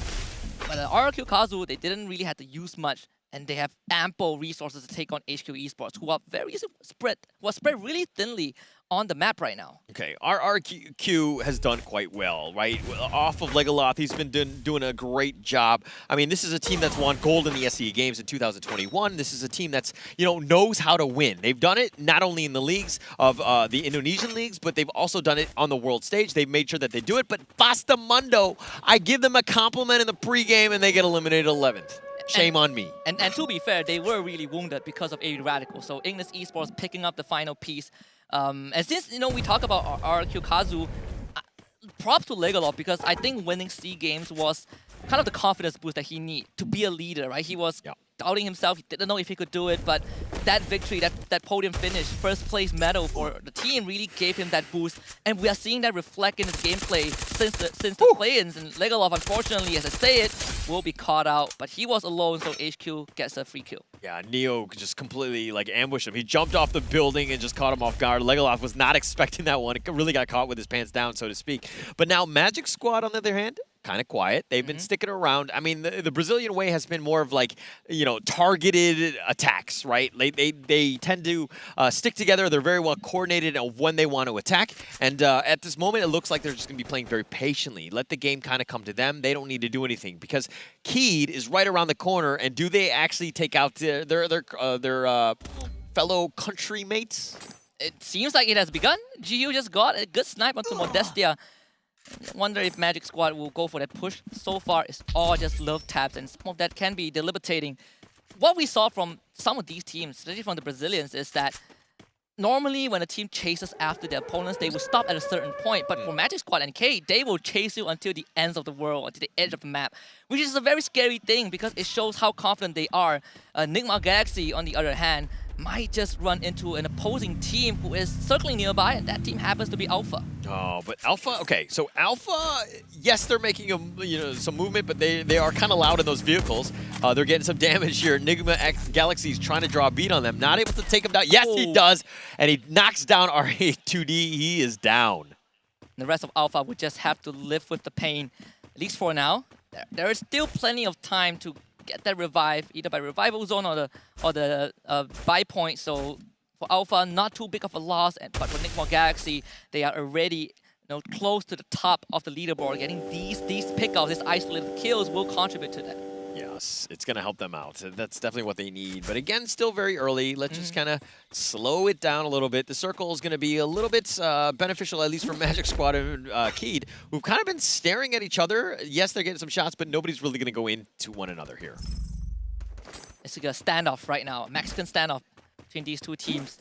For Kate, at least, this is exactly what we saw, I believe, in match number 1, right? Where Kate was in the center of the circle, and then you had RQ Kazu and Evil Phoenix coming in from the side. Kate generally don't try to push it too much, which in a lot of times looks like the right move, but when push comes to shove, when that circle starts closing in and other teams start coming in and closing you from multiple angles, that's where you start to get worried for this kind of maneuvers. Like, where are you going to hide? Where are you going to go? What's the backup plan? Yeah, and it's going to come down to how the teams play the cover. Obviously, they know the maps, they know the buildings, they understand the certain angles that could potentially happen. But again, I think you're hitting the point of the sense of intel, right? Getting that information, making sure that you have vision. Like, if we're looking at Italo right now, he's like trying to peek out the window, but he's actually looking more towards the corner, so he's not able to see everything. You got to see the movement of the enemy team. You got to make sure that you don't get caught off guard. That's something that Evo's Phoenix have demonstrated time and time again, where they are using the fact that you can put your members out in the open with a couple of glue walls and just some intelligent play, some great foresight.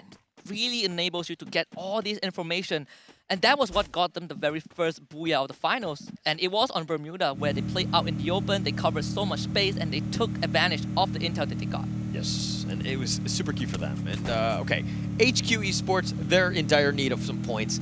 Tyson here just trying to do a scouting expedition. He's gonna make a lot of noise, so players and teams are gonna understand that he's on the way, but he's all by himself. He's fine. I think he's just trying to see what is out there right now. Just give themselves a chance, find a team so that the rest of the squad can kind of just join them. And HQ able to at least touch down and set up camp in a pretty secure area. You know, it's still the second circle. There are plenty of places to go around to get some loot. Obviously, they did sustain some damage, but that puts them within the line of sight of teams at Clock Tower, and Jason just instantly takes advantage of that, getting the initial knock onto one of HQ Esports member. Thankfully, there's no finishers coming in, and Tyson just completely gets destroyed. Okay, Jason had got the first knock. He got picked up or whatever, and then he got knocked down again.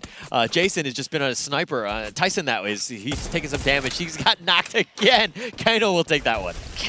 HQ Esports cannot catch a break, and after that third knock, Ignis decides that it is go time. It is time to hunt down the rest of HQ Esports, and this is going to be really crucial to see if HQ Esports are willing to take this fight. Are they just a reactive team? Neo says no, takes down Jason with a great grenade lob. Ignis Esports kind of stopping the tracks temporarily, but Eric is also responding, using that ice grenade, forcing the members of HQ Esports out. Eric is the only one right in front. Okay, one thing I don't like about HQ Esports right now is that they're kind of hesitant about going or not, right? It looks like the go call has been made. They're outside trying to get draw a bead on some of these angles. But Eric does get knocked here. Artemis will secure that one.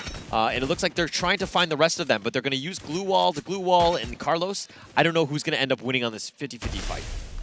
Eric tried to sneak through and unfortunately just got spotted, and GX was also in the picture, but we also turn our attention over to Alpha and Naguara Esports, who are trying to assaulting the compound of Alpha, but unfortunately Yeko is the first one to get knocked down. Remind still alive with 15 HP. The rest of Alpha, they are pincering the members of Naguara, they are boxing them into this house. They are the ones who are trapped with Alpha, and Alpha cleans up Naguara. Oh, that is a win that they needed, but they're continuing to fight, and Alpha is looking to just continue to go with SES. They've joined the fray. There's just too much action left and right. G8L is still alive. He's the last one. He's the sliver of life. I think it was 3 HP. But SES, they want a clean house. They want to get the free eliminations from Alpha here. And he's trying to get away on a buy. Unfortunately, there is just no chance for that to happen. SES out fine, putting Indonesia on the map. Good vulturing strat. Very good play right there by SES. Again, this is the #1 Indonesian squad. They haven't really found their groove in the finals thus far, but that's a pretty big win for them. They needed to ensure that they get some eliminations. They're going to continue on. 8 teams left, 11 minutes. Still plenty of time, and of course, many players out there, so many points to be had. It's great to see that Ray is finally doing that rush, and they're doing it correctly, right? One of the star players of SES with 3.08 average kills per round off of their local finals. That is a high number. Kate, on the other hand, have just found RRQ Kazu on that high ground, and this was a fortress that Kate has held for a very, very long time. Unfortunately, Circle is not in their favor. They will have to move soon, and they will have to move through RRQ Kazu and potentially Magic Squad. Yes, yes. Again, Magic Squad have been quiet, right? They've been sticking around and just trying to find the right, angle of approach. They haven't been able to do that. But this is going to be a pretty key one. Magic Squad, RRQ, both in the running. Evo's Phoenix is kind of, I thought they were right, but Ignis Esports, Carlos is going to get the knock there. But again, Magic Squad sticking around. They are okay, at least for now. You see that Ice Grenade being lobbed by RRQ Kazu, which means that the assault might begin really soon. But RRQ Kazu, they have a very important decision to make. Where do we attack? There's Kate on one side, there's Magic Squad on the other. You don't want to come to the center. But for RRQ Kazu, they are split up 2-2 unless SES joins the fray. General getting eliminated from the picture might just be the green light for RRQ Kazu to kind of pounce and eliminate and eliminate Kate from this equation. Yeah, they still alive right now. I mean, General's the only one that's been knocked here, and they're going to continue to fight. But SES on that high ground, making it difficult for Dead God to draw a bead. But if we're looking at the angles that are approached, Ray's on the other side, so it's very difficult to find which sort of, who you should be targeting. But as I say, that SES just shooting the car at this stage. Yeah, just eliminate any mode of transportation, making sure that you trap whoever that car belongs to and where he should be, where you want to keep him. Modestia is in such a precarious position. He's beneath two RRQ members, is also getting shot at by SES Outfight. This is such a good position for SES to be in. It's a good position for them. I would say for Keed, not the greatest one, especially since RRQ's right on the other end of that one. But IGS, Ignite Esports, has been going on with HQ Esports. That's on the other end. But Drax7 will secure something onto Neo. So there's action all over the map. It's starting to build up here. And this one is definitely going to erupt in just a bit. SES Outfight slowly encroaching on the compound of both RRQ Kazu and Key and Kate. But these two teams, K and RQ, they also feel like they want to go head-to-head against each other. SES Outfight felt like the referee right now. They're just watching this unfold. Dead God makes the first move, and that is the first move that ends him, that puts him in the grave 6 feet under. SES Outfight just getting all these free kills from that high ground. RQ Kazu finally making their move. They want to make sure that they do not become the victim. Returning fire onto SES Outfight, but SES Outfight have got a good hold on this high ground. Okay, they've done a great job, SES that is, of just kind of gatekeeping, moving with this circle, as well as getting some shots in. Legolaf has been, looks like he does go down. General's been revived on the other end, but it looks like they're going to continue to forward. But they have 8 eliminations. SES have bounced back this round. Bara knocked down by the play zone, but SES still have the numbers on the other end. Both Thai teams that ran into each other, and this is the showdown that the Thai fans want to see. NGX against Evo's Phoenix. Stop is the first one to go down. Evo's Phoenix going in for the kill, and Du is keeping his team alive. This is a star player that you want to look at. Bill against Jonah does not work out, and Jonah gets that knockdown. Moshi is going to be next on the screen, but unfortunately for NGX, they are history. Clinical fight there by Evo's Phoenix there, winning 4-0 against Nigma Galaxy, ensuring that, hey, we are the top dogs from Thailand. You bow down to me, at least in this round. But many have fallen thus far. Ignite Esports, they're down as well. Magic Esports are like cockroaches. They're sticking around even to the end. Top 4, guaranteed some good points here by Magic Squad. Very smart play by them. But Jojo taking some shots here. Got Cruz, bit of a sniper on this perch. And even though the circle isn't in favor of Evo's Phoenix, look at the amount of space that they've taken for themselves. It really feels like you're suffocated if you're any other team. God Cruz will make that first move to get more space, but Ray, his Hawkeye is incredibly precise. Takes down God Cruz, Evo's Phoenix thinking if they want to bring their buddy back up, but there's no time to do so. No time yet, but God Cruz has been eliminated here. Get High sticking around. Again, I would say he's the MVP, at least on this squad. Evo's Phoenix, got to know where he is at all times. GU just trying to run for his life, but he's going to look to go right into Joanna. And can Jonah do this though? Getting pressure and even a knock with that vehicle. Evil Phoenix out. This is the SES Alphine's best round so far. And they're up against the second seed of Brazil. Magic Squad, consistent, deadly, precise. Can SES overcome them? We see all the utilities getting thrown out. Glue wall melters, grenades. SES against Magic Squad. GU going for the flank. GU getting the first blood. Ray getting taken out. Magic Squad puts one on the board. Puts one on the board, and it's the biggest one for them, right? Again, they were sticking around. They were able to do it. They were not fighting anything in the first, 10 minutes or so. They were very patient, and then all of a sudden, they turned it up. What do we need to do? We need to get some eliminations now. Now let's do it. Late game, we know how to close it out. Very important for those top teams. Perfectly ties back to the storyline and the banter video and the taunts that both Brazilian teams and Thai teams have thrown at each other. Thai teams got their booyah, Brazilian shows up on the second half, and this match is going to get even more intense. This final is going to get even more intense. So I want to see how these two regions go up against each other, but first, let us marvel at how Magic Squad got the booyah for this game.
Magic Squad got the booyah on that one. They did it in style. They got a decent number of elimination points, and they're going to be kind of jumping up. It's going to be very close with Keed. I'm super excited to see the overall standings because, again, the Brazilian teams are on top maybe. The Thailand teams are maybe faltering.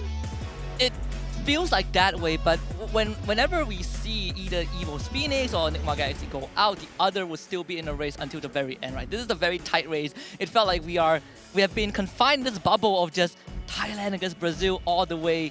There are some other teams that are also keeping up. RQ Kazu were doing great. Ignis Esports were also doing pretty decent to keep themselves in the race, but we're seeing that gap getting widened a bit.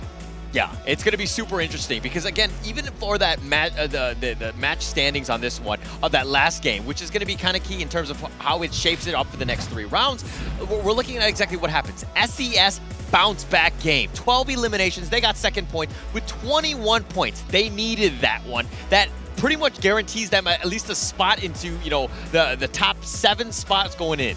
Very crucial as well. This team, they have a reputation to get rid of, and that is the runner-up specialist. And even though they won the local league, this is the best proving ground for SES Alpine. But Magic Squad was the team that got the booyah, 19 points for them, followed by Evo's Phoenix with 13, and RQ Kazu keeping tabs on them alongside Kate with 10 points each. Oh my gosh, but look at Nigma Galaxy at 8 points, Ignis Esports with 8 as well.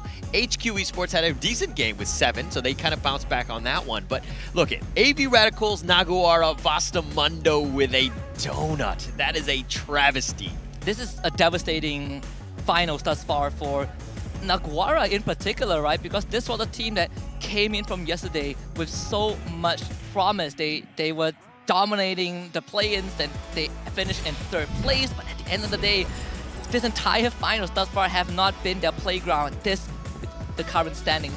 Kate in 1st place, 80 points, leading comfortably, followed by Magic Squad in 2nd with 72.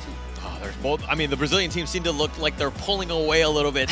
But Enigma Galaxy and EVOS Phoenix, the interesting part in that last game was the fact that they were kind of going head-to-head. EVOS Phoenix ended up winning that one out 4-0, crippling, eliminating Enigma Galaxy. That was huge for them and their confidence going into this one. But they both have 66 points. It's going to be very interesting seeing with those ties teams. What do they do in the future? Like, do they let their the enemy team go just so they can deal with the Brazilians, or what do you want to do?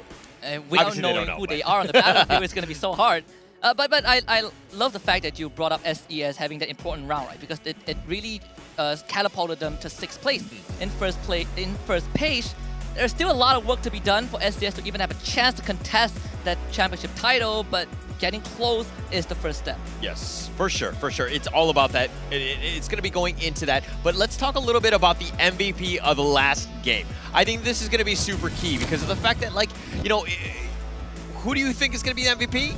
I think it's going to be Italo. It's either Italo or GU, because I think these two have been instrumental in getting Magic Squads to the top. GU was a phenomenal support, and Italo, he was known as the Glue Wall Masters for a couple of times yesterday during the play-ins on that key player screen, and it's good to see that now he's also leading the elimination chart with his Charge Buster. Yeah, and he's got to continue on doing that one, but let's talk a little bit about the match kill leaders. I mean, yes, he's gotten 2 or so eliminations on that one, but 5 eliminations from JoJo. Ray with 4 as well. SES really had that bounce back game. And Italo, we already talked about him in his 3 eliminations, but this is, you know, SES's world. This is what we wanted to have seen from them. They need to continue with that. And the other thing we want to see is no repeat booyahs, and so far all of them have been very unique. No team has gotten 2 booyahs yet.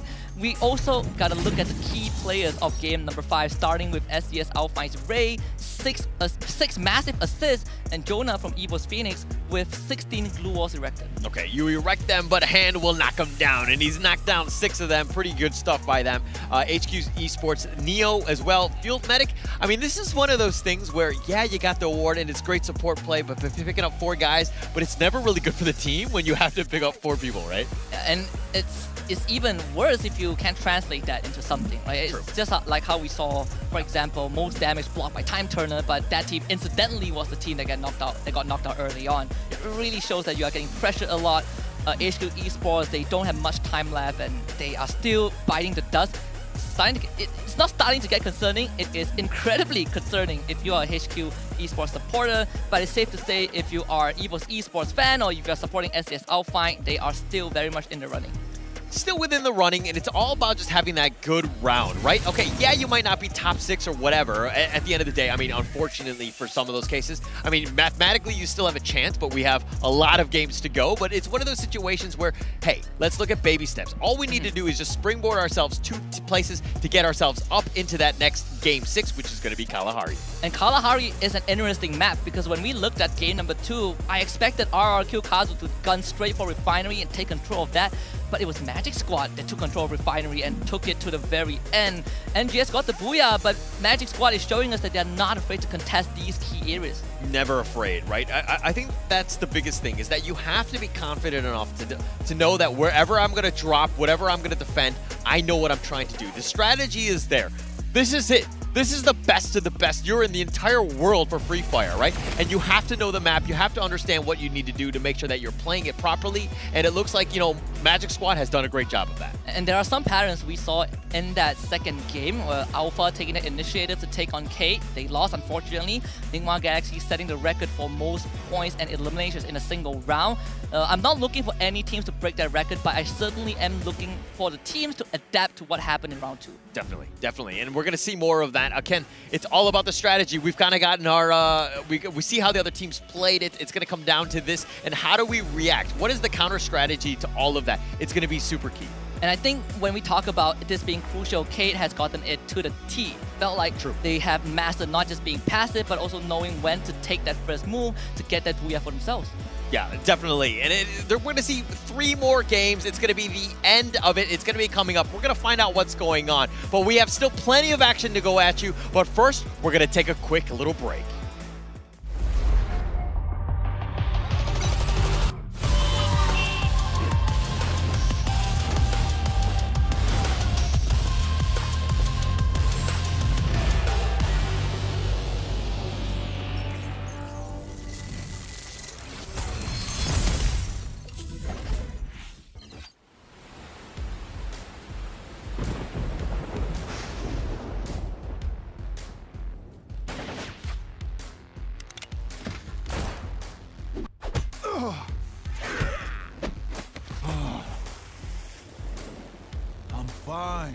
don't need healing. What? Your arm is broken.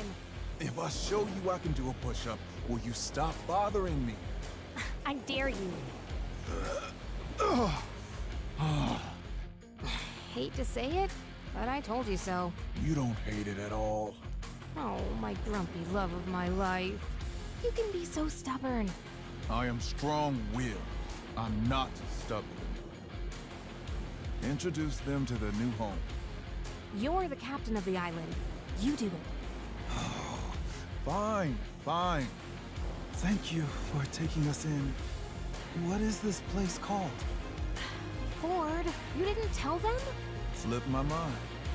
You're in safe here. The safest place on Earth. Welcome to your new home. Hey, who's behind this mural? I didn't approve this. Actually, I look pretty good.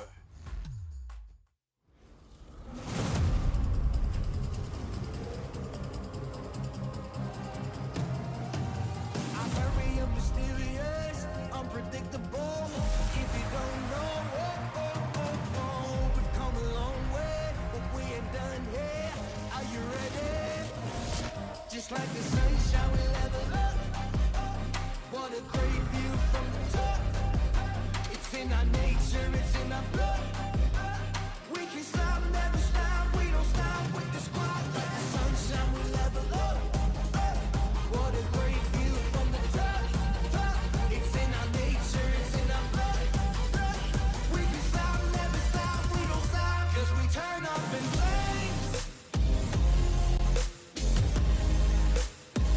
'Cause we turn up in flames. You can deal with us, with the whole squad. We just can't be stopped. We invincible, undefeatable, but still you try it. Like the sunshine, we level up. What a great view from the top. It's in our nature, it's in our blood. We can stop, never stop, we don't stop. 'Cause we turn up in flames. 'Cause we turn up in flames.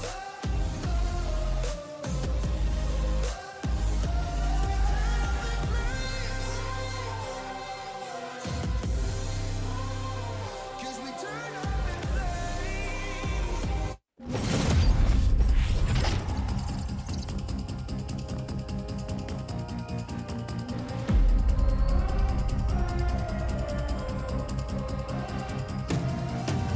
I'm very mysterious, unpredictable. If you don't know, we've come a long way, but we ain't done here. Are you ready? Just like the sunshine, we level up. What a great view from the top. It's in our nature, it's in our blood. We can stop, never stop, we don't stop with the squad. Like the sunshine, we level up. What a great view from the top. It's in our nature, it's in our blood. We can stop, never stop, we don't stop. 'Cause we turn up in flames. 'Cause we turn up in flames. 'Cause we turn up in flames. You can deal with us, with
Brazil, Thailand, Indonesia. 3 nations dominating the grand finals through 6 different teams. This is the Free Fire World Series Bangkok 2022. My name's AJ, I'm the Mustachio, down here with the one and only Husky. And what a day it has been. We're down to the 3 final matches, but there's no guaranteed champion just yet. Anything can happen. And I'm wondering what's it gonna take for Indonesia to climb up to the top. Brazil has had a taste. Thailand has a lot of taste, but Indonesia still struggling to grab the trophy for themselves. Starts with SCSL Fight, right? The first seed of Indonesia alongside RQ Kazu, who have been doing admirably, but RQ Kazu were the more solid one, which is a good outlook for a team that barely scraped by through yesterday's play-ins.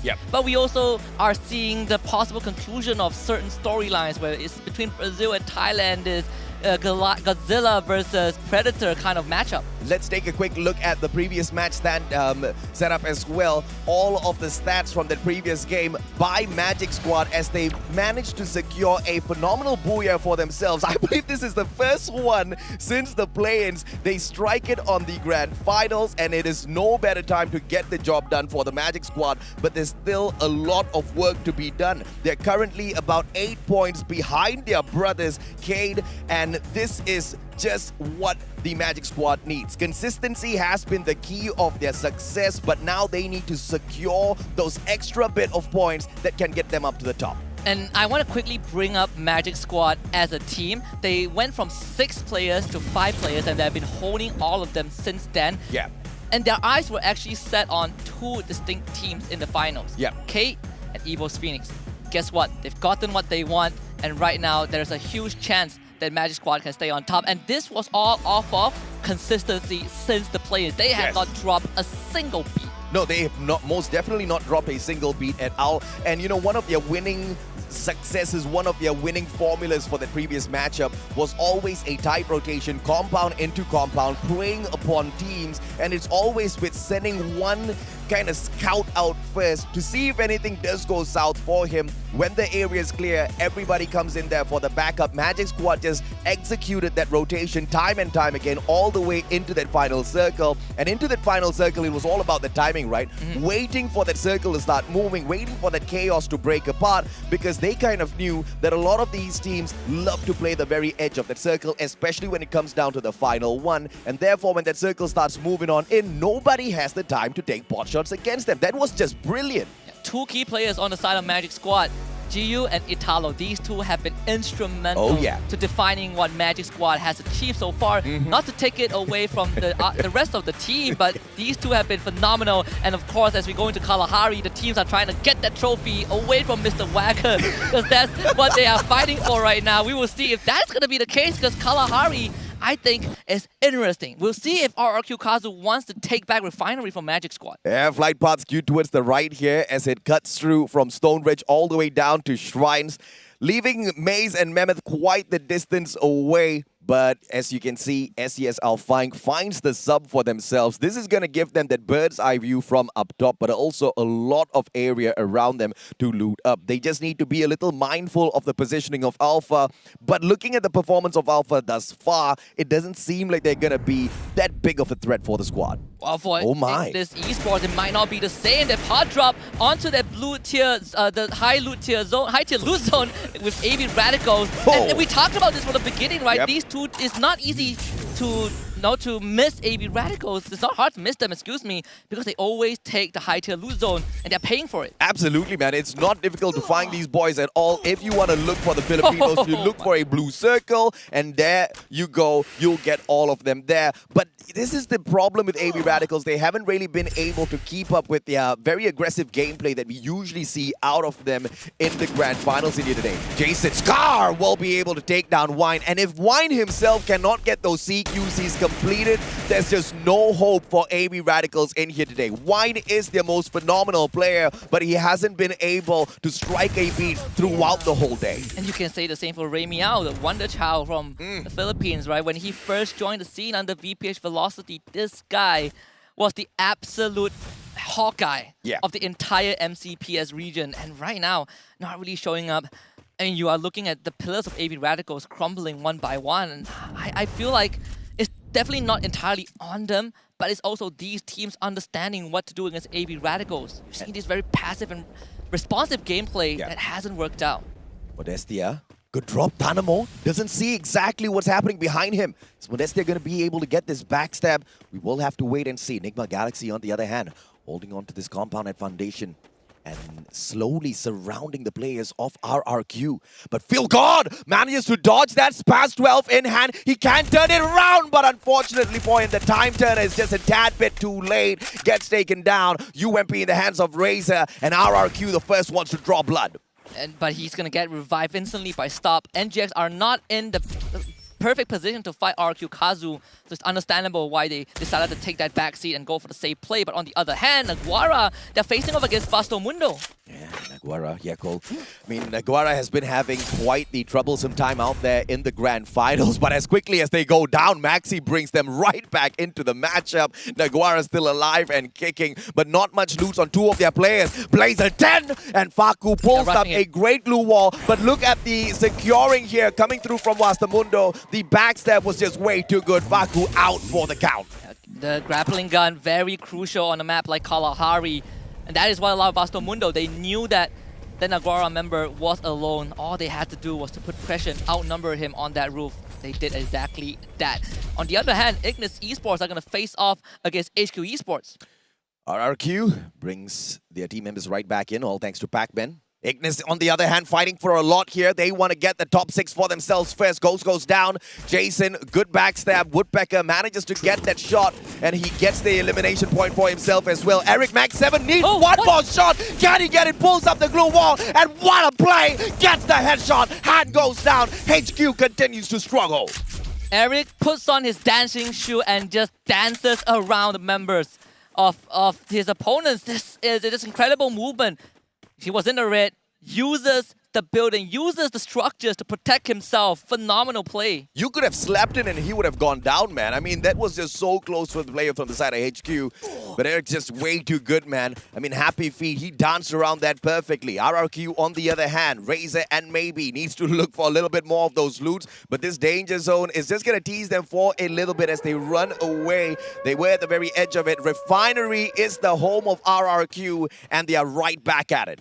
It's good to see that RRQ got control of Refinery, but also partly because Magic Squad decided to not contest it early on. HQ Esports bringing the two fallen members back, but as quickly as we say that, Vasto Mundo, on the other hand, have engaged in with Ignis Esports.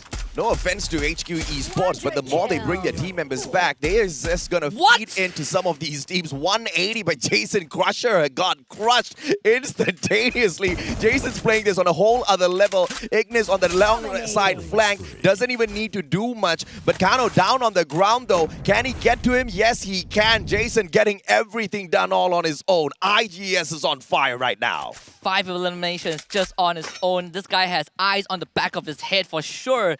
HQ Esports, they end up losing Neo after those 2 revives. So it's going to be another tough round. I mean, HQ Esports, we were all agreeing on the fact that they was just responsive, a very passive team. They're relying on that macro, and it's good that they stick to the identity. But so far, that has been overshadowed by all these maneuvers from more active teams. You know, Ignis Esports, Vasto Mundo, the Brazilians, the Thais. It's just proving to us that you have to also make your own active decisions. I mean, if even Vasto Mundo is struggling in this lobby, there's no surprise at all as to why HQ is doing the way HQ is doing right now. But they just need to find a solution. They have to avoid all of those engagements if possible and just take those final circle fights as much as possible, right? But now Ignis manages to sneak on into confinement, but Vasto Mundo meets them from the edge here. Oh no. Timing's just a little off. Eric misses that grappling hook climb, but look at this. It is the one and only Luca who drops by Kano Max 7. Luca's not getting off, and he gets taken off by pure aggression. I mean, that was no way that was going to go his way. Critical mistake from Luca. I understand the maneuver, but Crusher just parachuted down. You do not have the numbers advantage. You do not have the arsenal advantage, at least. Vasto Mundo getting punished a bit, but thankfully IGS are also down to just 3 members, so there is still a chance to fight on even ground. Eric needs to turn the circle around. Crusher has got the exact same gun. It's the Max 7. It's all about who gets the pop first. Ice Grenade will force Eric away. He's not going to be able to make that entrance just yet. Catches up with Carlos. Both of these boys. The 2v1 situation can be set up here as long as one of those players from the side of Vastomundo makes that mistake. Eric on the second floor. He finds nobody though. Vastomundo downstairs. Those glue wall melters ain't going to be doing jack upstairs. And one good grappling hook brings him up to the top. Carlos bites the dust. What a headshot by Blazer. And here comes Eric for the response. Can he trade him right out? Brings out the glue wall. One more shot. Eric gets denied. Blazer with the Kano. hero move, and they might just wipe out the entirety of Ignis Esports. Kano, once more left to his own devices. He has been the clutch master of the team, but can he survive this pressure from Vastomundo?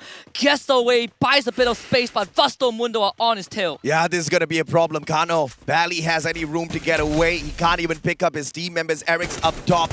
Kano gets tagged up and Ignis gets flushed out. This is just a phenomenal stand-up round by Vastomundo. We just highlighted them saying that they were struggling in the competition. They realized that as well. This is just a fire round for Vastomundo. 3 rounds, more than enough for them to squeeze right back up to the top 3. That's the kind of initiative I want to see. Blazer 10 rushing the roof, getting 1v1s, winning them. We want to see these from more teams. Vastomundo setting a really good example. But right now, SCS outfight. They see EVOS Phoenix on the slow ground. EVOS Phoenix debating how to maneuver this, decides to take that long route. There's no need to engage SCS. The night is still young. The round is still early. There's plenty more time and plenty more space to go around.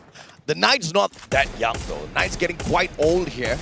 All of these players are getting tired, but they just have to remain razor sharp. They have to remain focused. Joe from up top. Jonah on towards the left-hand side as well, but Ray has got that LFG, trying to keep him a little bit pin-sit down, but all of those defensive structures were supposed to be the best of engagement strategy. Just by dodging behind, he does not need to lose any one of his glue walls. God Cruz a little too far away from the rest of the EVO squad. Get high alongside Moshi, and now SCS are fine. They've got the advantage. Bird's eye view, EVOS might just lose 2 players here. And they are still putting pressure onto EVOS Phoenix. But just to give a bit of props to EVOS Phoenix, they have always controlled zones that have revival points. So even if they lose a member, it is not too big of a deal. Now they are the one who is controlling Refinery. RQ Kazu have moved away just a little bit.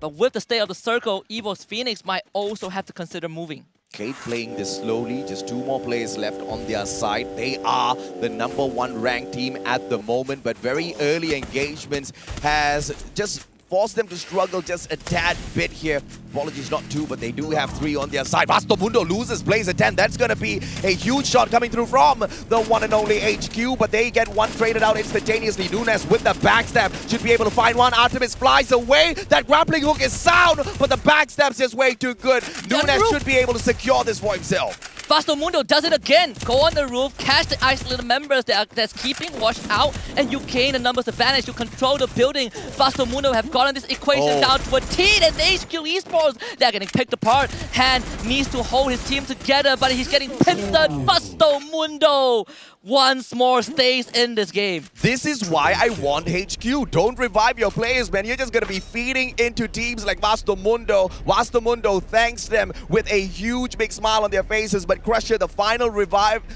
remaining player here, needs to find a revival for the rest of the squad. If they can, and if they can get into that final circle as well, this is going to be a massive round for Vastomundo. The likelihood of them finishing things up with a booyah is going to be really low though, because we are already at the halfway point. Even if those team members are brought right back, the kind of loot that they might be able to get their hands on is questionable. Despite that, I would say it is so far so good for Vastomundo. Another round where they're showing up and they have 12 eliminations so far. This is crucial for a team that was placed 3rd in FFWS Sentosa just a couple of months ago. You know, there is some pride in there. And I like the fact that there was a buy point, so Crusher bringing back Luca at least, making sure that at least he has a companion. At least there's a second hand to help him out. That's a smart move. Instead of using all of his coins to buy back every single player, he brings one back first as an insurance policy, and I'm very sure he's going to rotate around looking for one of those revival points, because it is going to be risky. When you've got teams like EVOS Phoenix just camping around revival points, it is going to be absolutely messy when you get there trying to revive your whole squad. So that insurance policy should still keep Vastomundo as one of the big threats for that final circle. RRQ Kazu on on the other hand, they're struggling to find their eliminations within this round. And Razor as well as Maybe, they've been slowed down as they got taken down a little bit too prematurely. SES Alpine on the opposite side. Now this fight between the two brothers from the side of Indonesia could break out at any moment. And Magic Squad also finds themselves in a pickle with Alpha. And just now Alpha tried to rotate, but they lost their vehicles in the process because Magic Squad was pressuring them the entire time. And look at Magic Squad. They know that they have the advantage of the circle, and they are just keeping Alpha at bay. This is crunch time for Alpha. They need to find a way to push into Magic Squad. Does Brazil take the championship back to their country? It all started in 2019. Nade will be able to tag one, but instant pickup will be possible.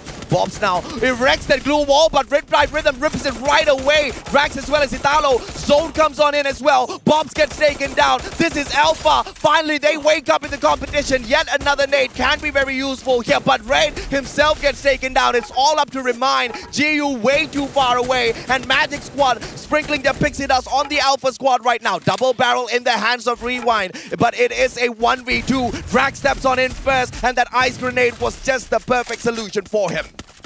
Just unfortunate tragedy for Alpha. The team that helped out Magic Squad coincidentally was K. They were the ones vouchering the kills. They made life incredibly tough for Alpha, and right now SES Alpha finds themselves taking down members of Evo's Phoenix. And it looks like the Indonesian players want to rise up to the top. And yes, this is the best way to get it done.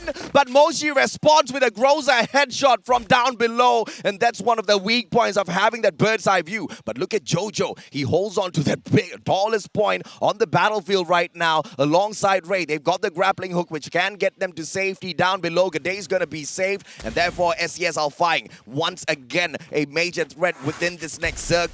But look at Cade, ever so slowly dodging all of those engagements. Once they make it around this big bad boulder, they're going to be coming across RRQ Kazu, and RRQ Kazu might not be very happy with that. But Magic Squad should be able to cut them off halfway. And look at the positioning of Magic Squad. This might just be the pincer that does Cade in. Also look at the position of Nigma Galaxy. They just saw 3 teams pass by them. Magic Squad able to get into the circle. Say the same for RQ Kazu, Kate coming in from the corner. But NGX, they watched all of this rotation happen, and it is so easy to get those pickoffs. Masto Mundo now, Crusher moving on in first, and Bob's a little bit too slow and to catch him. And yes, he does move on up to the top. Here comes Feel God with the sprays, gets maybe, ducks away behind the container, gets the second one as well. Feel God feeling good right now. Can he get the third? Backman backs away. Feel God misses this shot, but he's not slowing down just yet. Turns around the corner. Bob's on the other hand, very low on HP, but a glue wall erected by his opponent keeps him alive as well. He's gonna have a lot of time to recover. Fights on different fronts, NGX winning all of them, and Magic Squad wiped out by Stop, and he also found Pac-Man. Busto Mundo goes out thanks to K. Nigma Galaxy stamping their insignia on Kalahari. And Nigma Galaxy, they lost their #1 spot, but it looks like it's high time they take it right back. Now, once again, high tier. All of this bird's eye view is going to be able to get them the advantage. Question is, do they have a grenade launcher? A couple of grenades, solid on its own, can do the damage against Cade right now. Down below, they've got the time to play around with, and right in front of them, here comes RRQ Kazu for the treasure as well. But Nigma Galaxy backs away for that bird's eye view on that left-hand side. And K gets wiped out. RRQ Kazu. Too good. They were not able to do much. They were not in the fight, but Nigma Galaxy did it perfectly. SES eliminating Stop, bringing the NGX down to just 3 members. Riptide Rhythm, perfectly done. Bara puts up a clutch wall. Oh, what a great glue wall pulled out. Timely manner that saves the lives of SES. And now, Nigma Galaxy gonna be a huge problem for this next fight. But Legolas, nade, but due response with his own glue wall that keeps him up and surviving. Legolas takes Ray out of the equation. Jojo, Gaday, as well as Bara, they're all waiting. Legolas can do the dirty on Team Nigma Galaxy, but it's all about the timing. This is crucial for NGX. If they can get this win, this is going to put them in such a good position in this final and give them the second booyah. But Caramel got snuffed out by Bara. SES Alpine waiting in the wings, getting this kill, and they are now about to erupt in the final fight. Dew saving his brother, 2 grenades. Gaday has got the grenade launcher. Nigma Galaxy about to eat a couple of big Here it comes. One, the first one, but that does not tag anybody up just yet. Dew has got that double glue wall set up. Glue wall melter, courtesy of Gaday. Now down at the bottom bottom, it's going to be Bara as well. That Charge Buster gets absolutely nothing. RRQ Kazu still alive and kicking up top. He's avoiding all of the engagements. Caramel has got the grenade launcher as well. What a 180! Enigma Galaxy taken out. This has to be SES, and Legolas flies on through, but the Indonesians get a booyah! You have just witnessed the first seed of Indonesia playing like the first seed of Indonesia. What a performance from SES. 2 rounds that they have shown us that they can do it, and both rounds were classic, were just phenomenal gameplay all towards the end. The rounds that they have gotten for themselves, vouchering kills, getting high ground, taking advantage of teams they want to rotate. NGX did phenomenally, got a lot of info, but I mean SES Alpine did a better job.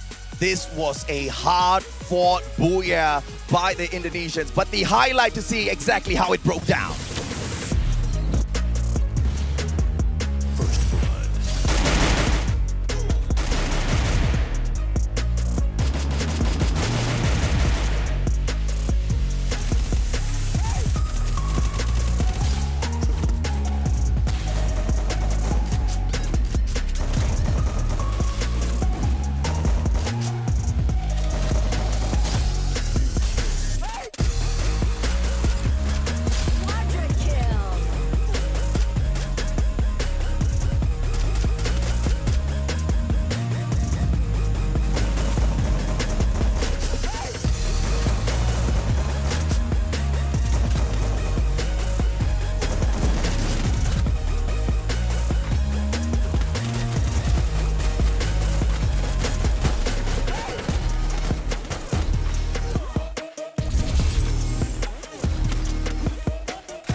Now, I have to say, I called it out after match number 2. I was waiting for SES Alpine to join RRQ Kazu on the left-hand side of the leaderboard.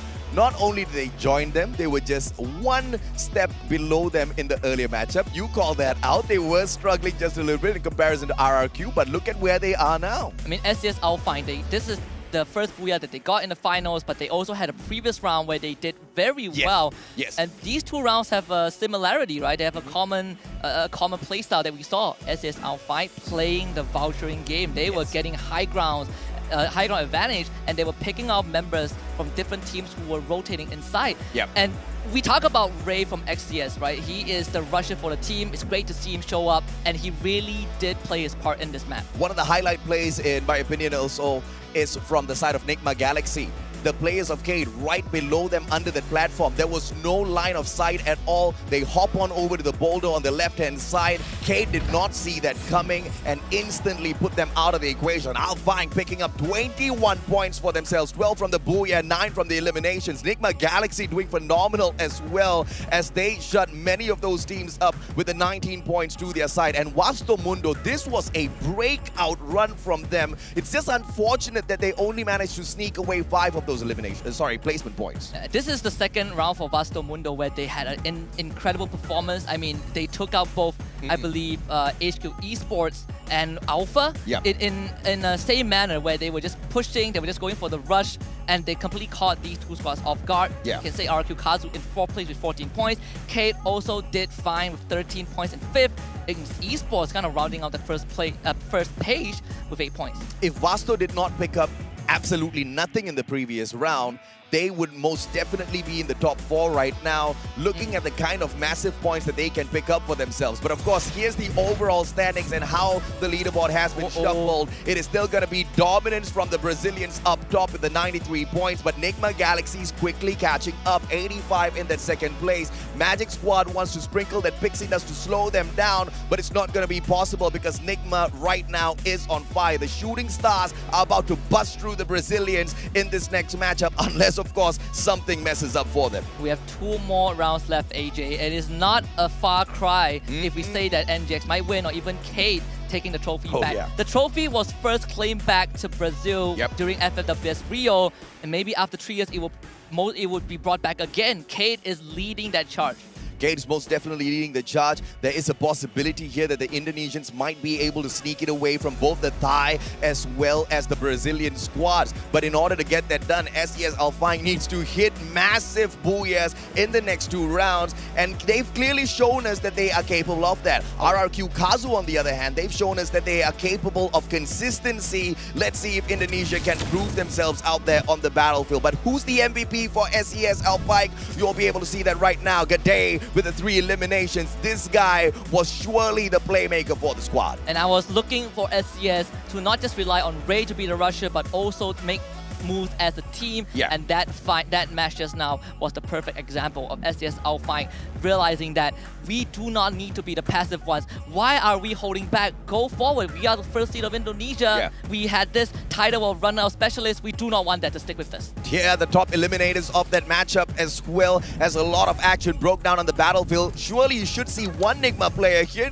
Yes, you do. Dew picks up the total of 6 eliminations to pick up the top spot for himself. Jason and Modestia tied for the 5 eliminations each. Ignis, though, it was really unfortunate for them. They had an opportunity to run away with this game, but the gameplay crumbled a little prematurely. And it's very tough in those situations, right? These 2 teams, both Ignis Esports and K, were caught out in the open a bit too early, but we also gotta look at the key players from game number 6. We have Basto Mundo's Crusher, 4 assists, and of course, Ignis Esports' Kano with 11 glue walls built. Yep, and of course the glue wall destroyer, the one and only Dew, he takes them down with a Riptide Rhythm. Not only that, he just shoots down some of these glue walls just so that he can get access to the elimination point right behind those glue walls, and he got the job done for sure today. 6 eliminations in total, all thanks to those plays. Jason, on the other hand, he was super accurate today, wasn't he? Yeah, he was incredibly on point. At least this is one of the rounds that he was able to do so. Remember, Ignis Esports, they did get a booyah, and that booyah came from them being able to sneak into the circle. We were looking for Ignis Esports to put on a bit more of a proactive move. This round was one of those rounds. And of course, thus far, we've gotten 6 rounds all sorted out already. We've got Purgatory and Alpine coming up for you guys. But a quick recap on all of the booyahs from the start of the day. When we kicked off Bermuda, it was the home ground, the Titans, EWOS Phoenix, Undying, Comeback Kings, but they have already gotten silenced just a tad bit. Nigma Galaxy picking up that booyah at Kalahari proved that the home ground advantage is a real thing, and this was the round that you mentioned from Ignis. Purgatory Game 3 was where they stood up, and they stood up tall. Perhaps in this next matchup at Purgatory once again, we can see Ignis shine through. And I hope that's the case. I mean, for the side of EWOS Phoenix, they have not done well for the past 3 rounds, and it is going to be a worry for them if 2 more rounds left. How you wish it's just 6 rounds, because K would have ran home with the trophy, but we have 2 more to go, AJ. Yeah, absolutely, man. I mean, the past 3 matches, I believe they barely picked up a lot of points for themselves. Ignis got a total of 20 points from 3 games. Oh, yeah. That's not Ignis quality at all. That's not the usual Ignis that we see out there on the battlefield, but it is what you can expect when you've got a lobby like this. It's stacked with pro players. It's stacked with pro players that can eliminate you on sight. The moment they lay their eyes on you, you're pretty much gone from the equation, which is why some of these open rotations on those hills are just not the best of ideas. One thing I like about Ignis Esports right now is they were sticking to the identity, just like AB Radicals, just like HQ Esports. Honestly, just like the rest of the team, Ignis Esports continue to play that 4v4 rushing playstyle, and that's what defines them in the Latin region, and that is why they are so feared. Even though they're not really the front runners right now, I want to see them continue this pressure, make these teams unsettled about whether they can get the booyah or not. Yeah, and you know, Ignis most definitely has an opportunity to continue climbing up the leaderboard, but getting that #1 spot might just be a little bit too difficult for them. We have to take a quick short break. When we come back, we head right back into Purgatory. We'll catch you in a bit.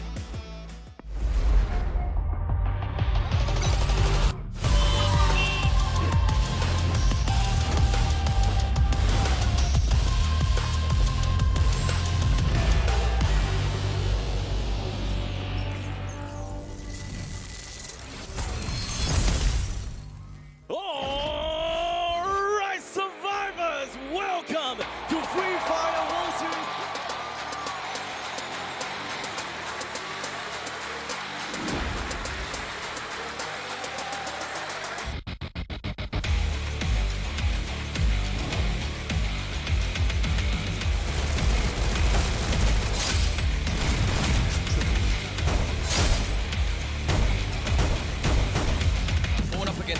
playing champions of Echo Esports. That was a super dangerous one for both teams. High risk. There was so much at stake right now. Directly below him is not going to be Fernando at all. But initializing shot that sekarang ini. Shot telah disupai tapi. But here comes Moji, the grenade from JLX.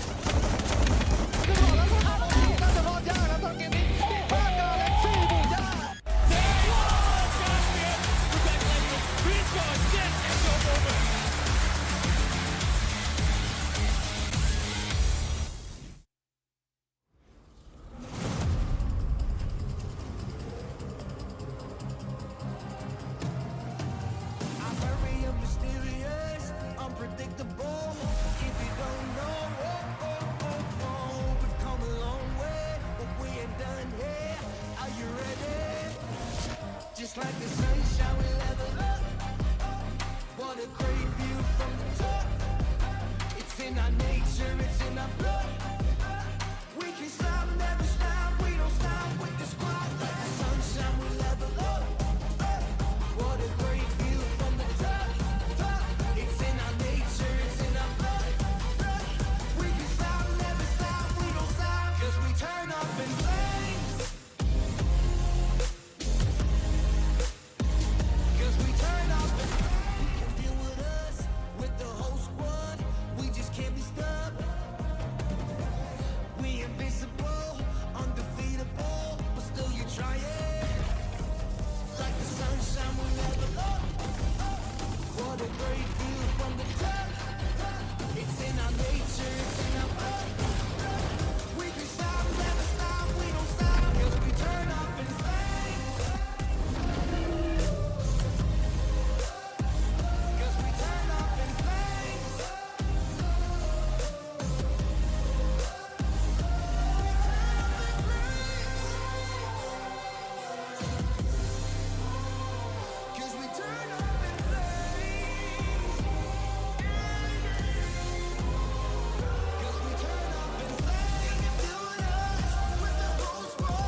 Sebuah perjalanan panjang bagi kita untuk akhirnya bisa berada di FFWS ini sejak 2021.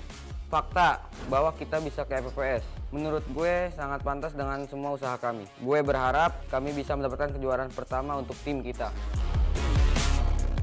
A nossa equipa, nós estamos juntos há muito tempo. Quando as pessoas falam de como as outras regiões são fortes, esquecem que nós fomos terceiro lugar da última vez.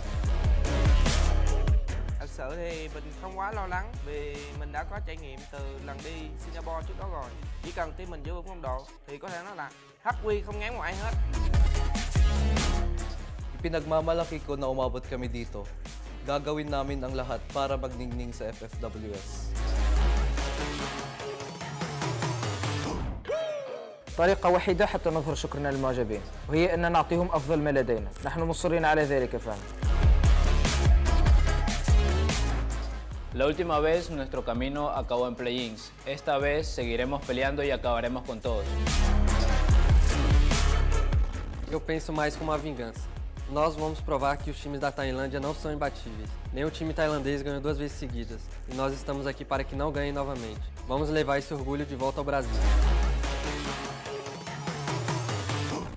ผู้คนต่างสงสัยว่าเมื่อไหร่ยุคของทีมไทยจะสิ้นสุดลงสักที เราจะทำลายขีดจำกัด และรักษาแชมป์ที่ประเทศไทยไว้ เพราะเรานี่แหละทีมม้ามืดตัวจริง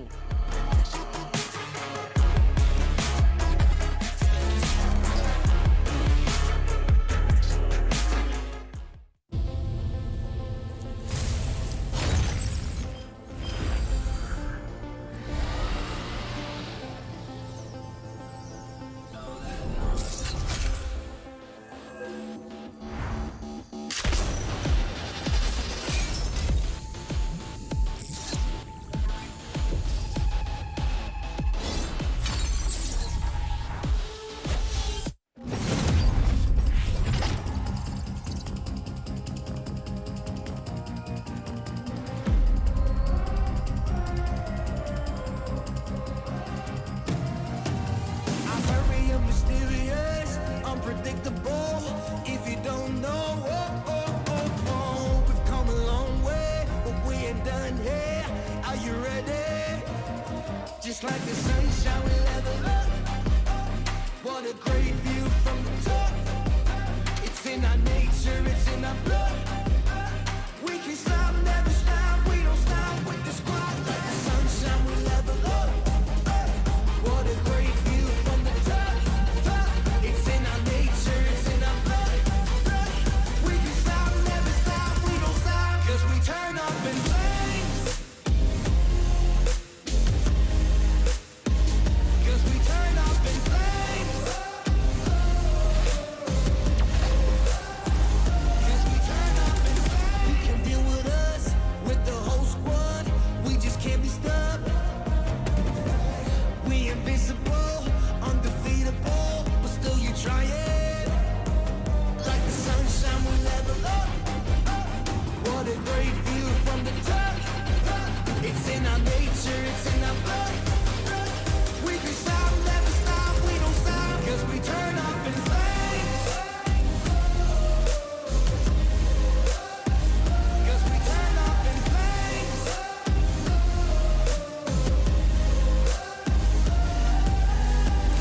You can deal with us, with the whole squad. We just can't be stopped.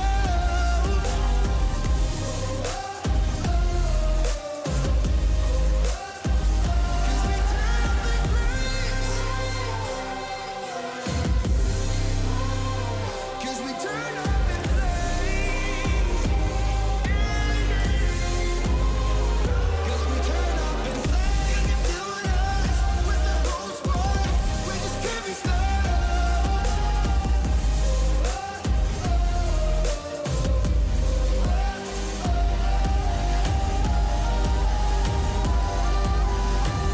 'Cause we turn up in flames.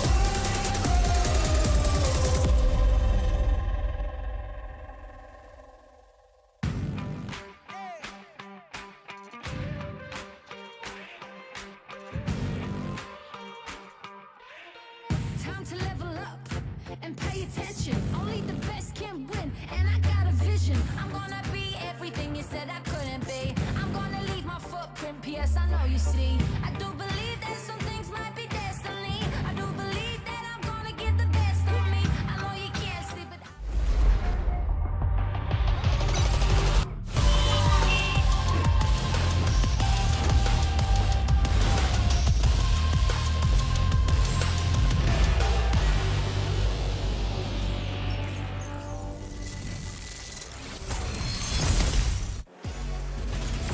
Brazil, Thailand, and Indonesia, they each have 2 teams in the top 6 right now. That's it.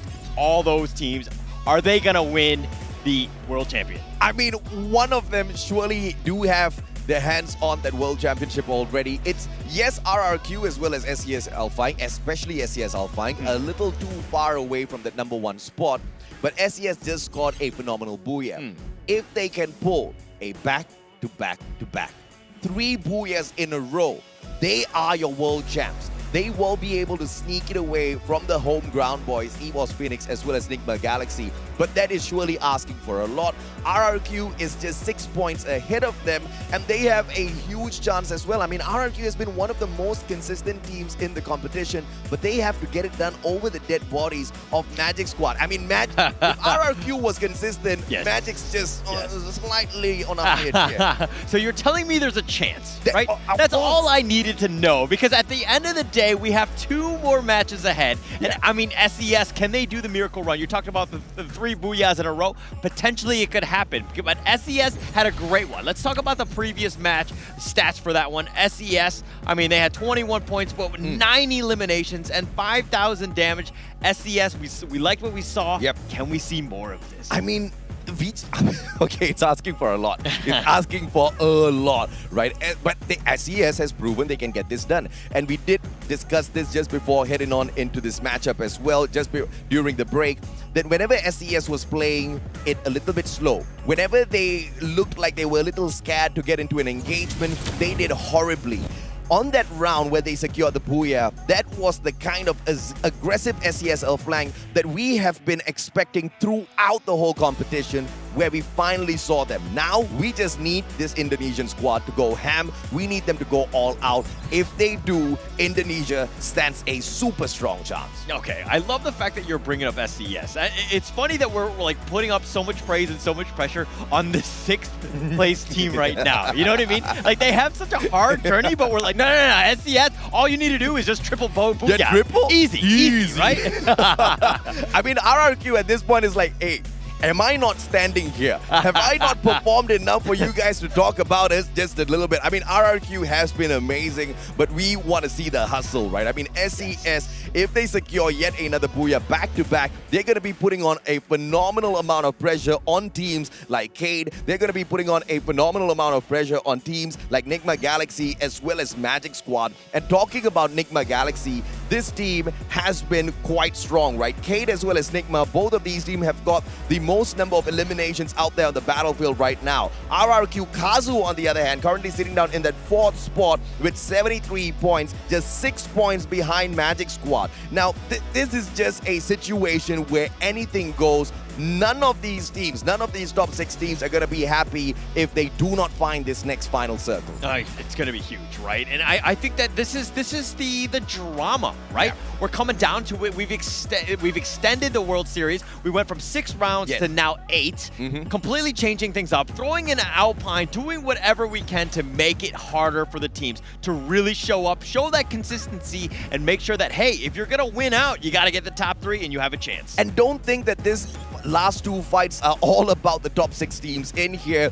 Everybody walks away with something in their hand, in their bank accounts. This is the Free Fire World Series. Garena has always been super generous when it comes to the prize pool. Even at the play-ins, everybody gets a slice of this pie, right? So down at the bottom, you are looking at HQ Esports as well as Naguara fighting for a bonus of $10,000 And it's not like they have to get phenomenal rounds for themselves. They just have to get about 2 or 3 points more than teams like Alpha or AV Radicals. That's not a lot to ask at all, Holla. Not a lot to ask, but it's still very difficult to do. The level of play is just so high, and getting those 2 points is literally, yes, you get 10,000 for it, but 2 kills is not, or 2 eliminations is not easy to do, especially against these teams. It's a rough situation. Now, if we're looking at kind of how you're talking about it, I love the fact that you talked about AV Radicals, Alpha, Nagura, HQ Esports, because they are within 4 points of one another all the way at the bottom, getting themselves in the money. But right above that is Bastamundo in 7th and Ignis Esports. Let's talk about Ignis Esports. They've got 1 Booyah, they have 53 points, and this is a different tier, right? 53 and 55, that's a bit of a rat race. They do have a chance at the top 6, but they gotta make moves. This is pretty much it. If they bomb out this one, they're pretty much eliminated from probably top 6 qualification at this point. Basically, what you're asking for, Holler, is for Vasto or Ignis to secure a good Booyah in this next round.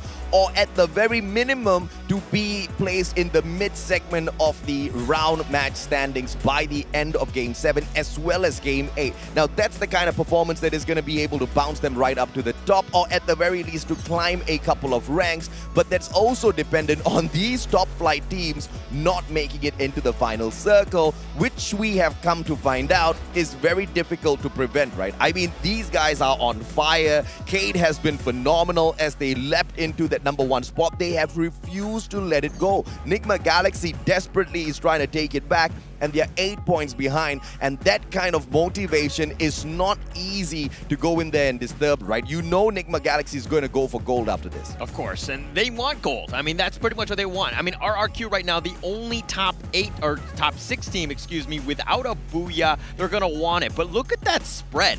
No team has gotten 2 Booyahs thus far. It's really come down to the eliminations, and there's a reason why Keed and Nigma Galaxy are at the top, because they're mechanically sound. They get those eliminations. And Cade, it's all about the repositioning as well. Your positioning out there on the battlefield is absolutely crucial. But how do you travel from one compound into another?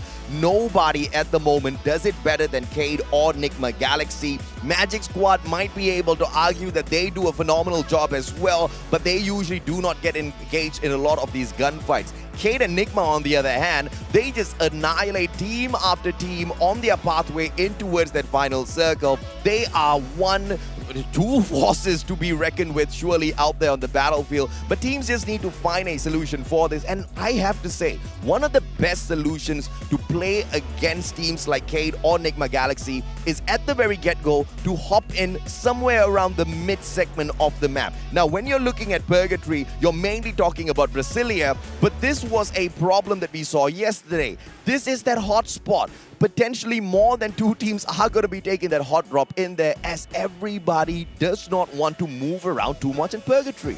Okay, very much true. And it's going to happen. It's going to change things up, and we're going to see what's going on. Now, let me ask you a question. I don't want to put you on the spot and just say stick with the team. Let's go with region, right? If you had to choose between Brazil, Thailand, and Indonesia, which one of these regions is going to pull out the winner today?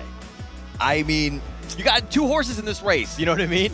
I want to think that Thailand will be super motivated, but the Brazilians, man, the energy that the Brazilians bring into the stadium in itself is on a whole other level. The Thai players have got the confidence, but it's all about that energy. You know me, man. It's all about the good vibes. They've got humongous, phenomenal support in terms of their fans that have followed them all the way into Bangkok, Thailand, supporting them, believing in them, and that's the kind of thing that usually gets you the top spot. But the Thai players desperately want to do it for that home ground advantage. They want to get it done for their nation, and of course, they want to be known as the most ferocious force within the world of Free Fire. They currently have bagged more than 50% of the titles when it comes to the World Series, and they want to keep that sort of statistic.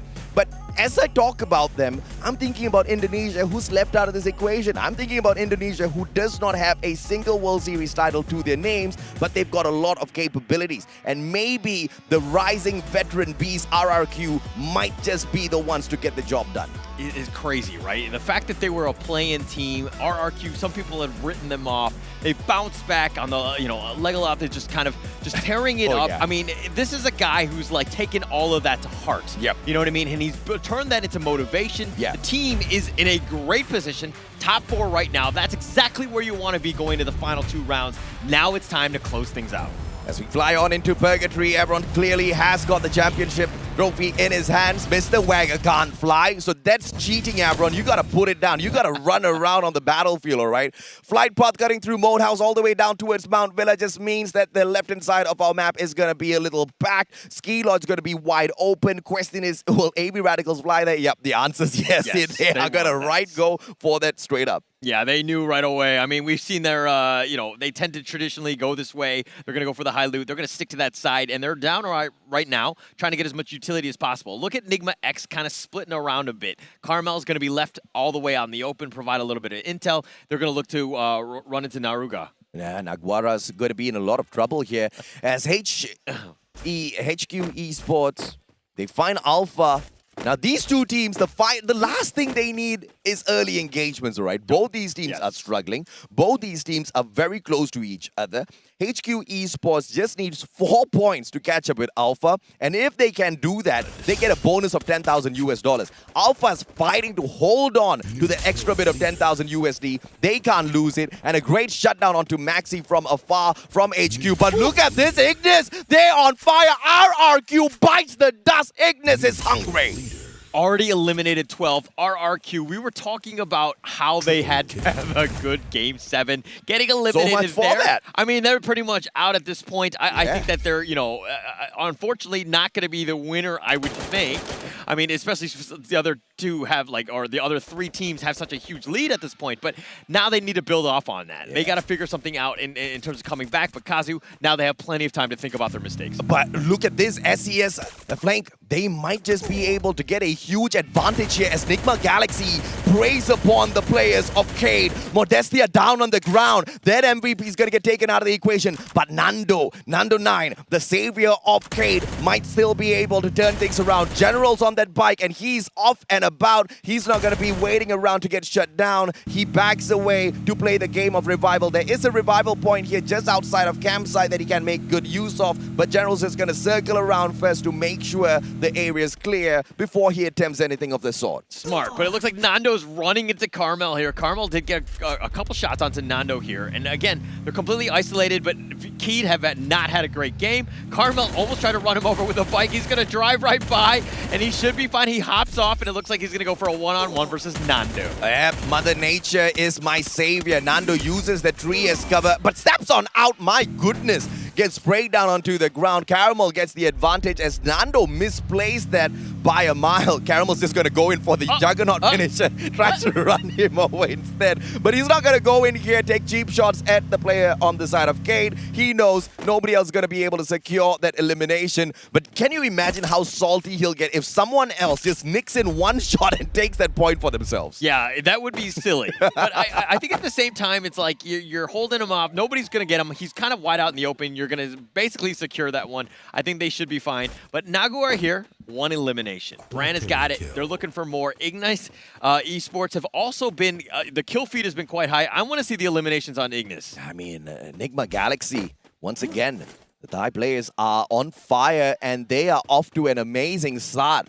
And the best way to get that #1 spot is to first shut down the players who are in the #1 spot. So Nigma Galaxy is picking on the right squad here, and the damage has been done. The probability of Cade surviving this is all going to be dependent on one final player who, as we saw earlier on, kind of zoomed away on that bike. So we will have to still wait and see if or not we get to see more of Cade. G'day is on fire as well. Evo's getting one by one. I mean, as quickly as God Cruz went down, Jonah just revives the guy instantaneously. Talk about being a phoenix and none dying. Yeah, it's one of those, it's like a video game, right? When one guy dies, you like instantly restart. We're back into it. They was ready on that one. He knew he was going to be dead. But again, okay, Keed. Back to 3 players. Dead God is a little bit low. They will probably want to res Nando at some points. But look at Modestia looking all across against Vastamundo, and it looks like they're not going to make the move. I love this, man. I mean, he's not stopping, clearly just zooming around from one compound to another, looking for the opportunity to finally take that one final player back. But Nigma Galaxy, opportunity now to prey upon the Filipinos. AV Radicals, just 3 players on their side, 2s.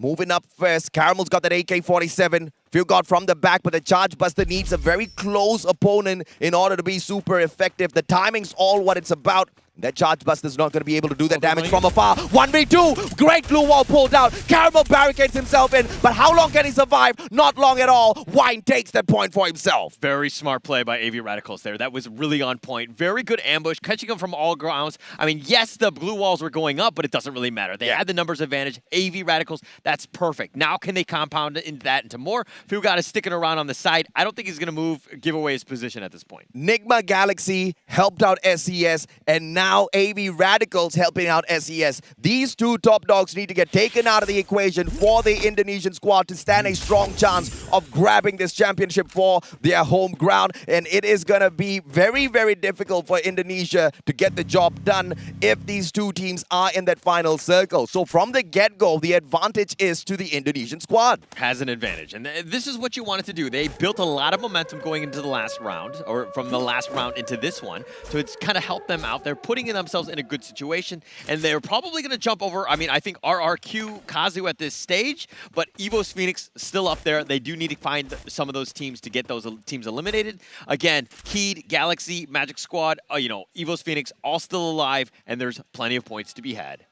To be the champion of the Free Fire World Series 2022 Bangkok for Ignis Esports might be an impossible ask, but getting an extra $10,000 from this massive prize pool might not be too wild of an idea, too wild of a request from the squad members, but do bring Stop right back into the equation. Alpha, on the other hand, they are keeping a watchful eye on the players of Naguara. We switch on over to Nigma Galaxy. This is going to be a problem. AV Radicals, they bring on in that monster truck in, and Wine, great time turner, double barrel in hand, pulls out the glue wall as well. 1v2, nice. But Badu goes down. Okay, I love the way that AV Radicals are like, okay, we're just going to Zerg people. We're just going to just ambush them as much as possible. They can't kill us all, so to speak, and they're able to do that. Now, Enigma Galaxy are on the run. They have 2 members. Yes, they still have a chance, but man, this has not been looking good for Enigma Galaxy. Nope. They've been on the defense. Oh, this is a GG. Feel good. He has nowhere near to a vending machine, nowhere near to a revival point as well. Vasto Mundo, on the other hand, they meet the players of AV Radicals. AV Radicals are not the only predators out there on the battlefield, but AV's turning the tables on Vasto Mundo themselves. What has gotten into the Filipinos? White manages to get a trip mine knockdown as well. Vasto Mundo bites the dust, but one more survivor on their side. Everybody's helping out the Indonesian squad of SES Alpine. They're definitely helping them. This has been very beneficial for them, but AV still going up against Vastamundo here. Vastamundo, Ramiel, P90, Nunes goes down, and Ramiel strikes once again. Beautiful headshot. 2 stakes down, plays in 10. This is just a total annihilation of squad after squad by the Filipino team. Tanamo, everybody backs away. Nobody can stop them. Where was this sort of an AV Radicals at the start of this grand finals? I have to ask on behalf of the whole of MCPS. Things could have been so much more different, Holler. Yeah, it took them about 6 or so games to get warmed up, and this is the first that we've seen this. They were on a tear in MCPS, and they haven't found that groove yet. They're finding it now, which might be a little too late at this point, but hey, every position matters. It's going to be key right here. Welcome into my arms, Alpha, says Tanamo. He rushes in for the kill, and it looks like he is going to be able to take a quickly sneak one off here. Double barrel in hand, but glue walls erected by the players on the side of Alpha. Now, Ramiel from afar just needs one quick shot in here, but the rest of AV Radicals all together. Drone gets sent over, extra bit of information, and Alpha has got that info for them so that they can back away ever so slowly, but it's all about how AV Radicals continues to be aggressive, and Raid from out of nowhere knocks Dynamo, but this pickup is going to be possible. It's got to be possible. He's got the glue walls. He's keeping himself alive. Alpha RA2D still hiding behind this shack. Yep, 2s now. Double barrel! And they get yet another. AV Radicals on fire, baby! Pusang Galat, this is not expected at all. 8 eliminations. AV Radicals are on a roll, and Alpha can't do much about them at the moment. They'll have to play this patiently. Alpha doesn't even have an active revival point there, so this is going to be quite the struggle for this MENA squad. Okay, AV Radicals have woken up. That was a nice kill right there. They made sure that they got it. G18 is the last one surviving. He does not want to give away his position. He might actually go down to the zone. We're going to have to see. But let's talk about Enigma Galaxy. They've been shot left, right, and center, so to speak. is the last lone survivor at the moment, but they only have 3 eliminations. Is it going to happen? Is it going to happen? I just saw the player from the side of Cade just driving past. But EVOS now will be able to meet the Magic Squad. Good glue wall pulled out. Jonah now, premature, hopping out of his vehicle. He gets surrounded by the players of Magic Squad. Drax gets knocked down instead, and Dew brings back Field God. So that means Sigma Galaxy is still going to be alive and kicking as MGS now meet a very strong team out there on the battlefield. The Thai players want to take them down, but God Cruz goes down as well. Moshi the survivor from the backstab, but can he get there? Get High gets the job done instead. Get High is on a roll. He's trying to find it. He's going to look One to go more. for pops. Oh, but he gets knocked down onto the ground. Moshi, where's Moshi? They all desperately need him. Moshi's slow to the pace, but look at this. He usually is the long-range sniper. Bob's going in for the pickup. Grenade does not connect. Italo now backs away. Mag 7 in his hand. Moshi turns around, but what a glue wall pulled out. And this is going to be lethal because EVOS Phoenix does not have that backup. Get High's not going to get picked up. It's a 1v2. Moshi still dodging around all of those glue walls. That Mag 7 is the secret answer. Grenade on the charge for Bobs as well, but Moshi has handled the situation well so far. Switches out to the UMP. Can he get the shot? Italo with the Mag 7 gets stacked up. Grenade goes far, and Moshi still surviving. Pulls out the bush as well to hide away from them. Charge Buster is the better weapon. He circles around, survives, and the Riptide Rhythm gets nothing. Oh, Moshi looking to go down here. They want to get this. They can't draw a beat on him. They're One trying more. to make him proud. Ah, the guy's just surviving. Oh, he survives. Moshi! Oh, Moshi to the LA. What a clutch for EVOS Phoenix Moshi! 1 versus 2, dashing in and out of glue walls, keeping it alive, and Moshi somehow makes the miracle play, clutches it out, gives them more of a chance to move in. What a play! SES Alfine says thank you very much, AV Radicals, for clearing up the house, and they take them out of the equation as well. The Indonesian squad, we talked about the miraculous 3 back-to-back booyah that they need to hit. They are on a good trajectory to do exactly that. But here comes Naguara, the struggling LATAM squad, fights Bara with a backstab, and that might just ruin the Indonesians' play. Yeah, I think they just got it, most of them. I mean, not all of them are dead, but look at, okay, let's talk a little bit more about Key. A little slow it down a little bit. They've only got 1 elimination. I mean, this is one of those things where they haven't really found that team, but there's still 8 teams left. There's still plenty of time, but they are full strength. This is a scary place to be in if you're any other team right now, because Keed are a bunch of killers. They're going to find you, and they're going to go in. If you're patient now, it's still only 12 minutes. Ignis, will you spoil the Brazilian party? It's LATAM versus Brazil, and it is about to break down any moment now. Ignis has got their dead eyes locked on them. They're not going to allow the players of Cade to circle around too much, and Cade has been nerfed because the players just got brought right back in. But the Groza in the hands of Modestia, that's going to do a lot of damage. Gade, where you fly into, my brother? He's going to get taken out of the equation, lands on the roof, but that's not going to be a great position for him. Jojo goes down, SES, Bara goes down. That's about it for SES. It's all over for them. Oh my gosh, Moshi just securing all of these kills. Look at this. EVOS was at, the last straw. There was just 1 member, Moshi, there. But then he's just like, no, I'm just going to take all the eliminations. I'm going to res up my buddies. EVOS Phoenix are not out of this. They're still very strong, very commendable team, and they want more. Luca all by himself. I mean, everybody else is on fire. EVOS Phoenix is just dodging left, right, playing the game of revival. Moshi's holding the squad together.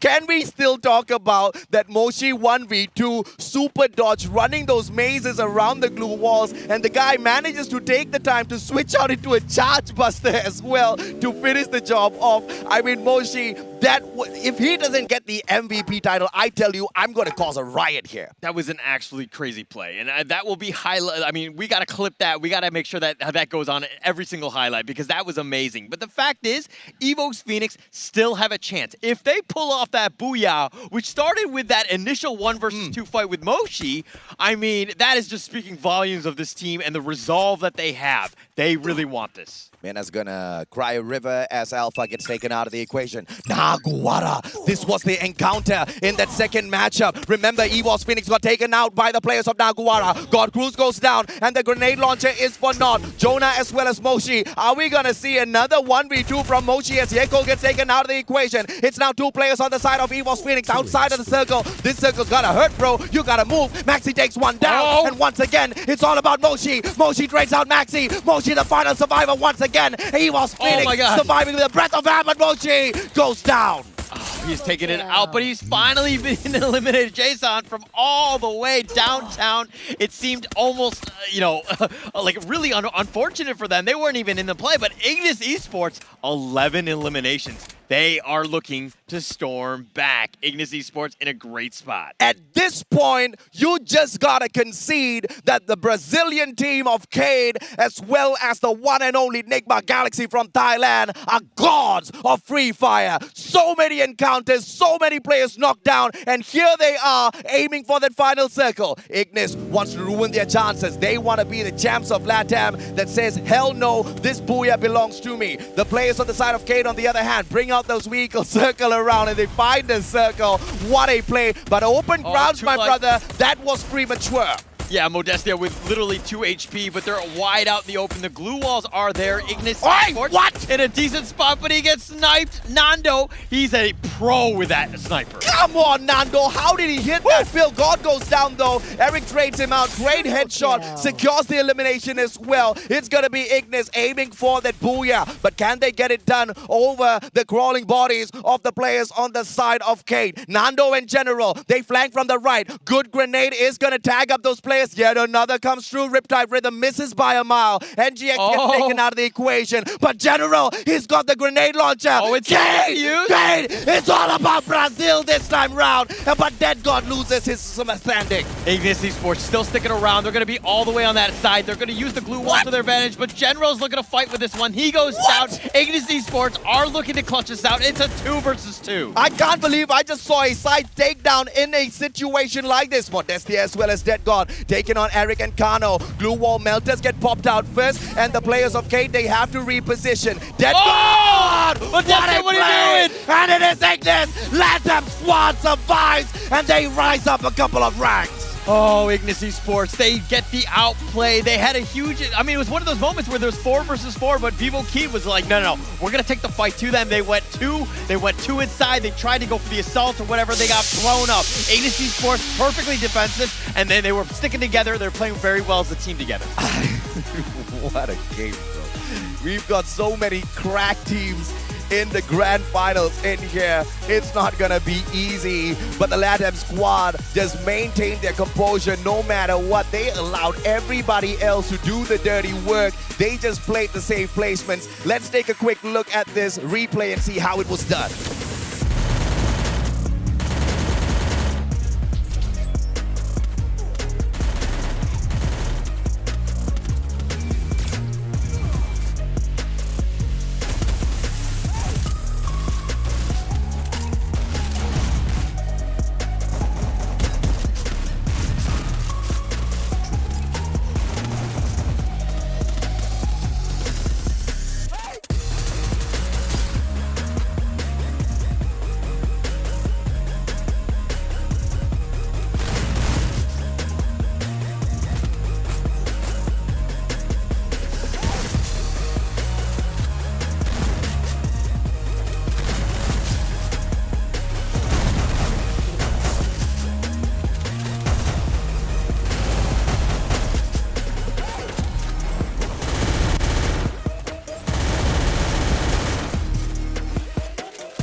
I love Ignis Esports, but I still think Moshi's my personal MVP, man. I mean, that God play with that Charge Buster, close quarters combat. I mean, if anybody has used the Charge Buster before, they know that it's not an easy gun to master. Moshi, the god of Free Fire for sure. Absolutely outplayed there, right? I mean, not only did he get the 2 eliminations there, but then he rezzed up his teammates. They got more kills in that, and then they also got, better placement points. Yeah. I mean, it just compounded, and there's a reason why this team is just so good. And there's a reason why Cade as well as Nigma Galaxy have been running the grand finals in here today. We saw many early engagements that almost took these 2 titans out of the equation, but still at that final circle, I mean, I've got my mind my mind blown. I wish I had minds, but I've got my mind blown by these plays. This is crazy, but here are the standings of that matchup. 29 points by Ignis Esports. Phenomenal run. They are looking for a $10,000 bonus, and my friend, I think they found it. Yeah, it's not just that, right? I mean, literally almost 30 points on that one. 83 or 82 points, I think, at the end of the day in terms of the overall standings. That's going to really springboard them. Now, you were talking about SES maybe going for the miracle run with 3 booyahs in a row, but hey, if Ignis Esports gets another 29 points in this next game, I mean, that's gonna shake up the entire standings. It is gonna give Ignis a good bonus. It's gonna be a good payout. But is it gonna be great in terms of them having an opportunity to pull the championship away from one of the Thai or one of the Brazilian squads? I don't think so just yet. But Nigma Galaxy bombing out a little bit too early here makes me worried for their overall standings on the leaderboard. But the saving grace here is Vivo Kid. They are on the exact same point with the 12. And Cade still maintains that #1 spot. Nigma Galaxy right behind them. And guess who's there? EVOS Phoenix. If you ask me who's my favorite right now, I'm sorry, Kate. I'm sorry, Nigma. It is the one and only EVOS Phoenix, and you can thank Moshi for that. Yeah, just that was a miracle play right there. But look at Ignis Esports. Ignis Esports so close. Now, again, Keed, this is their thing. They've been scoring, 10 plus points almost every single match. Yeah. They've been on a tear if you think about it, right? This is through 7 games. They have 105 points. Right? They're averaging quite high. I mean, it's more than 10 points a game. Obviously, I don't know the exact math because I don't have my abacus with me, but that is consistency. That's exactly what you want to do. If any other team really wants a chance, they need to eliminate Keed early. This is just so sad for Ignis, man. I mean, where was that firepower a little bit earlier in the competition? Because we needed at least one more extra round before we head on into Alpine. That would have been the possibility for Ignis to grab the championship, bring it to LATAM, and make this into an all-out party. But unfortunately for them, that journey is going to be very difficult. But here is the MVP of that matchup, ladies, German boys and girls, as Ignis Esports picks up the victory for themselves. Eric is the guy that picks up the MVP title. With the MP5, 6 eliminations, monstrous round for Ignis. I kind of felt like that was Keed's match to lose, right? Yeah. Because they had, okay, the reason being, I mean, the numbers are the same, but Ignis Esports were actually damaged after the last fight. Yeah. And the fact that, Vivo Key, if they went in together and they kind of hit it from all the different angles, they would have had a much better chance. But let's talk a little bit about the match kill leaders, okay? I think that this is going to be quite telling in terms of what happened in that last game, because literally kills were happening galore. Look at this. Whoa, Carlos wow. with 6 eliminations in addition to Eric's 6 already that we talked about, but Moshi, the man, the MVP, the 5E lane. I love seeing Moshi up here at the very least for our top players of the round. He was a monster, single-handedly making sure EVOS does not bow out a little bit too early, gets them an extra 3 elimination points before he himself gets taken out of the equation. What a play by the guy. But EVOS Phoenix, the run is not over just yet. Let's take a peek as well at the key players of this matchup at Purgatory, as Curry manages to get the total of 171 penetration damage. I mean, this guy, just with the AWM, he's just way too sneaky, man. No glue wall can stop him. Yeah, no glue wall can stop him. Ramiel tried to stop it, but with 17 glue walls that were created.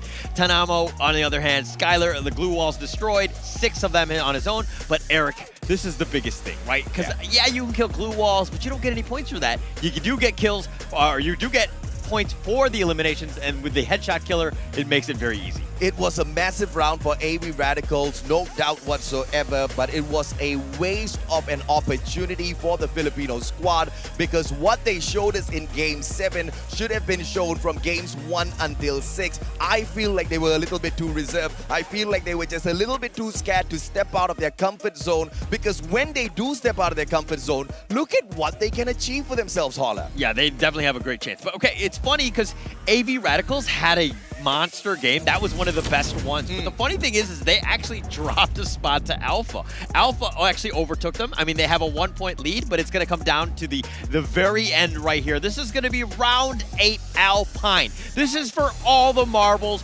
Who's going to be champion?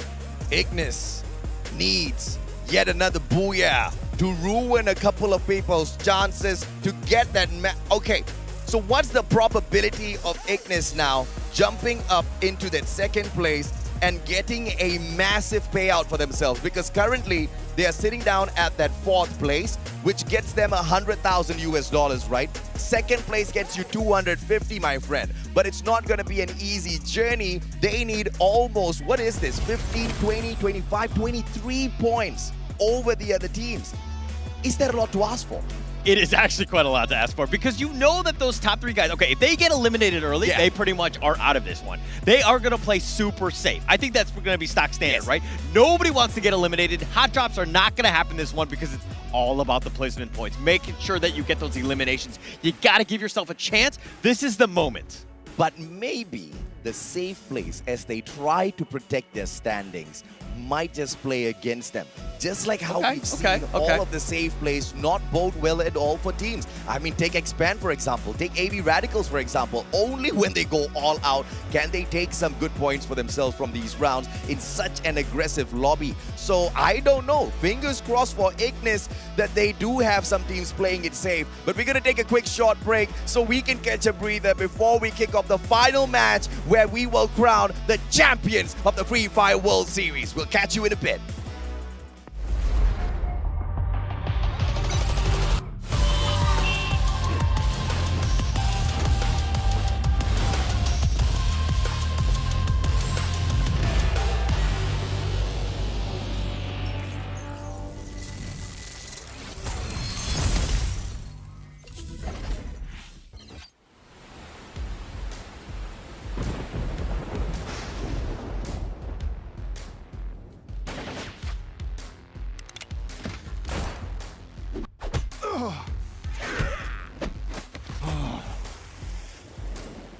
I'm fine. I don't need healing. What? Your arm is broken. If I show you I can do a push-up, will you stop bothering me? I dare you. Hate to say it, but I told you so. You don't hate it at all. Oh, my grumpy love of my life. You can be so stubborn. I am strong-willed. I'm not stubborn. Introduce them to their new home. You're the captain of the island. You do it. Fine, fine. Thank you for taking us in. What is this place called? Ford, you didn't tell them? Slipped my mind. You're in safe here. The safest place on Earth. Welcome to your new home. Hey, who's behind this mural? I didn't approve this. Actually, I look pretty good.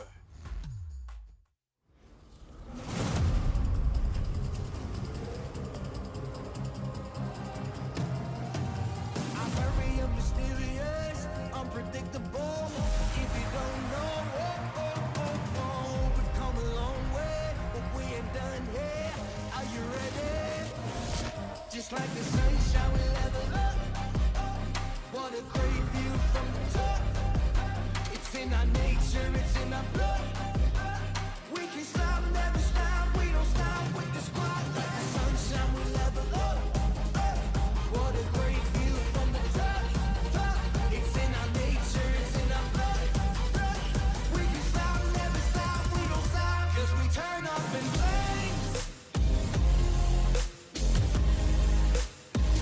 'Cause we turn up in flames. You can deal with us, with the whole squad. We just can't be stopped.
It's like the sunshine we level up.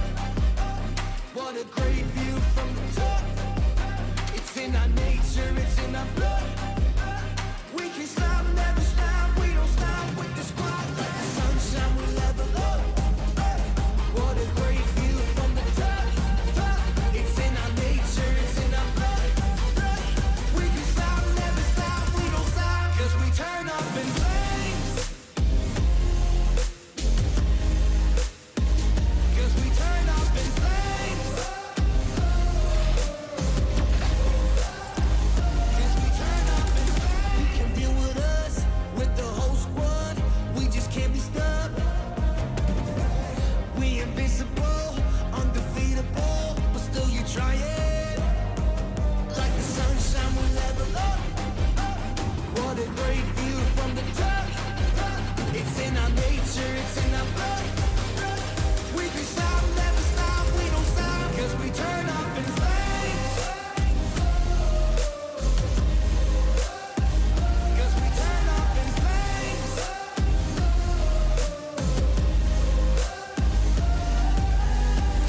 You can deal with us, with the whole squad.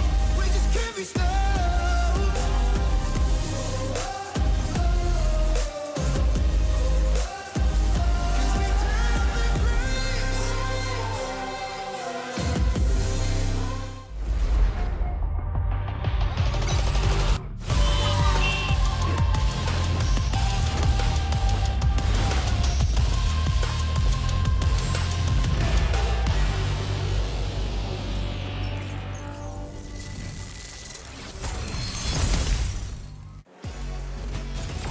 It comes down to the wire. It comes down to the final matchup of our grand finals here at the Free Fire World Series 2022 Bangkok, Thailand. My name's AJ. I'm the Mustachio down here with the one and only Holler to close the show off. But we've got this one final game that will decide exactly who our champs are. And even a team like Ignis still stands a chance. But the conditions are quite tough to meet, Holler. Yeah, so basically the top of the other three teams need to be eliminated like 12th, 11th, 10th. Pretty much they need to be eliminated very early. Super. Gonna be difficult to do. I think the strategy going in is just to play it safe. Yeah. No hot dropping. Make sure that you're as far away from the other teams as possible. Yeah. Get yourself into those free placement points, so to speak. I say free with air quotes on that one because it's not really free, especially at this stage. And, you know, you could take the biggest risks of your life if you know exactly where those players are going to drop on into. You could hot drop them. You could perhaps tease them and try your luck by taking them out of the equation. But let's take a quick look at the match stats for round number 7 first. Because Ignis Esports ignited that fire within their hearts to score a massive 29-point round for themselves. 17 eliminations, 12 from the Booyah. They were absolutely cracked. And just like that, back in the race for the top 3. Okay, Ignis Esports went from 8th position and they springboarded themselves into the 4th position with that single game. That's how close things are, okay? I mean, anything can happen at this point, but let's talk a little bit about, you know, what needs to happen for this final match. Well, for this final match, ladies and gentlemen, boys and girls, Cade needs to hide. Nigma Galaxy cannot hide. They have to hunt for eliminations. Nigma Galaxy requires 9 points more than Cade in order to take the championship for themselves. This is their home ground. You know they're desperate. EVOS Phoenix, they need 19 points more than Cade. Even more of a troublesome task for them to secure. But if God Moshi can appear once again and grant them all of those elimination points, it might still be possible. But Ignis Esports, they just showed us a massive 29-pointer round. If they can do that yet again, and the top 3 teams bomb out super early, which I think is asking for way too much, Ignis might be able to grab that trophy, drag it back to LATAM. Okay, so now if you're Nigma Galaxy and EVOS Phoenix, you know the lay of the land. You understand what needs to happen. You have to hunt key.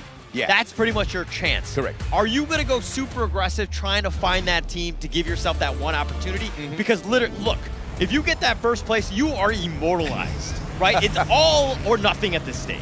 And of course, we are not waiting for nobody. Alpine is on your screens right now as the flight path cuts through dock all the way down to Fusion. It's just a party all across the map. That high tier loot zone is going to be the aim of AV Radicals, but is anybody else going to drop by? Yes, Naguara might just say hello. Magic Squad is here as well. This is just all centered towards the middle part of this map. Everybody wants a piece of the action. Okay, look at Keed going straight top. This is the team to watch just to understand what could potentially happen. Yep. We follow Keed throughout and see exactly what's going to happen. Nigma, bro. Galaxy. I do not think this is a smart choice for them because Magic Squad, they are there to sprinkle the pixie dust on them. Nigma Galaxy as well as Magic Squad, both in the exact same compound. Things are going to go south for one of the two. Magic Squad doesn't have a lot to lose, but Nigma Galaxy, under no circumstance whatsoever, can they afford to lose this next gunfight. They are looking for the championship, and in Magic Squad might just be able to help Cade out here. Yeah, it would be actually huge if they could do that, but he's throwing with a frying pan, wet it down, but he gets shot here. Artemis is like, nay. I mean, come on, that was just way too cheeky, and I think SES deserved to get taken down in that manner, right? I mean, Ray's there. He could have just tried to run away. He could have tried to go and look for a gun, but instead, no, he wanted to go for the flashy plays of the pan in the face, smacking kind of attack takedown. Yeah, that's not going to check out. Yeah, sometimes you look foolish doing some things like that, and that's not a great play. That's going to put your team at a disadvantage. And of course, everything matters, right? Again, if you're just watching, if you're tuning in right now, every 2 spots will get you another 10K USD.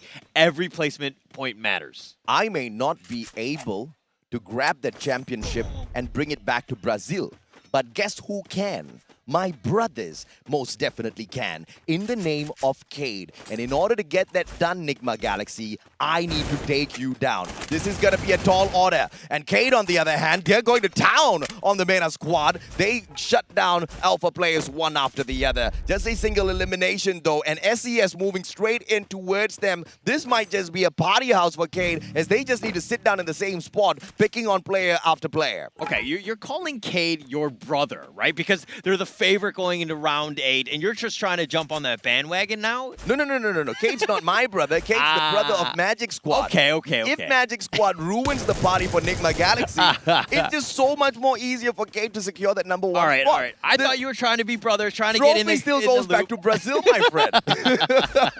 Understood. My bad. I wouldn't mind a couple of Brazilian brothers, though. I surely wouldn't mind. Wine, AV Radicals, they were on fire earlier on, but the run came to a premature close for them this time around. Naguara right in front, but look at Ritu's already pushing up front across with Wine as well. That right-hand side flank is going to be possible for them. Maxi tags one up, but Wine super low on that HP. Needs to be really careful as to how he takes this next approach. He's going to be super careful right here. Naguara are just on the prowl. They're looking for him. Wine is very low. Maxi is looking to go for the flank right now. He's going to use that windmill to his advantage. He doesn't see him coming around. He gets it, and Wine does go down. Max with a nice play. Yeah, Maxi, great one. Wine goes out of the equation. And AV Radicals immediately scrambles, right? They know that they can't really take this fight against them. Naguara does have that revival platform as well, which just makes things so much more difficult. This high-tier loot zone just does not belong to AV Radicals. Throughout the whole of this grand finals, they've just been teased, and now finally the fight I've been waiting for. Phil God goes down! This is big! This is huge for Magic Squad! Oh, it's a big one. It's a good start to this one. They've got 2 eliminations. They want to find more, but it looks like they've only found part of the team. This is the hard thing, is that if you can't eliminate everyone else, they come back like a bunch of cockroaches. They're going to come back and they're going to infest your house. I mean, just imagine, man. Magic Squad takes Nigma Galaxy out of the equation, and they themselves continue to climb up the leaderboard and sneak on into that 2nd and 3rd spot. I mean, Brazil wins big here at the Free Fire World Series 2022 Bangkok. Dew backs away. Stop with the flank, but GU has got his eyes on him, and Stop might be able to distract the players of Magic Squad to allow Dew to get away and rest the whole squad up. This is a sacrifice from Stop. Everybody, moment of silence for this guy as he sacrifices himself for the greater good of Nigma Galaxy and Thailand. A chip in a chair. That's it. Do is running for his life, trying to res them up. He's going to have to get them back into this game. They need to reset this one. They got to give themselves a chance. RRQ Razor, on the other hand, does take out Maxi. Yeah, RRQ dropped by to say hello to Naguara. AB Radicals gets away with skin still on their back. They weren't really worked down to the bone just yet by the players of Naguara. Naguara does not get aggressive to go in for the chase. SES Alphank, on the other hand, they meet the players of Vivo Cade. Can SES ruin the party for Cade? This is going to be big, but the glue wall melter isn't going to be doing much of a damage. No glue walls there as well, but those are just premature shots. Bara trades one out. General did manage to get one, but this is going to be the advantage to SES as they do have the players to circle around. G'day versus Modestia. That's going to be a big fight as well. Modestia has got the MAC-10. G'day is going to be in trouble. Okay, look, Cade is actually the #1 team, and my heart is skipping a beat for them, right? Modestia! If they get eliminated early, it looks like they're doing that right now. They've only got 2 members of Cade here. SES are turning this on. You better run, Cade. You better run. Dead God leading them away from Nando 9. Nando 9's going to be the final savior. Pulls out the time turner behind him, but Dead God is good as dead right there. Elimination point to the side. Nigma is good! And Nigma's out! This is insane! Nigma's out of the equation, which means Cade now needs to get taken down as well Oh for my God. Evos Phoenix to stand a chance. Oh my God, if Nando goes out, this opens up the door. This is the play that you needed so many different things to happen for the 3rd, 4th, 5th place teams to actually have a chance. The fact that it could possibly happen is absolutely insane. Keed, where's he at? It's happening! It's happening! Yeah, Cole gets taken down and out of the equation. Magic Squad, they sprinkle their pixie dust all around already, all right, but they're just spending way too much of time outside of the circle. They need to circle back in. Evos Phoenix, they don't know what's happening, man. There's no way they've got any idea as to what's going out there on the battlefield. This team just needs to focus on their own strengths and pick up a lot of points. Massive number of points to bring the championship, or in fact, to hold the championship in Thailand. They actually have a chance. We were thinking that this is going to be impossible. There's 2 other teams that are above them, but they're going to get points. But the fact that Nigma Galaxy has been already eliminated, Keed is on the last, on his last leg, so to speak. I mean, very difficult situation. I mean, the door is wide open. Ignis Esports, Magic Squad, and maybe even SCS have a chance. This is a dream Free Fire World Series for me because it's going to go down to the wire. What a fantastic drama we have unfolding before our very eyes. And AB Radicals, the Filipinos, usually wind up late, but I tell you, this is a disappointing wind-up. I want more out of them, but I hope this is not the final time we see the nation within the Free Fire World Series. Them performing great towards the very end of our grand finals shows that they've got the quality to take it all the way. They just did not have that self-confidence to get the job done a little bit earlier on. But now, Magic Squad, Pixie Dust Boys coming straight towards the players of AB Radicals. But AB, they are in a pickle now. Outside of the circle, Magic Squad just needs to gatekeep. Yeah, they need to gatekeep. They just need to play it safe. They have nothing to do. They can play super patiently. They can be all the way in the back. AV Radicals need to make the move outside of them, so it's on them. Who's going to make that first move? I mean, AV Radicals are just kind of tanking it because they realize just how dangerous this is. But let me also talk about Keed. On the back end of this, one thing that did happen was General was revived. They have 2 members left of Keed. Drex tagged up. Italo, GU as well. Wine rushing on 4th. Can he get this? He manages to drop his health right back up. Grenade being cooked up. Wine does not drop it just yet. Finally gets taken down. A little premature of a rush. And Wine gets punished for that maneuver. And Magic Squad now with the advantage. But they're right below the bridge. They want to play troll against AV Radicals. Okay, Magic Squad was actually 5 points behind Evos Phoenix going into this one. Considering that Enigma Galaxy has already been eliminated, this opens up the potential door for top 4 for Magic Squad, assuming they can continue this. They need to secure the rest of AV Radicals. AV Radicals are being very difficult. They don't want to give away any free points. They'll happily tank up the Storm for now, but they're going to stick around there and they're just going to wait this one out. There's nothing for AV to lose. Magic Squad has got a lot to lose. To the point that you just brought up, Magic Squad still can continue climbing up the leaderboard. They need no points they don't need a lot of points to get an extra $10,000 US, right? They literally need 1 point more than Ignis to secure that bonus for themselves. But now getting stuck outside of the circle, RRQ dropping by to say hello, my friends. Maybe with a backstab, Italo goes down. Gio trades out Legolas. That's gonna be a good trade back, but he himself gets knocked down by Maybe. Bob trades out Maybe. Bob takes that elimination as well. Razor and Pac-Man for the side of RRQ. Oh, Tadamo grenade! Out. Tadamo strikes finally, and AB Radicals still stay alive. But Bob's the final survivor, the final hope for Magic Squad. Oh my gosh, RRQ completely saves AV Radicals and changes things once again. Vivo Keyed back to full strength. This is scary. They had an opportunity, but now that they're all alive, I mean, this is one of those things where you're like, for the other teams, do they actually have a chance? My God. That was low. Yeah, that got way too close, Nando. Don't give me no heart attack like that. Dynamo gets yet another grenade knockdown. Pac-Man's elimination point has been secured by him. AV Radicals is on a roll, although they got stuck in quite the pickle earlier on. Cade, on the other hand, come on. Can we talk about a couple of survivors here? I mean, this is the way they needed to do it. They've been doing it all day today. They've just been surviving. They've gotten all the eliminations. I mean, they were down to their last member. That was the closest for this one. They had a chance. Now, who can find Keyed? RRQ eliminated 9th. RRQ's out. And earlier on, we saw Magic Squad do a number on Nigma Galaxy to help their brothers out. Cade needs to buy them dinner, breakfast, lunch for 3 years to say thanks.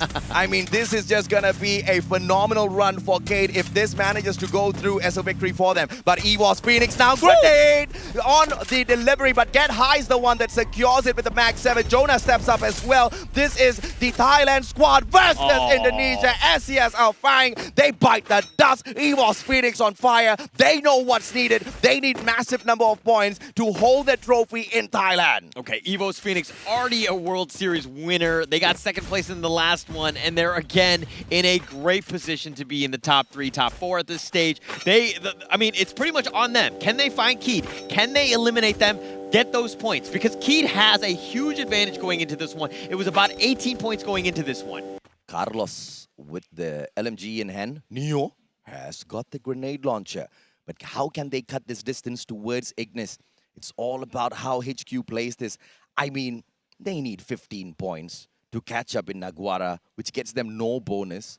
But if they can get 16 points, they catch up with AV Radicals. So that's going to be that's a 10,000 USD bonus. But HQ has been struggling all throughout the grand finals. And to take on Ignis, the LATAM squad that is super pumped up after the previous matchup, is going to be a challenge. But EVOS, though, they meet Ignis on the other side. This could be deadly. EVOS Phoenix moving on in here for the strike. And the double barrel gets it for the squad. And this is just EVOS Phoenix on fire. There's no one's going to be able to stop them. Off screen though, Radical's doing a number as well. Oh, Jason is, I think he's the last load. Oh, Carlos is still alive as well. EVOS is looking to go in this one, trying to draw a bead. The glue walls are there, but...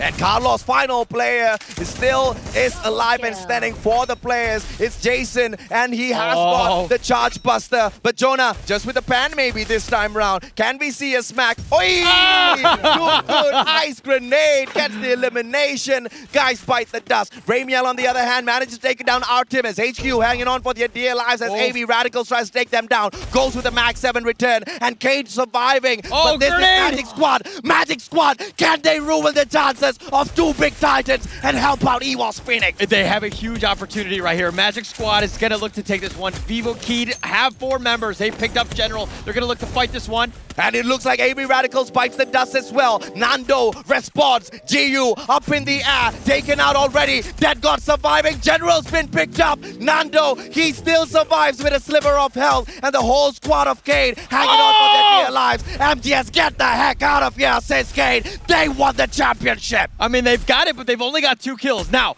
Vivo Keyed right now, they're going up against EVOS Phoenix. EVOS Phoenix gets a nice knock on the Nando. And God Cruz gets the God nade as well. General goes down. Oh. Goes in. Modesia down. This is EVOS. This is EVOS doing it for Thailand. 13 elimination points already. Four more teams out there. He's out. Bye. He's out. Thailand. I think they keep it in their country. I mean, they've got 14 in eliminations. It's all about the placements points. You got HQ Esports, you got Fasta Mundo. Those teams are not in the running. EVOS Phoenix, they can own this one. The destiny is within their hands. EVOS Phoenix, the cockiest when we started off the play-ins. From the play-ins to the grand finals, can they secure the elimination on HQ, who have been struggling all throughout the competition? Fasta Mundo, though, might be the ruiner of this party for the squad. They circle around from the left-hand side, but EVOS Phoenix says, you guys deal with the firepower, we want the circle. We're going to take it. We're going to be in positioning. We're going to make sure that we're there. HQ Esports, Fasta Mundo.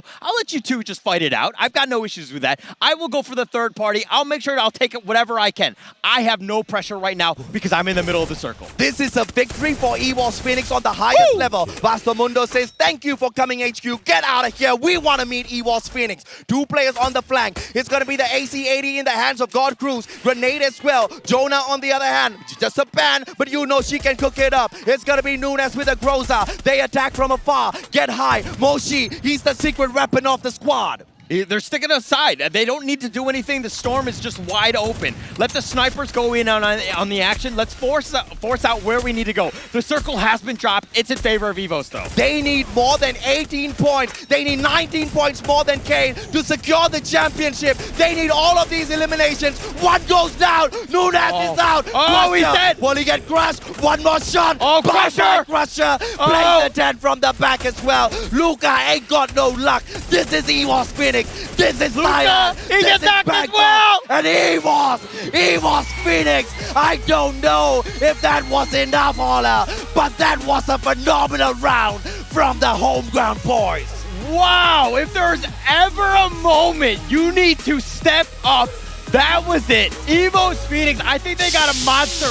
18 kills plus the booyah. I mean, that was everything. That was perfect for them. EVOS Phoenix completely turned that one on. I believe they might have gotten it done. I believe that was enough, but we still need to wait for the official stats. But look at this squad, man. EVOS Phoenix, they are your champions. Ridiculous how they got this done. What a final round runner. I cannot believe what we have on our hands, Ola. Oh, they needed to have done it. They did everything that had to have been done. I mean, the fact that Nigma Galaxy got eliminated early like that really opened the door. That was the only reason they had that opportunity. And you know who they have to thank? Magic Squad Brazil helped Thailand out in the most unfortunate of ways. And just when Cade was about to strike right back, EVOS themselves stepped up to the plate. I cannot believe the kind of drama that it had to boil down to, all the way down to the last match. And EVOS Phoenix, the undying EVOS Phoenix, the kings of comeback, have gotten the throne and they keep the trophy in Thailand. Okay, EVOS Phoenix don't know how to lose. Let's be honest. At the Free Fire World Series, they've got to the play-ins and they've done really well and they've got it in here, but I mean, it's pretty amazing stuff. Bam, welcome back. Give the trophy over to the boys. They deserve it. I am back. Oh my goodness, ladies and gentlemen, that is it. We have the champion of Free Fire World Series 2022 Bangkok. Give it up for the one and only EVOS Phoenix! Let's hear it, let's hear it. They did it. Wow, representing Thailand, ladies and gentlemen, they finally succeeded in bringing their second world champion title. Bring it. เชิญเลยฮะ มาตรงกลางเลยครับ Front and center right here in front of the trophy. Oh my goodness. This is huge.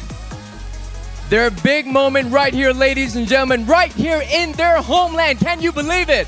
Right here in the heart of Bangkok.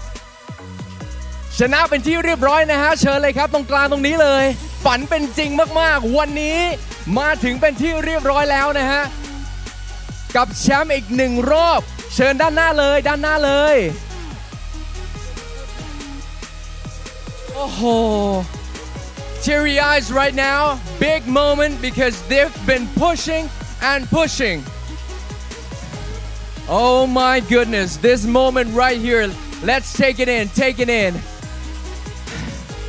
This is not a dream, guys. This is real. You guys are the world champion. And now it is time to announce the MVP.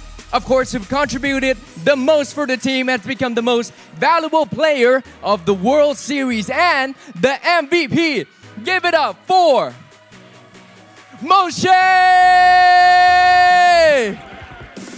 Whoa! Great job, Moshe! สุดยอดเลยครับโมชิฮะ Here's a medal for you. Turn around. Wear that medal. Wear it with pride and honor. Wow. สุดยอดมากๆครับโมชิครับ MVP ครับของ World Series ในครั้งนี้ Take it in. Take it in. All right.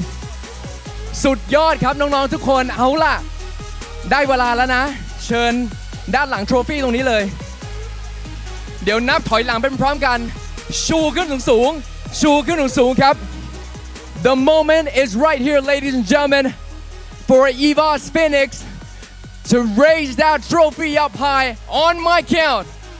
Ladies and gentlemen, we'll be counting all together all around the world and they'll be raising that trophy up high because they're the world champion. On my count, on 3, 2, 1.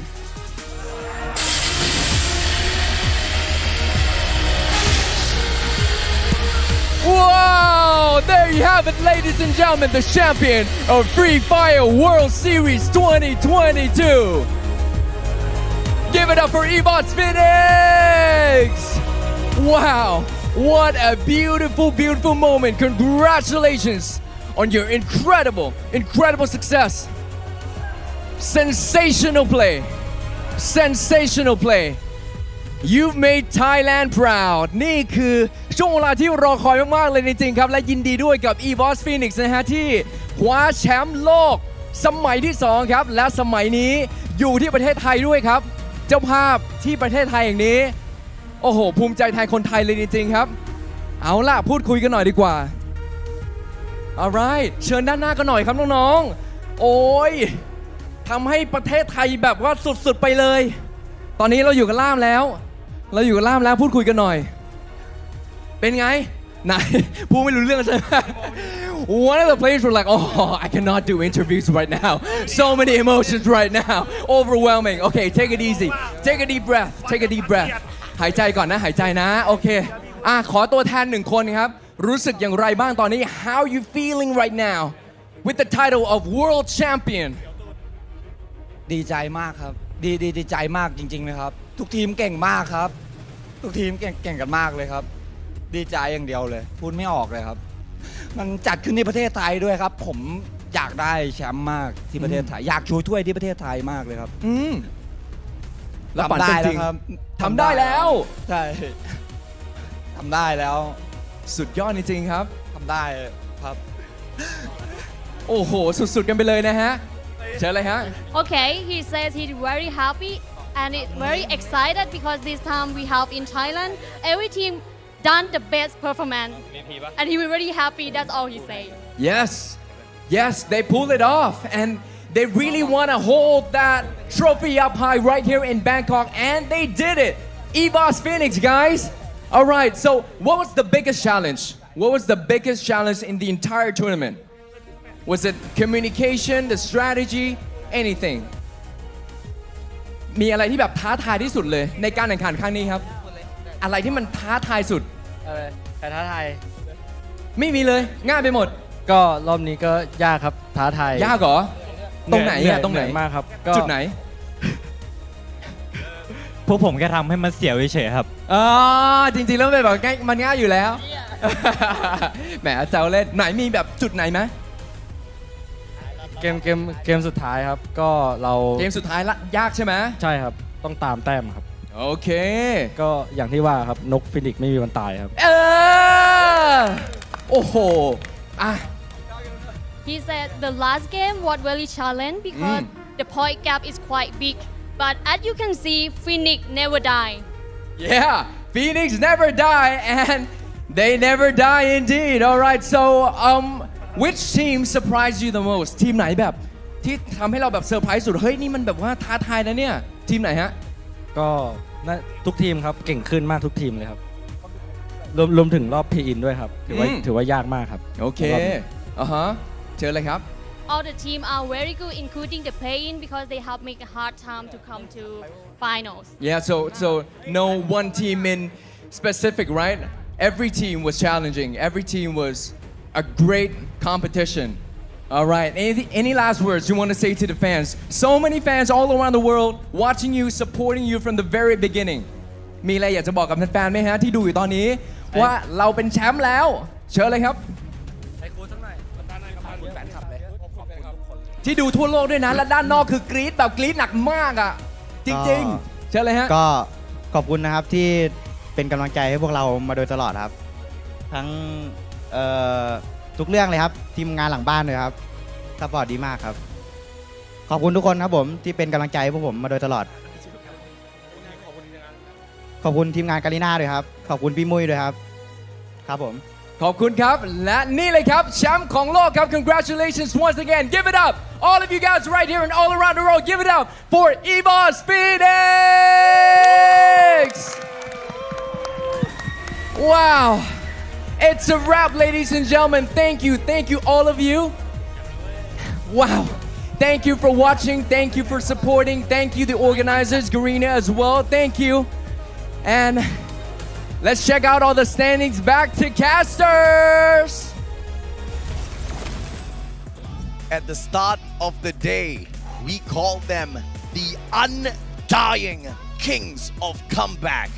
And what a comeback we have witnessed, Holla. I mean, a miracle play. I mean, it was from the beginning of the play-ins. The first two matches where they had only 9 points, they had to step it up, and they really did just to make it to the grand finals today. And then that miracle run, what are the chances of that going into that final match? Everything had to have gone perfectly, and it kind of did. And the universe just didn't want me to run amok, man. I wanted Koshi to get the MVP, and he got the grandest of MVP title. He even has a golden medal to prove that he's the MVP of the competition. I cannot be happier for EVOS Phoenix, and this is what hard work and determination, never-ending self-belief gets you at the end of the day. It's impressive, right? I mean, it's almost like they manifested destiny in that situation, right? Absolutely. Just getting themselves an opportunity. They were saying, oh, we have a chance. Yes, we're only third place. Things need to happen, and they had everything. They killed Keith when they needed to. You know, Enigma Galaxy got eliminated early. I mean, just everything happened. But let's take a look at the match standings of that last game right there. Yeah, it was a massive round for EVOS Phoenix, picking up 30 points. And we did mention that they needed about 18 points more than the one and only Cade. And I think they checked that box very, very well for themselves. Vasto Mundo, on the other hand, quite a stone's throw away from EVOS Phoenix to secure that booyah with 15 points right behind them. Magic Squad with their pixie dust. These guys were the difference maker as they engaged with Enigma Galaxy. They thought they were helping out their home ground brothers Cade by shutting down Enigma Galaxy, stopping the Thai Giants. But little did they know there was an even bigger monster waiting to grab that title and make sure it remains in Thailand. If EVOS Phoenix wants to greet any other team, they need to go up to Magic Squad and they need to thank them as soon as possible because they really did help them out. If Enigma Galaxy survives that one into the 7th or 8th position, it might be very different. But let's check out the overall standings, see where all of the teams kind of ended up. And at the end of the day, it was 3 points and Moshi with that phenomenal play on Purgatory. It was those 2 eliminations, the third one that he got before getting taken down. Those 3 points were your championship points. If that boy does not deserve that golden MVP title, I really do not know exactly what earns it for you. One of the 2 teams to earn a double booyah in the grand finals today. I am officially a fan of EVOS Phoenix. And by the way, second World Championship for the squad. Absolutely crazy. And the fact that they were able to do that. But this is the thing. Every single point matters. Like, go back to that game 7, where that Moshi play, that 1 versus 2, he doesn't do that. They actually lose out on about 5 or so points. They do. Keed actually would win then. Yes. So every single fight, that clutch will go down in history. I mean, we don't want to ignore all of the other teams, but come on, bro. How can we stop talking about EWOS Phoenix and how they got the job done at the end of the day? It is a super emotional time for them up there on the stage, and I totally understand why, right? It was not an easy journey from the start. They had to fight through the play-ins. You had Titans there. They lost the 2 matches when the day started. Any other team would have been absolutely crushed. Not the Undying Phoenix. Okay, it happened with Attack All Around. They went through the play-ins. They ended up winning the World Series. You know, EVOS Phoenix were like, hey, we'll do that route. I think it kind of helps out. They went through the playoffs and they dominated there, and they're here now, and they're the champions because of that. So apparently this is the way to go. You just go to the play-ins, right? I don't know if or not you guys want to be aiming for that, but EWOS Phoenix clearly showing that even when you are in the toughest spot, you can still get the job done. You need, sure as hell, a lot of skills. You need a Moshi on your squad. Yeah, you need that, and that's going to be great. And thank you so much to all the viewers that are there. Thank you so much, AJ, Husky, for casting with me. And thank you to all the teams. We'll catch you at the next World Series.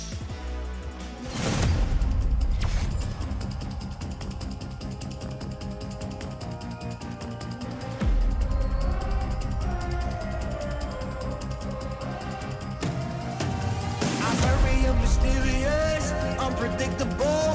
If you don't know, we've come a long way, but we ain't done here.